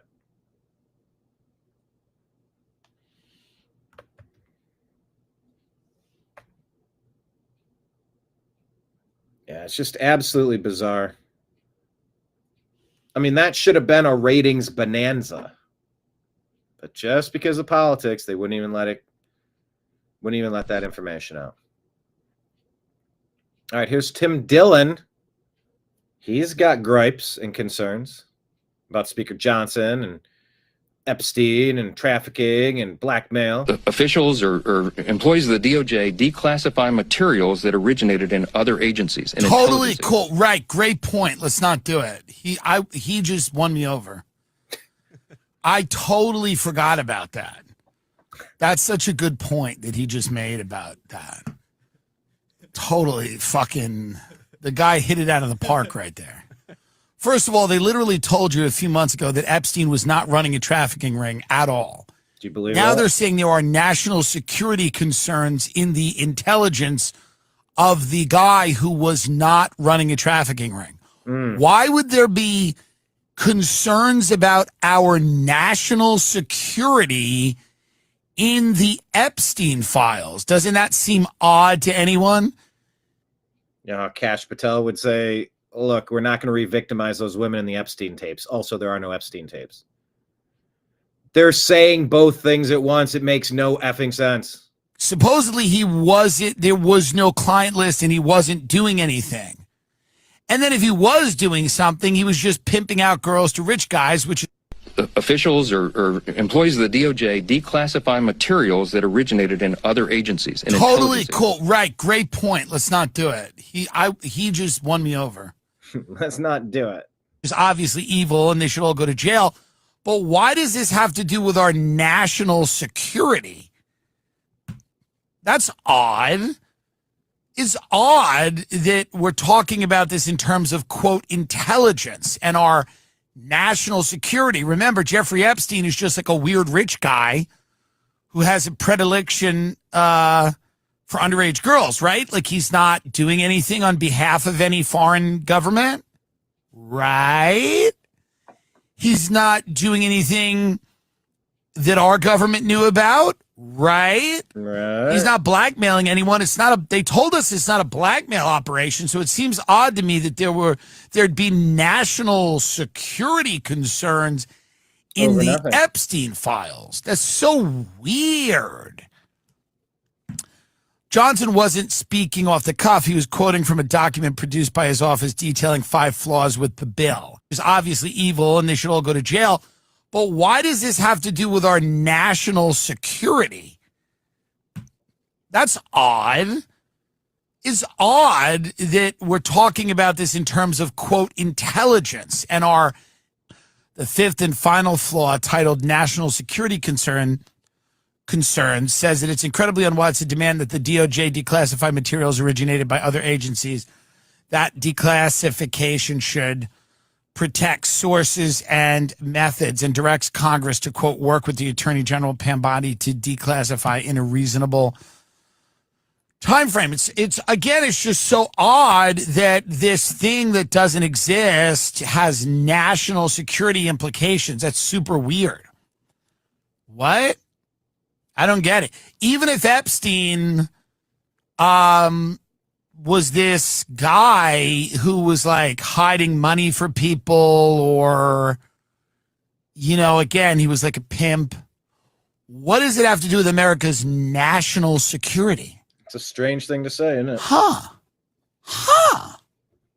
The fifth and final flaw titled national security concern says that it's if we're getting our national security by abusing kids, nope, that's not okay. Burn it down. Burn it all down. What's this comment here from Armchair?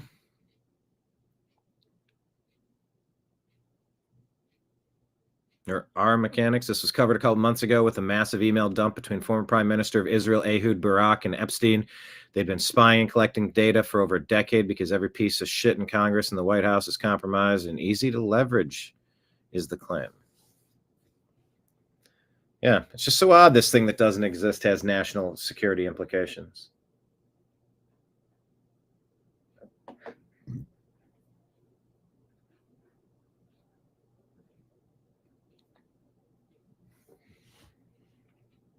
Jimmy Fela says, I want to live in a world where liberals are madder at the guy who shoots our troops than the guy who deploys them. Could you imagine? Gabe Giardini says, here's the perpetual cycle that we've entered. 1, patriots are murdered. 2, the left celebrates it. 3, Republicans do nothing and spend their time tone policing on their own base instead. Step 4, see stage 1. I believe both National Guardsmen have passed away now. Let me ask Grok.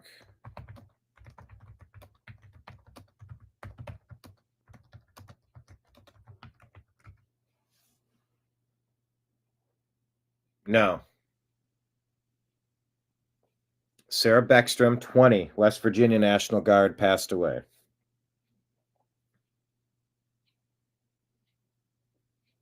Okay. Critical condition, fighting for his life.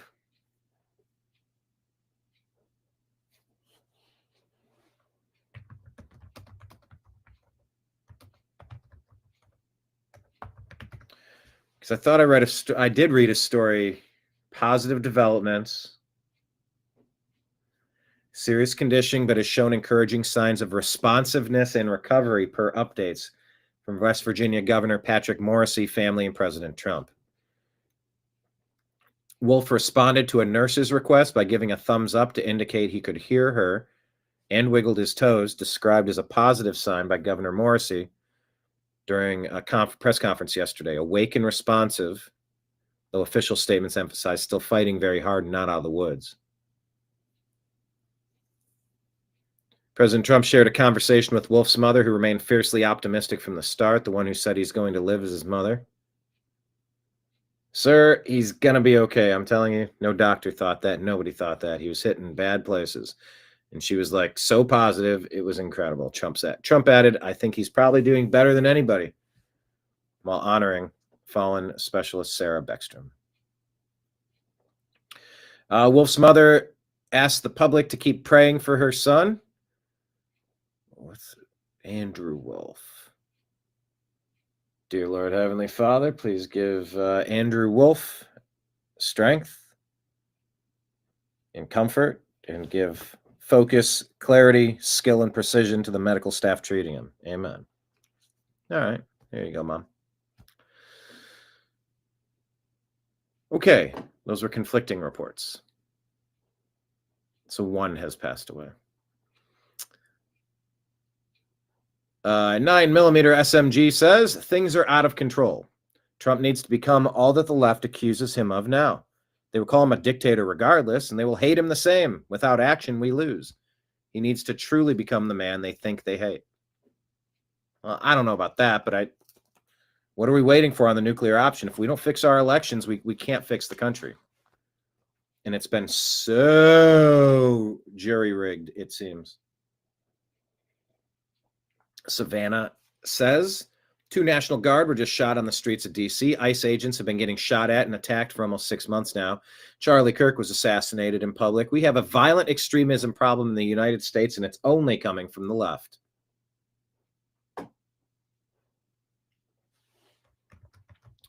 We'll put a stay frosty button. Kind of means keep your head on a swivel. Be alert, be aware. I think this is John Rich talking with Tucker Carlson. It doesn't seem to be a fan of Joel Osteen. I think the Joel Osteen. Ah, there's music. Never mind. Moving on.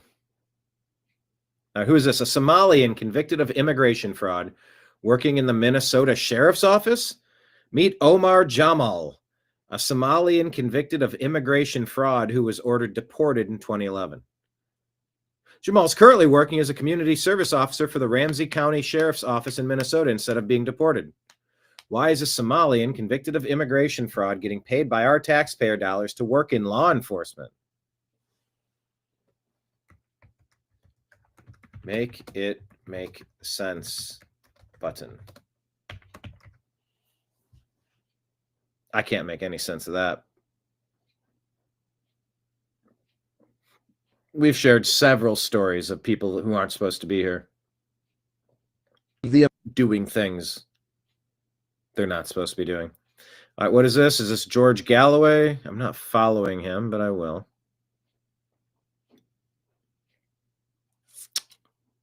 A deep state murder most foul. Charlie Kirk. The American deep state killed Charlie Kirk. For the reasons that I have already given. For the reasons that Charlie Kirk was emerging as a clear and present danger to them. Because Charlie Kirk was papabile. He was potentially presidential. He could have run for president against whomsoever. Yeah, I didn't quite get it at the time. He could have absolutely become president. Donald Trump had in mind to hold the fort until his own children were capable of taking up the reins. I believe that they wanted to sow such civil discord in the United States that civil war, or the language of civil war, or the legislative program to crush his political opponents in the United States was a powerful reason why they wanted rid of a potentially troublesome priest with a mass congregation of many millions of college-aged kids in the United States of America. Just two more quick things on the subject of coincidences. Do you know that the first media outfit in the entire world to broadcast and publish the events in Utah was the Jerusalem Post? And did you know that both Donald Trump and Benjamin Netanyahu both announced the death of Charlie Kirk at precisely to the minute the same time, 3:02? What's the odds on that? What's the odds on the President of the United States, 10 hours time difference away from Tel Aviv, and the Prime Minister of Israel announcing the death of an American influencer at precisely 3:02, each of them at exactly the same time? The American deep state. Not going to stop digging into this story. He says the American deep state killed Charlie Kirk. Right. All right. Let's go over to Tim Tebow, a great spokesman for trying to live a good life, it seems. Now in our society and around the world, we say we value people, but we don't get out of our comfort zone to truly value them because we don't always actually believe that they're that valuable. But my hope and prayer is that we would really see them through the lens of the cross and through the lens of the God of this universe, and that we would really see their worth and their value, and it would do something, and we would respond in a way that would care for them the same way that God loves us so much. He sent his son on the greatest love story rescue mission of all time because that's how much he values people. Yeah. We see people every single day, and the challenge is, how are we going to see them? Will we really see them in a way that we treat them with such kindness and respect and dignity and honor, regardless if we like them, regardless if we have the same opinion, regardless if you have the same political stance or faith? Like, that is the challenge, because right now in our society, we value people that we agree with, when their value should never come based on what we agree or disagree, based on what you've done, because we were all created in God's image. And so when we actually look at people and see them that way, and wherever you're at, we get to stop and we get to care for people, and we get to value them wherever they're at. And that changes everything if we just started to do that. And how many times have I missed the mark because I didn't actually see people through the right lens of my eyes and the right lens of my heart? Right now in our society and around the world, we say we value people.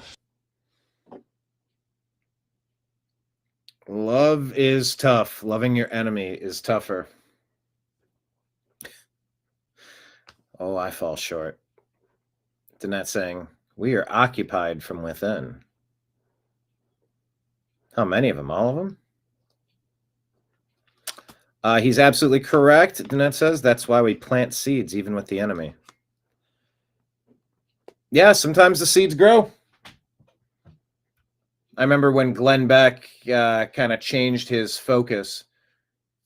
It was a little bit less of, hey, let me reach out to you. Let me save you. Let me wake you up. Let me wake you up. Let me wake you up.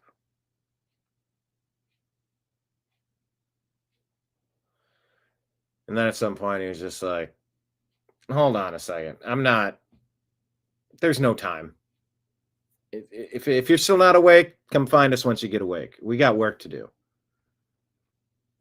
You can't spend too much of your time talking to people that are just, if they're out on another planet, you got to kind of let them be there. Sure, drop a seed, but it doesn't mean you got to stop what you're doing and focus on that one seed all day. Conservation of resources, opportunity cost. You only have so many hours in the day. Here's Candace with a new haircut that I think looks pretty good. She says that the FBI ignored her and stayed silent on her request after she contacted them with info about the Macron family who are plotting to assassinate her. Take a listen. Only department that we did hear back. Well, first let me say I did not at all hear back from the FBI on the American side. I did hear back from the counterterrorism unit. I did hear back from the White House confirming that that message had been delivered on Trump's desk. Me saying that I had the information. I guess he didn't want to inquire further, which is interesting. But the FBI left me on red. And I will say I didn't go through an official channel and send an email, and I should do that. But I did send a text message to somebody very high up who received the text message. No response. Now, I thought that the claim of the French Foreign Legion being involved in Charlie's assassination, I thought the FBI might be interested.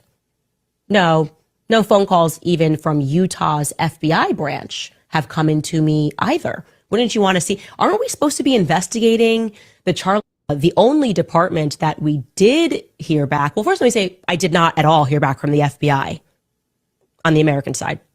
I did hear back from the counterterrorism unit. I did hear back from the White House confirming that that message had been delivered on Trump's desk. Me saying that I had the information. I guess he didn't want to inquire further, which is interesting.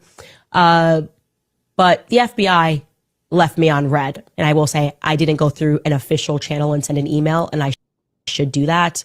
But I did send a text message to somebody very high up who. All right. Kirk assassination, it was totally not a state operation, and they really want to get to the truth, which explains why nobody called. No, Utah, not interested. I'm actually surprised Tyler Robinson's lawyer hasn't reached out to me. What's going on here? No, we've got to protect the patsy, right? We've got to protect the patsy in this situation. Kirk assassination, it was totally not a state operation. Yep.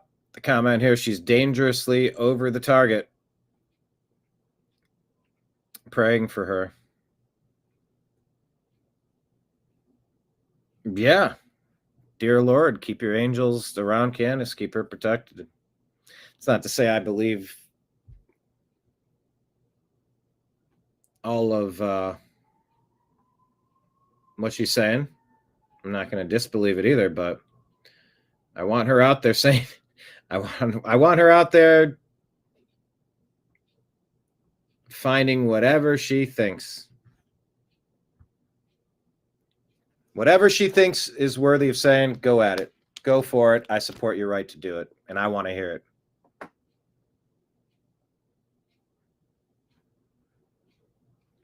Pinkies up, everybody. Speaking of being over the target, Lauren wouldn't be trolling us if we weren't over the target, if we weren't a burgeoning show, an on-the-rise program, a consistent and steady stream of reliable information to clap back against the lying narratives. What's Lauren saying? Republicans typically win District 7 in Tennessee by more than 20 points. The race being this close shows a major shift in political sentiment and demonstrates how popular Trump has become. Bless you, Lauren.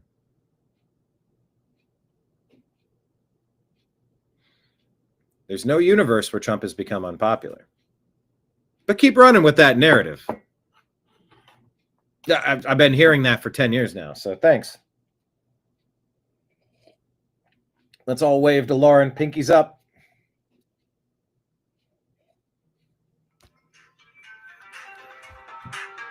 Oh, yeah, I may have an appointment in as little as an hour. The appointment comes when the appointment comes. All right, let me fly through the stories. Danette says, I think Trump is bought by Israel. You're not the only one. Lake Leon, yep, we have no proof from the other side.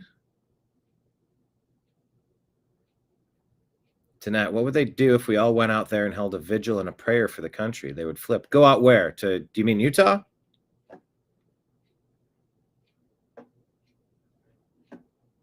Yeah, demons don't like prayers. That's for sure. All right, so 100 years ago, look at this. All these fit, thin people. But now diabetes is up 900%, heart disease up 500%. This all according to Seed Oil Scout. Obesity up 1,300%, cancer up 300%. What changed? These are the sweets that we consumed 100 years ago, fresh fruits and such. Oh, but look at this ultra-processed garbage. How we got our protein 100 years ago? Some steaks. But now, what is all this stuff? Whey? Soy? Blah. The fats we cooked with 100 years ago? Butter? By the way, I've been on a butter kick. Oh, to the Capitol. Yeah, be a good idea.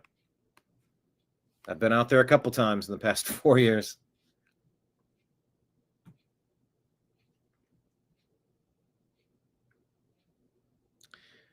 I've been on a butter kick. Organic grass-fed butter.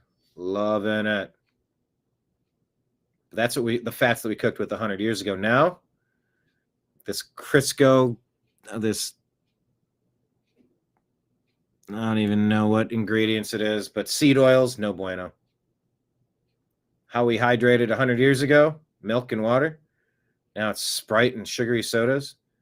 Growing vegetables 100 years ago. And now everything's sprayed with shit. They sell you the disease and lifelong treatment. Yeah. Got to get this under control. This post here says the Somali Feeding Our Future crew stole $250 million, according to Hodge Twins sharing this conservative twins post. Or that's them. Stole $250 million by threatening to call Minnesota officials racist unless they kept the cash flowing. And it worked for over a year. Pure extortion disguised as equity. Minnesota got played. And we said, yeah, that sums up 40 years of Democrat tactics nicely. I was having a conversation with the cable guy today. Black dude. I think he said his mom is white. He's black. His dad was black. His mom was white. His wife is, what was it, half Puerto Rican or something? Something like that. And we were talking about race and these stories and the news and the podcast. And it came up. I'm like, oh, these racial arsonists. I'm like, man, there's nothing worse. And I said, for 40 years, they've been pulling this shit. Jesse Jackson, Al Sharpton, Barack Obama. It's just poisonous, divisive, racial bullying. Because they learned they can get people to shut up. They can get some money out of people that way. It doesn't work anymore, thankfully. But my God, was it pretty tough.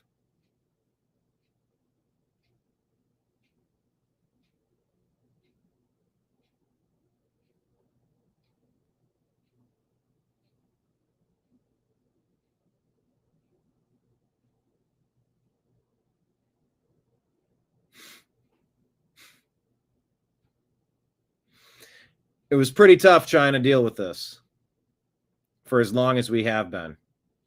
But that's the story. They told these people, nope, I'm going to call you bad names.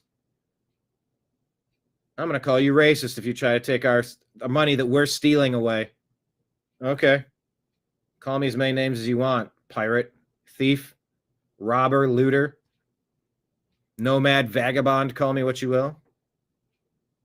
But really, that sums up 40 years of Democrat policy for sure. Matt Walsh, trying to understand the Israel thing. Reason. And by the way, employed with Daily Wire, which is a Ben Shapiro joint. I do like Matt Walsh.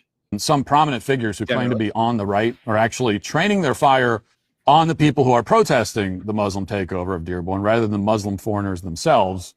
So here's what Jake Shields wrote, for example, in response to a video of one of Lang's protests, quote, "Muslims don't hate Christians, so I'm not sure what the point of this is. Do this in Brooklyn in a mostly Jewish community." So I guess the idea is that in order to dunk on the Jewish communities, we're supposed to forget about the fact that Muslims have been killing Christians for 1,400 years. Muslims don't hate Christians? What in the world are you babbling about? They're killing Christians across the world right now as we speak, particularly in Nigeria, as we discussed a few weeks ago. Every year, Muslims are executing thousands of Christians because of their faith. Meanwhile, Islamic countries are also flooding our country with immigrants who hate us and who openly threaten us at city council meetings. But we're supposed to believe that Muslims have no hatred for Christians whatsoever, even though that statement defies over a millennium of human experience? After I challenged Shields publicly, he responded by claiming that Christians have killed far more Muslims than the other way around, which isn't true. And then he pivoted again to like, well, we need to talk about Jews. That's all he wants to talk about. And as I told him on X, this is just full-on anti-Christian propaganda, something straight from the left-wing Reddit fever swamps. Talking points that are totally indistinguishable from the far left. An effort to distract conservatives from doing what needs to be done, which is taking back our national sovereignty. And we can't fall for it. I mean, there are some people ostensibly on the right for whom, hating Israel is literally the only issue that matters, the only one. They would happily let our country succumb to a third world invasion if it meant we would have more people here who don't like Israel. So Israel first from the other direction, as I pointed out many times. Now, in any case, the time for a national federal response to this invasion is long overdue. But there hasn't been one. And therefore, this week, the governor of Texas, Greg Abbott, decided to take action on his own. He designated CARE and the Muslim Brotherhood as foreign terrorist organizations. At the moment, for whatever reason, some prominent figures who claim to be on the right are actually training their fire. Okay. Yeah. The problem isn't Christians who can't tolerate Muslims praying to a false god in the sky, a different flying spaghetti monster in the sky, as an atheist would say, like all of you people believing in religion, the Bill Maher's of the world. Oh, there's the smartest people in the room. There's no such thing as God. Haven't you heard of the Big Bang? No, look, all the smart people say nothing created everything. Doesn't that make sense? Nothing created everything? No, that's the dumbest shit I've ever heard. And you're telling me that's what science is telling us?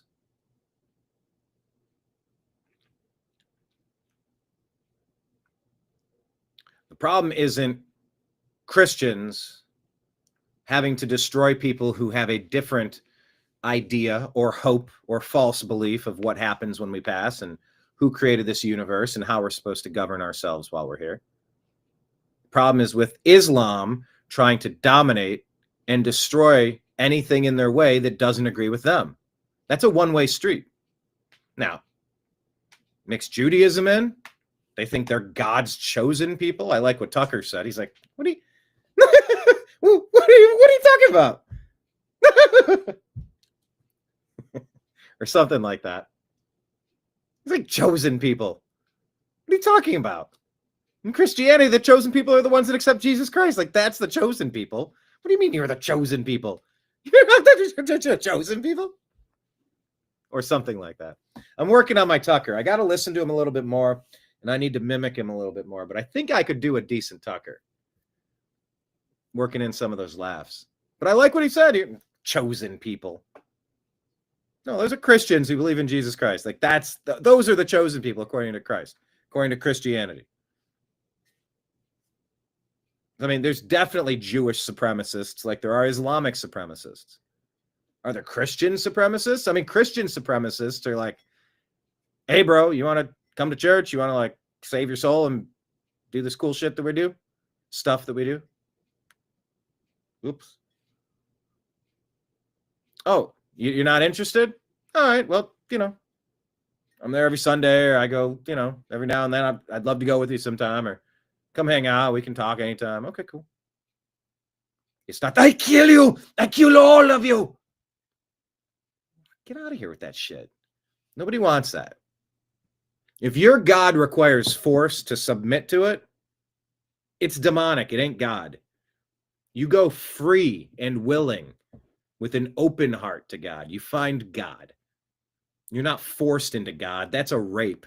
That's the rape of a soul. A forced, air quote, belief in a God is a rape. It's an attempt to rape a person's soul. Nobody finds the afterlife through force. You find it through salvation and your own personal path. If your idea is so good it doesn't require force, and if your idea sucks and it requires force, you suck. Anyway, Kenneth asks, is trans fat confused? Well, you know. What are the pronouns of probiotics? I don't know. There's something there. Trans fats. Kenneth, working on a tan. Nice. Settled back in. I know you're traveling a little bit. Now you're back in. The Space Cowboy's back and working on a tan. Welcome back.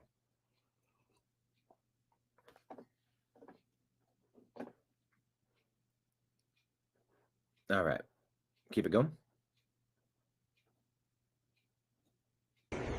This could have gone no other way, and this will go no other way.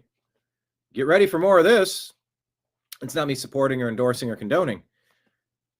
But if you have weaponized your government against the normal people, the citizens of your country, this could go no other way. Take a listen to what this is here. Kristen Sokolov reporting, Irish patriots drop a masked manifesto. Take a listen. They declare a war on foreign invaders and traitor politicians. Well, this could go no other way. To the people of Newry, Mourne Down, we, the New Republican... To the people of Newry Down. Just like how I said, there was a dude of Indian dialect that was interviewing Elon Musk, I believe, yesterday. And I played a clip. I'm like, I listened to 5 seconds. I didn't pick up any one of those 10 words that I heard. I don't know what was said. Like my ear didn't hear it. Oh, go to down. Huh? I didn't pick up a single word from this. So it's not just brown people I can't understand. I really am starting to channel a little bit of inner Tucker. I'm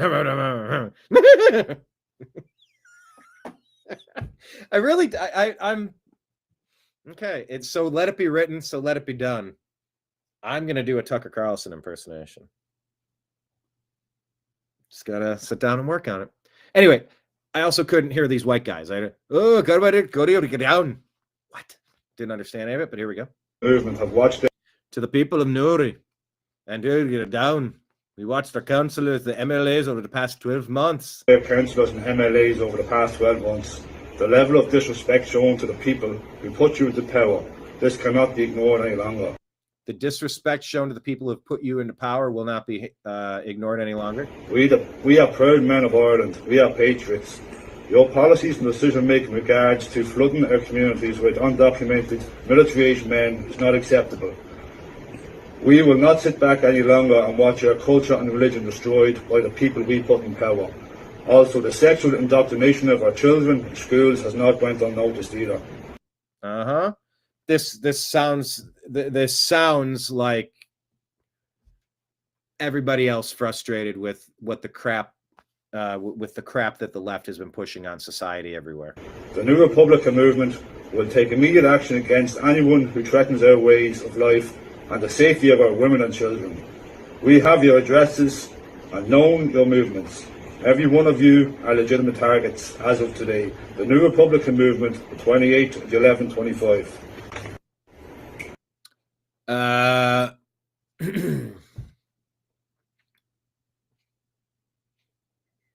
Dr. Zoidberg. Yeah, I can't hear his voice. I recorded the first few episodes when it debuted. I didn't really keep up with it or watch it.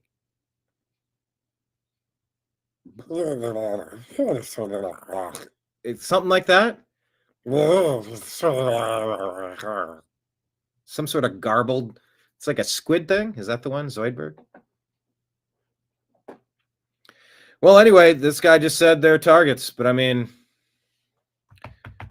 this could go no other way. Button.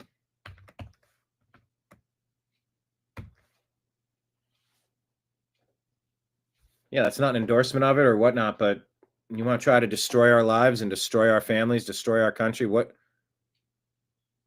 I was close on the chuckle. I think it's also the chuckle rolling into the next couple things that he says. Oh no, they gotta say, oh, you gotta. Anyway. Yeah, Tucker's my new favorite impersonation, I think. I don't know if anything would ever surpass my Bobby Kennedy. I'm more or less a fan of Robert F. Kennedy Jr. trying to make sense of this really messed up health environment that we found. He's still my favorite. All I had to do was throw your hands in the air and then run away when I chuckle. Wait, the same chuckle? Is it the same Tucker chuckle? Tucker chuckle, chuckle Carlson.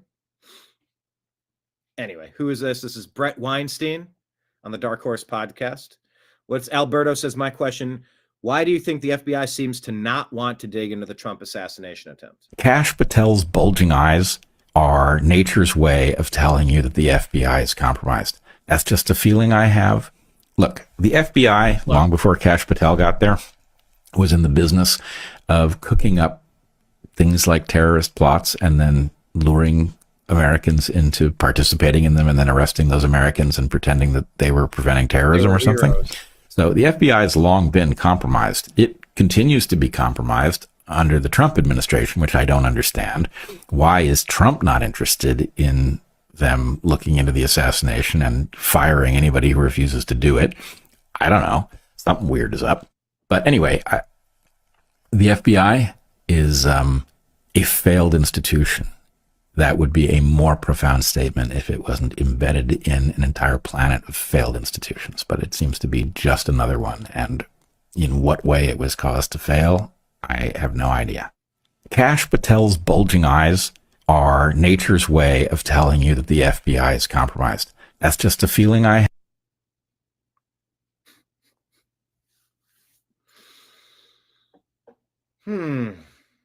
Patel's eyes are a hallmark of MK Ultra trauma programming, says Jay Farmer. Oh, he's got those eyes. So here's what who's our friend Lauren? Pinky's up to Lauren. I believe Lauren changes her name every now and then, and it's not really Lauren. A lot of these YouTube accounts were created a month or two ago. Hey, remember when I reached out to the FBI and put it on their radar when we got that D threat? When the threats got violent over Bobby Kennedy, actually. Allegedly. It wasn't over that. And that says, maybe that's because the Trump assassination attempt was political theater to roil his party base. Do you mean that it didn't happen? Do you political theater? So it was a play and there was no shooter? Because Corey Comparatore did get shot and expired. We saw what looked like blood.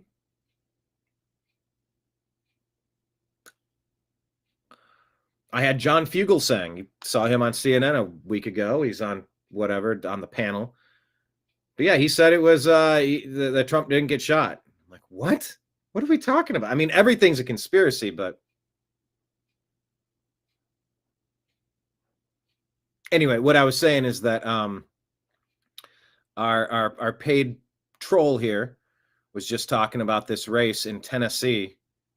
How could this Afton Bain get even remotely close? She hates the people of Tennessee and Nashville. Recent poll shows that Van Epps, he's up by 2 points, but it's close. It's real close. This is a Republican. He's up by 2 points. It's pretty close. Seat. Look, she's a homegrown Marxist. She was educated right here in Knoxville, Tennessee, and is running in Nashville. We better start paying attention, Republicans. We're always worried about all the folks that move here from Chicago or New York or Los Angeles, whatever. They're refugees. They're trying to get out of that mess. They know how bad it is. They don't want it here. Yeah. She was educated right here in Knoxville, Tennessee at one of the elite private schools. And they pumped a ton of money into it. And why did they do that? Because they know Republicans are asleep at the switch. Matt is probably one of the best candidates in the country. He's a decorated. Hey, people, you hear Tim Burchett and President Trump. Some people give endorsements. Other people they will bend over backward on their endorsements and be like, yo, this is legit. They seem to really like this guy. Who is it that's running? Matt for tennis. Matt, what's his name? I can't, it's not popping up. Veteran, helicopter pilot, special force. He's got all the criteria, and he's incredibly courageous, conservative. He's articulate.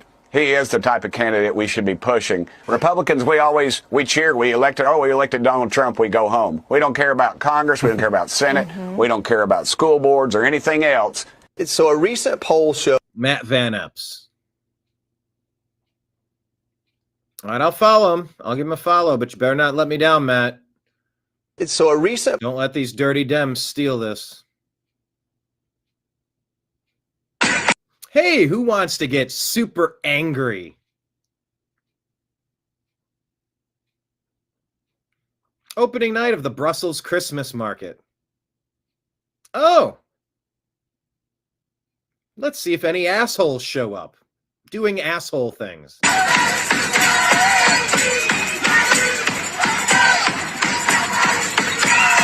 Imagine the outrage if a Muslim religious ceremony were interrupted and disrespected like that. Now imagine if that happened in a Muslim majority country. The protesters would potentially be put to death. And yet, in countries where Christianity is the dominant religion, you can disrespect Christianity with little to no consequence. Now, if Christians want to have a Christmas market, they need to spend obscene amounts of money on security to prevent a terrorist attack. There is no telling how many Christmas markets are not able to happen because they simply don't have the budget to prevent terrorist threats. Christians are being terrorized in their own homelands, and it has to stop. If you are going to come and enjoy the benefits of a country that was founded by Christians, then you need to respect Christianity. No religion is allowed to be disrespected like Christianity is in the West. It's time for Christians to take more pride in their homelands and stop allowing every other religion and culture to trample over and disrespect them. It's time for them to reject people who reject the values that made the West great. Incompatible with Western values. Oil and water. All right, DC Drano says, here are the top 5 things that the Trump administration needs to do before midterms to win. Pretty decent list, I think.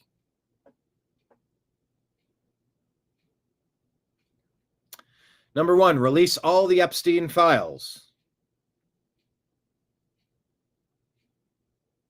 Oh, breaking news. Emmanuel Clase and Ortiz, the pitchers for the Cleveland Indians, Guardians, they face a May trial in a pitch rigging scandal. This is going to be a big story. Big, really big show. It's going to be big news. Okay, so the 5 things that Trump admin needs to do before the midterms to win. Take a listen. 1, release all the Epstein files and arrest all the pedos. I don't think they realize how big a deal this is. Can't keep dragging it out. Full info dump, mass arrests. 2, create a historic housing affordability program. Not 50-year mortgages, you assholes. I added that. My plan is this. Super simple. How about this? Every American gets 1 interest-free loan at all times. You have your own home property and you're able to pay it off, you're allowed to go get an investment property, build some actual wealth. to leave for your kids. So you're not just breaking even and dying. One interest-free.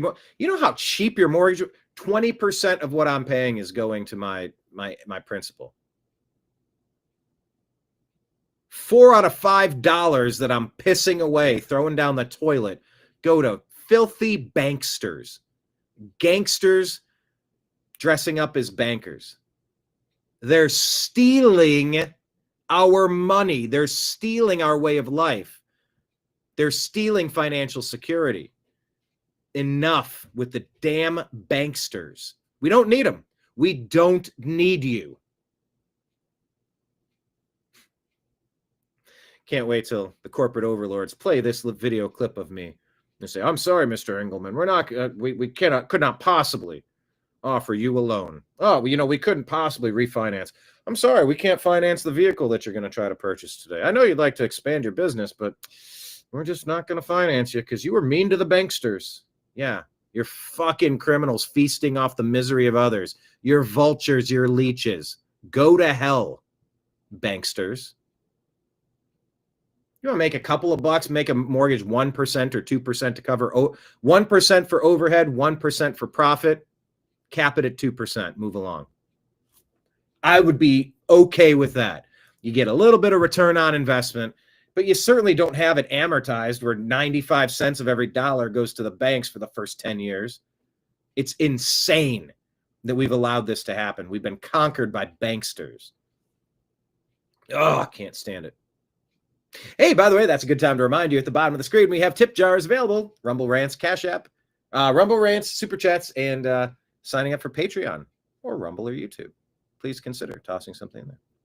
Marion, what about those of us who already had a mortgage? I don't want another house. This one's paid for. Yeah, that's what. Maybe you could have a 0% mortgage on an investment property or a second home, a vacation home. Maybe your kid is going to go to college, and so you purchase a small condo in the college town, and then your child can rent that to roommates, and then they can pay the mortgage, and then you eventually get that, and then your kid can have a place that he can rent out or she can rent out. Yeah, just keep it rolling where we can have one interest-free loan at all times. That's the plan I want. Get out of here with your 50-year permanent renter, you'll own nothing and be happy bullshit. Deuces. I got no time for that. That makes my blood boil. DC Drano's right to take that off the radar. Lake Leon says, codify the executive orders, #1. Yeah. Also, what basketball game where Muslims did a halftime show? I don't know which one that is. DC Drano says, okay, yeah, create historic housing affordability program, not 50-year mortgages. I saw red there for a second. I just started clenching. Yeah, I cracked all my knuckles We need major changes that benefit young buyers and piss off the mega banks. Ban BlackRock from buying up all the homes and messing up the inventory. Yes. 3, mass deportations that are actually mass deportations. At least 3+ million need to be deported before November. We are way too slow right now. 4, bring food prices down. Well, the flip side to that is increase the purchase power of the dollar. Stop spending so much effing money. Can't do that when you pass the big, beautiful bill. You add extra printing, money printer go burr, that causes inflation. Now, I get that Trump needs to build his war chest and he needs to have some resources to implement some programs and hire some people and get some stuff on ready to rock and roll. I do understand sort of the need for that, but if you're not going to reduce the amount of spending, you're going to increase inflation, which keeps driving the prices up. The prices aren't going up, the dollar's going down. It's not exact, but it's sort of like that. Also, #5, prosecute election fraud and deep state progress. Prosecute election fraud and deep state. Progress is way too slow on this front. I'm just going to drop an amen button. That's a good start. But there's a good question. Question of the day. What did DC Drano miss? Out of those 5, what else needs to happen in your estimation?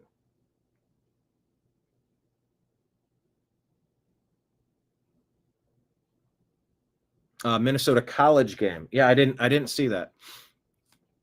Feel free to share and tag us on X. We're at American_media_. Yeah, right. Keep it going. Charlie Kirk was very genuinely concerned for the safety of Thomas Massie. We have Congressman Thomas Massie. Congressman, this might sound like a strange question, but I know it's on everybody's mind. You're going to be on the committee that will oversee the most powerful institutions on the planet, the FBI, the CIA, maybe the IRS. Are you concerned for your own safety and or what they might try to do to blackmail you? We know the intel agencies have files on every lawmaker that might become disagreeable. This is not some sort of tinfoil hat conspiracy theory. I'm sure this has crossed your thoughts. Oh, absolutely. By the way, you're not qualified to be on this committee if you don't realize that there will be an effort to discredit me.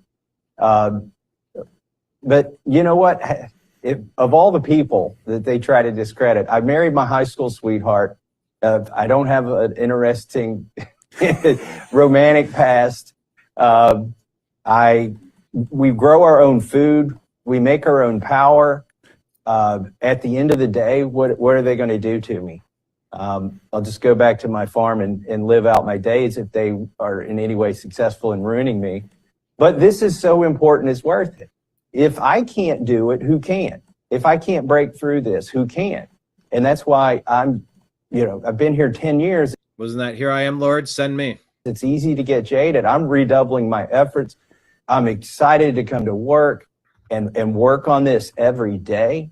And I think that's what's going to take. It's going to take a dogged perseverance and just sort of ignoring the detractors. The left is saying this is a tinfoil hat committee. This is MAGA conspiracy committee. But it is no conspiracy to know what has gone on. We've seen things that have come out. We've got facts about what has gone on.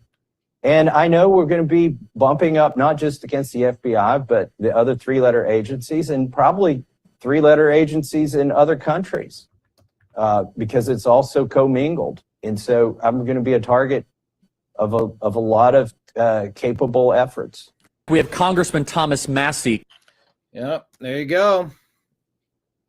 Charlie Kirk talking about how they were going to try to ruin him because he knows that's how the game is played, because the people playing the game are fucking gross. Oh, I've been waiting to hear this. Oh, have I been waiting to hear this? These assholes. Fauci, your COVID bullshit. How you ruined our ability to talk to doctors and get a treatment plan that works for us. One size fits all approach, my ass. God, I've been waiting to hear Adam Carolla respond to this. Adam Carolla reacting to the FDA linking COVID vaccines to child deaths now. Listen. New director of the Food and Drug Administration's vaccine division told his agency in a staff memo that an internal review found that at least 10 children died after and because of receiving the COVID vaccine. Well, look, if they were healthy, then that's more kids than died of COVID while healthy. It's all the kids. It all back to the kids. Every road's to the kids. That's all they did was the kids. That's all they did was scare dumb mamas. Dumb mamas controlled the house, and dumb mamas became their foot soldiers and did their fucking bidding. So it's basically like you go, look, what do you want? You go, well, I want everyone to not take ivermectin and not take hydroxychloroquine and get vaccinated and stay in and shelter in place and wipe everything out with Purell. You are not going to get that done with me. You will get it done with a dumbass wife. You poison her brain and you get to her and then new director of the Food and the wimpy white women are what's ruining this country. Oh, Brian, you're so racist. You MAGA, you're so racist. Trump, you're so racist. Yeah, that's not a thing. Like Malcolm X said, the white liberal is the most dangerous person on the planet. It's the wimpy white women. It's the wimpy wives. that are going along with this happy horse shit. In elementary schools, middle schools, high schools, colleges, they're the ones that start to learn, I need to hate myself. I need to hate my country. I need to hate God. I need to hate the afterlife. I need to hate anything that's good and decent. I don't know what it is about the compliance of the wimpy wives, the wimpy whites, the white liberal. Adam's right. You get if you can get to the women in a household with a mom and a dad, mom's going to make life hell for the dude if they don't comply. How were they able to do it? The Democrats, all they have are women in that party. Women, wimpy dudes, and the illegal aliens who are sucking at their teat, who are reaching in their pockets. Can I have some more cookies? Can I have some more cookies? Can I have some more cookies? Can I have some more cookies? And they just lead a trail of breadcrumbs into the woods to their gingerbread house. How do all these women fall for this shit? I don't understand it. I'm open to suggestions, ideas, because we have to deprogram. Just like people that have been brainwashed, and whether it's MK Ultra, whether it's Stockholm Syndrome. I am disappointed in Bobby Kennedy because, like, we need a plan to de-brainwash the brainwashed, and I haven't heard it yet. Trump derangement syndrome, whatever you want to call it. Drug Administration's vaccine division told it. And she inflicts. She is the disciplinarian. She lays down all the rules, the COVID rules at the House, right? Comment. Yeah, they also use the kill grandma tactic. Exactly. And the way you get her is you scare her about kids. That's what works with her. So kids. If they had just said at the beginning of this, you know, it doesn't really appear to harm healthy kids. It just doesn't. It just doesn't seem to have, or it's like maybe a flu or a cold to a healthy young person. So it doesn't really seem to affect kids. It would have been a totally different trajectory. That's what that's what the common sense people were saying the whole time. We wouldn't have shut the schools down. And by the way, he's talking about kids and little kids. My brother was 39 when COVID killed him. Double pneumonia and medical malpractice killed him. If they would have said, most of the kids are fine. Okay, most of the kids, you know, for the most part. And then allowed people to take hydroxychloroquine, ivermectin, vitamin C drips, the Merrick protocol, all these things. But no, they didn't do that. They said, get a jab or go to hell. And even when you ended up in the hospital and said, this is the treatment plan I want, they said, we refuse. We will not do that. We are not allowed to do it. Not allowed? Who the fuck is telling you what my doctor may and may not do for me and my family? Who the fuck is telling you, a hospital with a doctor who's supposed to have the ability to think, or at least listen to what the patient is asking for and comply and work with them to the best of their ability to save their lives? No, we were told no. You get remdesivir, a drug so helpful it was labeled "Run Death is Near." That was the nickname given to it by many nurses. Run Death is Near. Shut down kidneys and other organs, allegedly. Nope, no ivermectin, can't put you. Well, it doesn't hurt, so just do it anyway. It can't hurt, so just put it. Nope, can't do it. What do you mean you can't do it? I brought my car to your auto shop, and I'm saying I would like these tires put on. Nope, we're not going to do it. Well, why the fuck not? Only snow tires in here. I'm in Phoenix. I don't need snow tires. The government tells me Joe Biden and Anthony Fauci say only snow tires. I'm living in Tampa. I don't need fucking snow tires. I want these high performance, and I want ones with the white walls or whatever you want.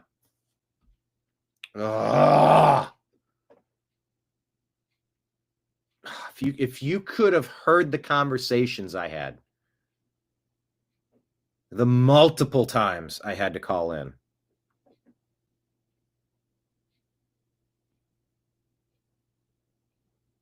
Oh, God. Couldn't have shut society. If Would they had never shut the school. And if they had just told you the truth, they wouldn't have needed the emergency use authorization bullshit that says, no, if there are therapeutic options available like ivermectin, hydroxychloroquine, Z-Pak, all this other stuff, vitamin C drips, then we won't have the blanket liability protections. Why couldn't they have just said one thing? Just given them one umbrella and says, look, here's a vaccine or a mRNA cocktail of whatever. You can't call it a vaccine because it doesn't prevent it and it doesn't cure it. It's a whatever, a therapeutic essentially that they tried to twist themselves into a pretzel to call a vaccine. By the way, for updates on health and elections, anything regarding health and elections, go get countervailing views at cdc.gov, who.int, and cisa.gov/rumor control. Go get your countervailing views. I have to tell you that. Under duress. Because you know what big tech oligarchs did? They said, no, Brian, new American media is not allowed to earn a living. No, Brian Engelman, you're not allowed to pay your bills anymore. Nope, we're going to strip all your advertising revenue. We're going to delete your page on Facebook. We're going to delete your personal profile on Facebook. Strip away your monetization. Yeah, we're going to shadow ban the fuck out of you. And we're going to go back through your catalog of 1,900 videos and just start randomly throwing dots. Flag, flag, flag, flag, flag. Sports shows with nothing wrong in the content. They were just fucking with me to fucking ruin me because I wasn't repeating their bullshit story on the 2020 election and I wasn't repeating their bullshit about COVID and the mRNA vaccine. So they fucking ruined me. They fucking deleted me. Oh, they literally deleted my brother and my mother. They, whoever they are. Filthy motherfuckers. I like, Kenneth, give me a vibe check. Vibe check. Okay. Fuck. I was having a conversation the other day and said, someone with ADD. So I was a Ritalin kid. I was a hyperactive kid. So they give you methamphetamine. Like, hey, here you go. You're so sped up. We got to give you speed. So it wears you out. Calms you down. Okay. Sure, there'll be no long-term repercussions for this. It said something about like, what was the question? Do I have empathy or sympathy? Do I feel sad? Or do I miss people or do I feel sad or something psychopathic asking like, am I a psycho? And I'm like, the thing that jumped into mind is like, it reminded me of, well, the answer I gave was, no, it doesn't bother me. Oh, like, do you miss people? I think it was just, do you miss people? They said like ADD people don't miss people. I'm like, I mean, only if I think about it. It's the same with this COVID shit. If you get me thinking about it, like I sincerely want to volunteer for the Fauci penalty phase. Lord willing, he's held accountable for his crimes against humanity. Let me volunteer. I volunteer as tribute. Let me press the button, squeeze the trigger after a jury of his peers or a military tribunal goes through the whole rigmarole and gives him a proper chance at defending himself. There's no defense for what he did.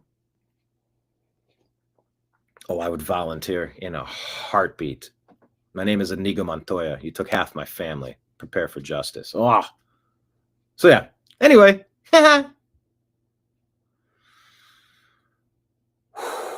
Back to Corolla.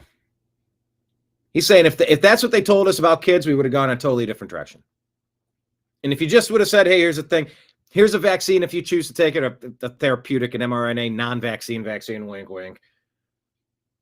Then, by the way, here's these other things you can take if you want to try it. They didn't do that. And I will never forgive them for what they did. Trump didn't do that. Trump left it available as an option. Biden, through Obama's handlers, they're the ones that forced this. My dad at my brother's wake said if President Trump were still in office, I sincerely believe my son would be alive right now. Fuck Biden, fuck the Democrats, fuck Barack Obama, fuck Fauci, fuck all of them. Okay. It only bothers me when I think about it. Told us what they knew about kids, then we would have gone a different direction, but they never did. They never did. They wouldn't, because they held that, they guarded that information, and they guarded that information because once you let the kids off the danger hook, like we said, and she inflicts, she is the disciplinarian. She lays down all the rules, the COVID rules at the house, right? And the way you get her is you scare her about kids. That's what works with her. So kids. If they had just said at the beginning of this, yeah, okay, second part. Third part now. It doesn't appear to really be dangerous to healthy kids, then every mom in the world would have stopped enforcing all the retarded edicts they put before her. And that's where we got. And that's why the dumb moms got the kids vaccinated and it was totally unnecessary for them. Absolutely. And now it's dangerous. Thanks, moms. Yeah. Great job. Next time, ask a question, would you please, before you light your Fauci candle? Dumb shits. Yep. Everyone in this safety sphere and all this thing, it's us up. You guys your kids in the name of safety. Good job, moms. Smart. Keep listening to dopes who lie to you. It doesn't. I want to hear Adam do an hour on that rant. Kenneth, do you miss people? Only if my scope is off. I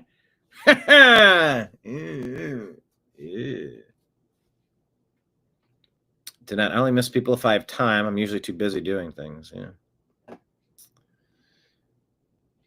Thanks, Adam. God, I want to hear him do an hour on that topic. Danny Alexander says another day, another conspiracy theory proven correct. With music, I'm sure. I will ensure that drivers attacks according to how. Anyway, they want to. Where is this at? The Commons. Where is this? UK politics. Pay per mile. Yeah. They want to limit you. You can't drive any. 0.5p for plug-in hybrids. Lunatics. Lunatic cult members. Owen Schroyer says, if we were draining the swamp, you wouldn't be talking about Candace Owens, Nick Fuentes, or Tucker Carlson. Do you understand? Ann Vandersteel says, traitors all. The entire federal government needs to be overhauled. They're operating on behalf of global corporations and lobbyists. We are not operating a constitutional republic. Gunther Eagleman says, pathetic. They've had over 10 months to pass secure election laws and impeach rogue judges and have done nothing. Both are tagged. Let them know they're failing the American people. Thune and Johnson. Benny Johnson says, this is it. This is what we're fighting for. Home ownership, marriage, kids playing in the yard, white picket fences, rocking chairs on the porch, the American flag flying proudly, family dinners, safe neighborhoods, a future for your children. This is the American dream, and it's being taken away. Owen Schroyer, if you're focused on a 20-something-year-old podcaster and not the foreign-born billionaires who buy politicians, then yeah, you're missing the picture big time. Kyle Seraphin warns, we aren't going to vote our way out of this. That was a negative drop, wasn't it? But it is what it is. Let's check on Tim Walz with his Somali scandal. New York Times, they just ran an expose. This is Haley Caronia. Who is this? Is this the person? Okay. The New York Times, they just ran an expose on Tim Walz and all the fraud that's happening right underneath his nose. And this is what they said. Federal prosecutors charged dozens of people with felonies, accusing them of stealing hundreds of millions of dollars from a government program meant to keep children fed during the COVID-19 pandemic. So then the New York Times said this. Critics of the Walz administration say that the fraud persisted partly because state officials were fearful of alienating the Somali community in Minnesota. Well, maybe we could have saved $1 billion in taxpayer dollars if they weren't so afraid of alienating the Somali community. So here is Governor Tim Walz defending this Somali takeover. Listen to this. Dozens of people of East African descent have been charged, convicted, and sentenced for stealing more than $1 billion in taxpayer money from government programs during COVID. Do you take responsibility for failing to stop this fraud in your state? Well, certainly I take responsibility for putting people in jail. Governors don't get to just talk theoretically. We have to solve problems. And I will note, it's not just Somalis. To demonize an entire community on the actions of a few, it's lazy. It's not just Somalis, he said. Oh, great. So there are more immigrant communities that are stealing billions of dollars? Awesome. Tim Walz could have been our vice president. This guy, all this fraud, illegals, Somali immigrants running this fraudulent ring under his nose, and he's covering it up. That could have been our vice president. So I want to just thank everyone who voted for Trump right now. Thank you very much. Okay, no music, no music, no music. Where is the music coming from? Stop music. Okay. Woo. No music, please. Yikes. I know it's generic music, but Google doesn't seem to care. Would you? Okay. Glenn Beck. Here we go. Glenn Beck talking with RFK Jr. about where you stand on the World Economic Forum. You stand on the WEF, the World Economic Forum. It is like, we shouldn't be paying any attention. It's a billionaires' boys club as arranging the world to shift wealth upward and to clamp down totalitarian controls on everybody else. And now they got the capacity to do it. They got all these countries running around doing what they tell them to do. It's astonishing to me that, these people go to Davos in their private jets. Yes. They do go to Davos in their private jets. The thing that I don't do with my Bobby Kennedy impersonation, I don't go up really high. Maybe that's part of what my impression is missing, is going up a little higher in a higher register. I'm outraged by this, frankly, Glenn. And they're able to tell these world leaders, how to govern us in ways that eradicate our constitutional and civil rights and constantly shifting wealth. I mean, COVID, we shifted $4 trillion of wealth upward. We closed all the little guys. Yeah. And Home Depot was open, but and Google, and they're all colluding with each other to censor the people who are like me who are complaining about it. Where do you stand on the WEF, the World Economic Forum? Yep. Oh, yeah. They were all in on it. Shoulder to shoulder, shutting people like us up. Now they were getting filthy fucking rich. Batyanger Sargon about the Secretary of State, terrorism, threats, military. Here we go.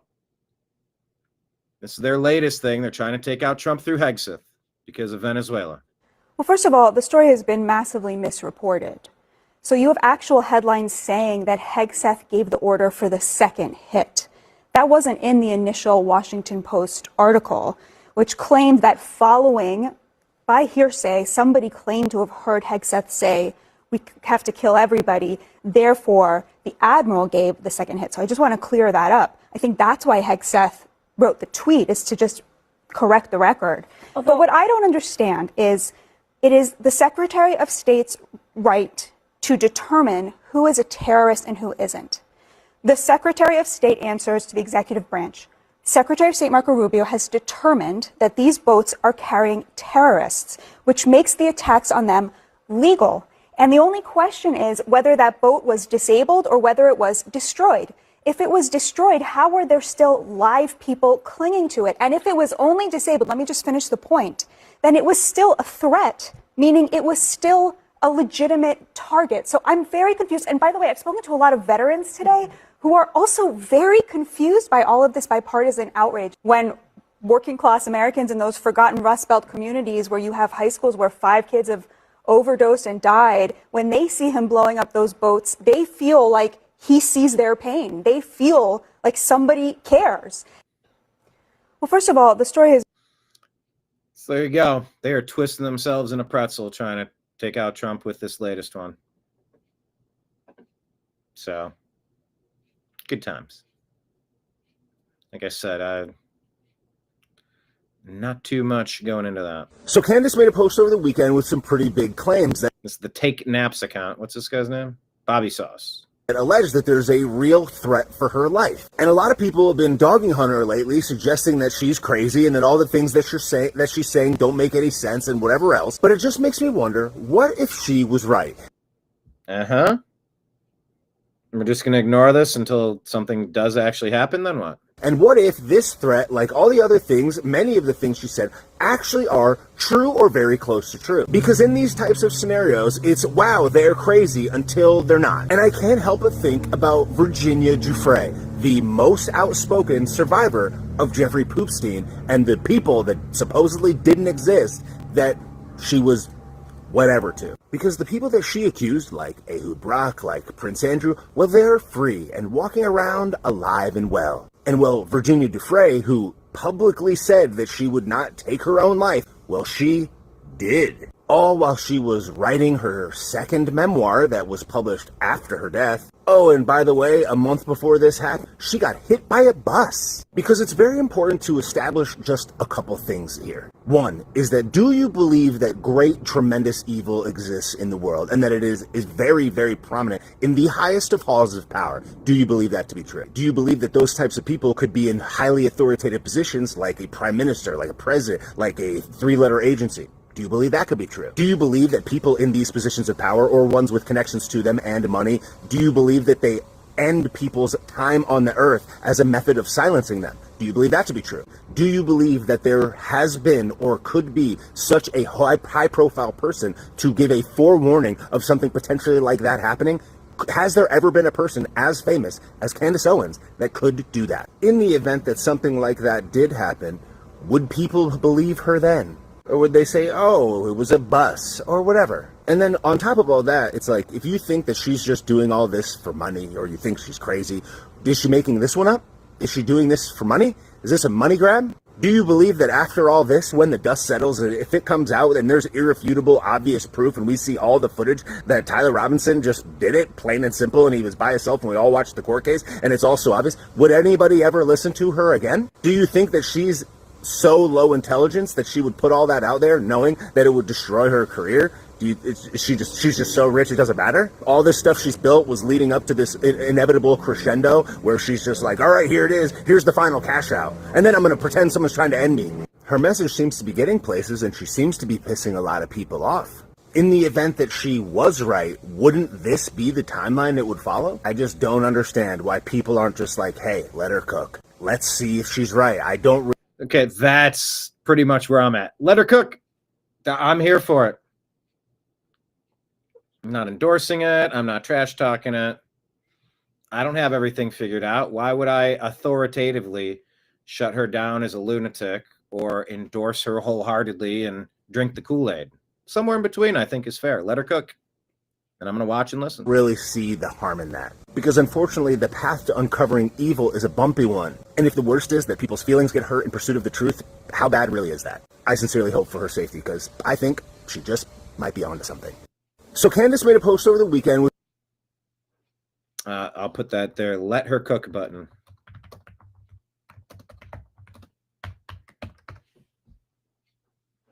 There we are. There we are.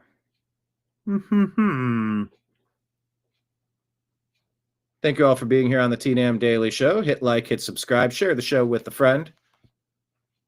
Interact, leave your comments. Rumble rants and super chats are available and appreciated. Let's keep it going.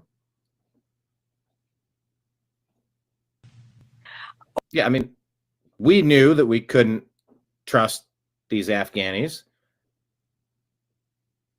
And for some reason, people wanted to import them into America. Then we had 2 National Guards slain. We knew we could not trust our supposedly allies working with us in Afghanistan. I mean, look at the suicide bombers that would go and try to assassinate or kill or blow themselves up in the same bases where they were working along the side of our military personnel. We had people killed. We had people injured. I know Obama did not want to talk about it because remember, Obama was covering up for them. And then, we had the debacle under Biden, but we knew we could not trust them. We knew that a lot of them were working with us only for the money, and they were working as double agents. So when we withdrew out of Afghanistan and we brought all these people en masse, there is no way we could vet them. And in America, we judge other countries based on our knowledge of how, we keep records. There are computer records. If you have a traffic ticket, there's a computer record that you got a traffic ticket back in 2006 when you were driving somewhere. The rest of the world doesn't operate that way. There is no record on these people in many of these countries. It doesn't matter what they say. There is no such thing as vetting the way we know what vetting is. And this is now. And since that's the case, why are we doing any of it? The eggs are coming home to roost. I mean, this is now, The chickens are coming home to roost. Paying the price for years and years and years of neglecting a serious issue that the country better wake up in order to protect ourselves right now. We knew. And that makes sense to me. Polita Brawl Originals out here talking to protesters. Will you ask why you're out here today?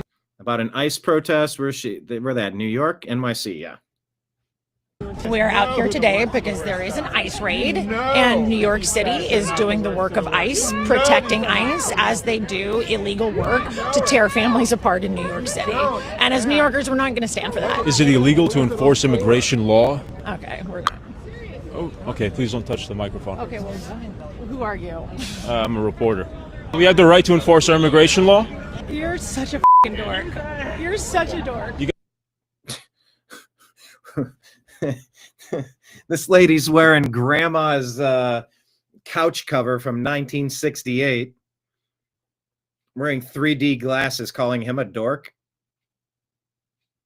because she can't articulate her position. One question throws her into a tizzy. You guys aren't very articulate. What do you think about... He asked you a question, answer it. Is he a criminal? Relax a little bit. No, I'm not going to relax. Why are you out here today? To protest. Hey, I asked you a question. I'm here for, I don't know, it's a nice day, beautiful neighborhood. How about yourself? We're out here talking to protesters. Oh, yeah? How's it going? Pretty good. Yeah. A little cold. Do you think the United States has the right to enforce its immigration law? Mm-hmm. It does. Yeah. So why is that not what's happening here, in your opinion? Yeah. You are such a joke. Can you articulate your position? Or? He cannot articulate his position. You are such a joke, he says. No? Will you ask why you're out here today? Pathetic people. Pathetic. All right, more about Candace. Yep. I feel like the past few days I've talked about Candace in the title quite a bit. Today I don't. Now I got more Candace talk than any of the other shows. I'll keep saying Candace Owens isn't important enough for a government to want to take her out, right? Okay. So explain to me how, if she's so irrelevant, why was she important enough for President Trump to get Charlie Kirk to call her and ask her to stop talking about Brigitte Macron? And then why? Oh shit, there's music. And then why did the ambassador call her and yell at her? So she's talking about Brigitte somehow, as if it was interfering with the Ukraine peace deal. And why did President Trump himself call her personally after that? But yeah, totally. She's just a crazy podcaster, right? Because presidents are known for contacting crazy podcasters. No, because what Candace dropped in her post is not small, y'all. She doubled down on her claim that Charlie Kirk's death was linked to a French-Israeli assassination plot, allegedly involving hired operatives, foreign bank accounts, and intelligence networks. She also says that she understands why Charlie Kirk, Sergio Jora, and President Trump asked her to stop talking about Brigitte Macron months ago. At the time, she thought it was just weird, but now she knows it's part of the cover-up. In the new part, Candace says she's investigating whether Brigitte's entire backstory, her family lineage, her childhood, and of course her gender was connected to MKUltra, Operation Paperclip, and World War II era intelligence networks. She claims she has historical documents, tips, handwritten lists, wartime refugee transfers, and emails suggesting ties to old Mossad networks. And she says the level of protection around Brigitte Macron is so intense. So wait, hold on. So was Brigitte Macron a deep state Mossad asset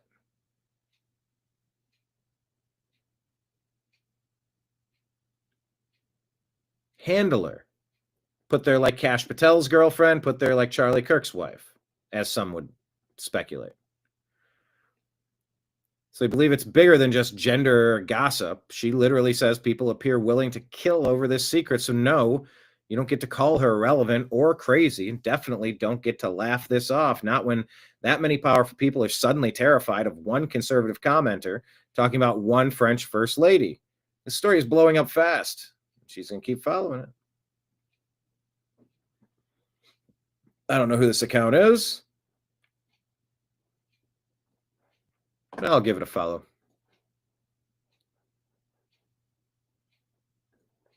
All right. Let's share this tab instead. This is everybody. Thank you very much for being here. We're going to wrap up broadcasting for today. We'll be back tomorrow at noon on the TNAM Daily Show, noon Eastern. And then I believe 3 p.m. will be strictly football with myself, Mike Barra, Jim Mitchell, and Ezrael Robinson breaking down the week in NFL that we just witnessed and the week of the NFL upon us. Thank you all for being here. Please consider tossing something into the tip jar. We're on Venmo and Cash App. That's my name, Brian Engelman. That's how you find me on those. PayPal, fuzzinstallment@yahoo.com. You can subscribe on Patreon, YouTube, and Rumble, and you can toss a Rumble rant or a super chat on Rumble or YouTube, respectively. Thank you all for being here. Please invite a friend. Please tell them about the show. Text it to them, and we'll meet again to cover the news tomorrow. I appreciate you.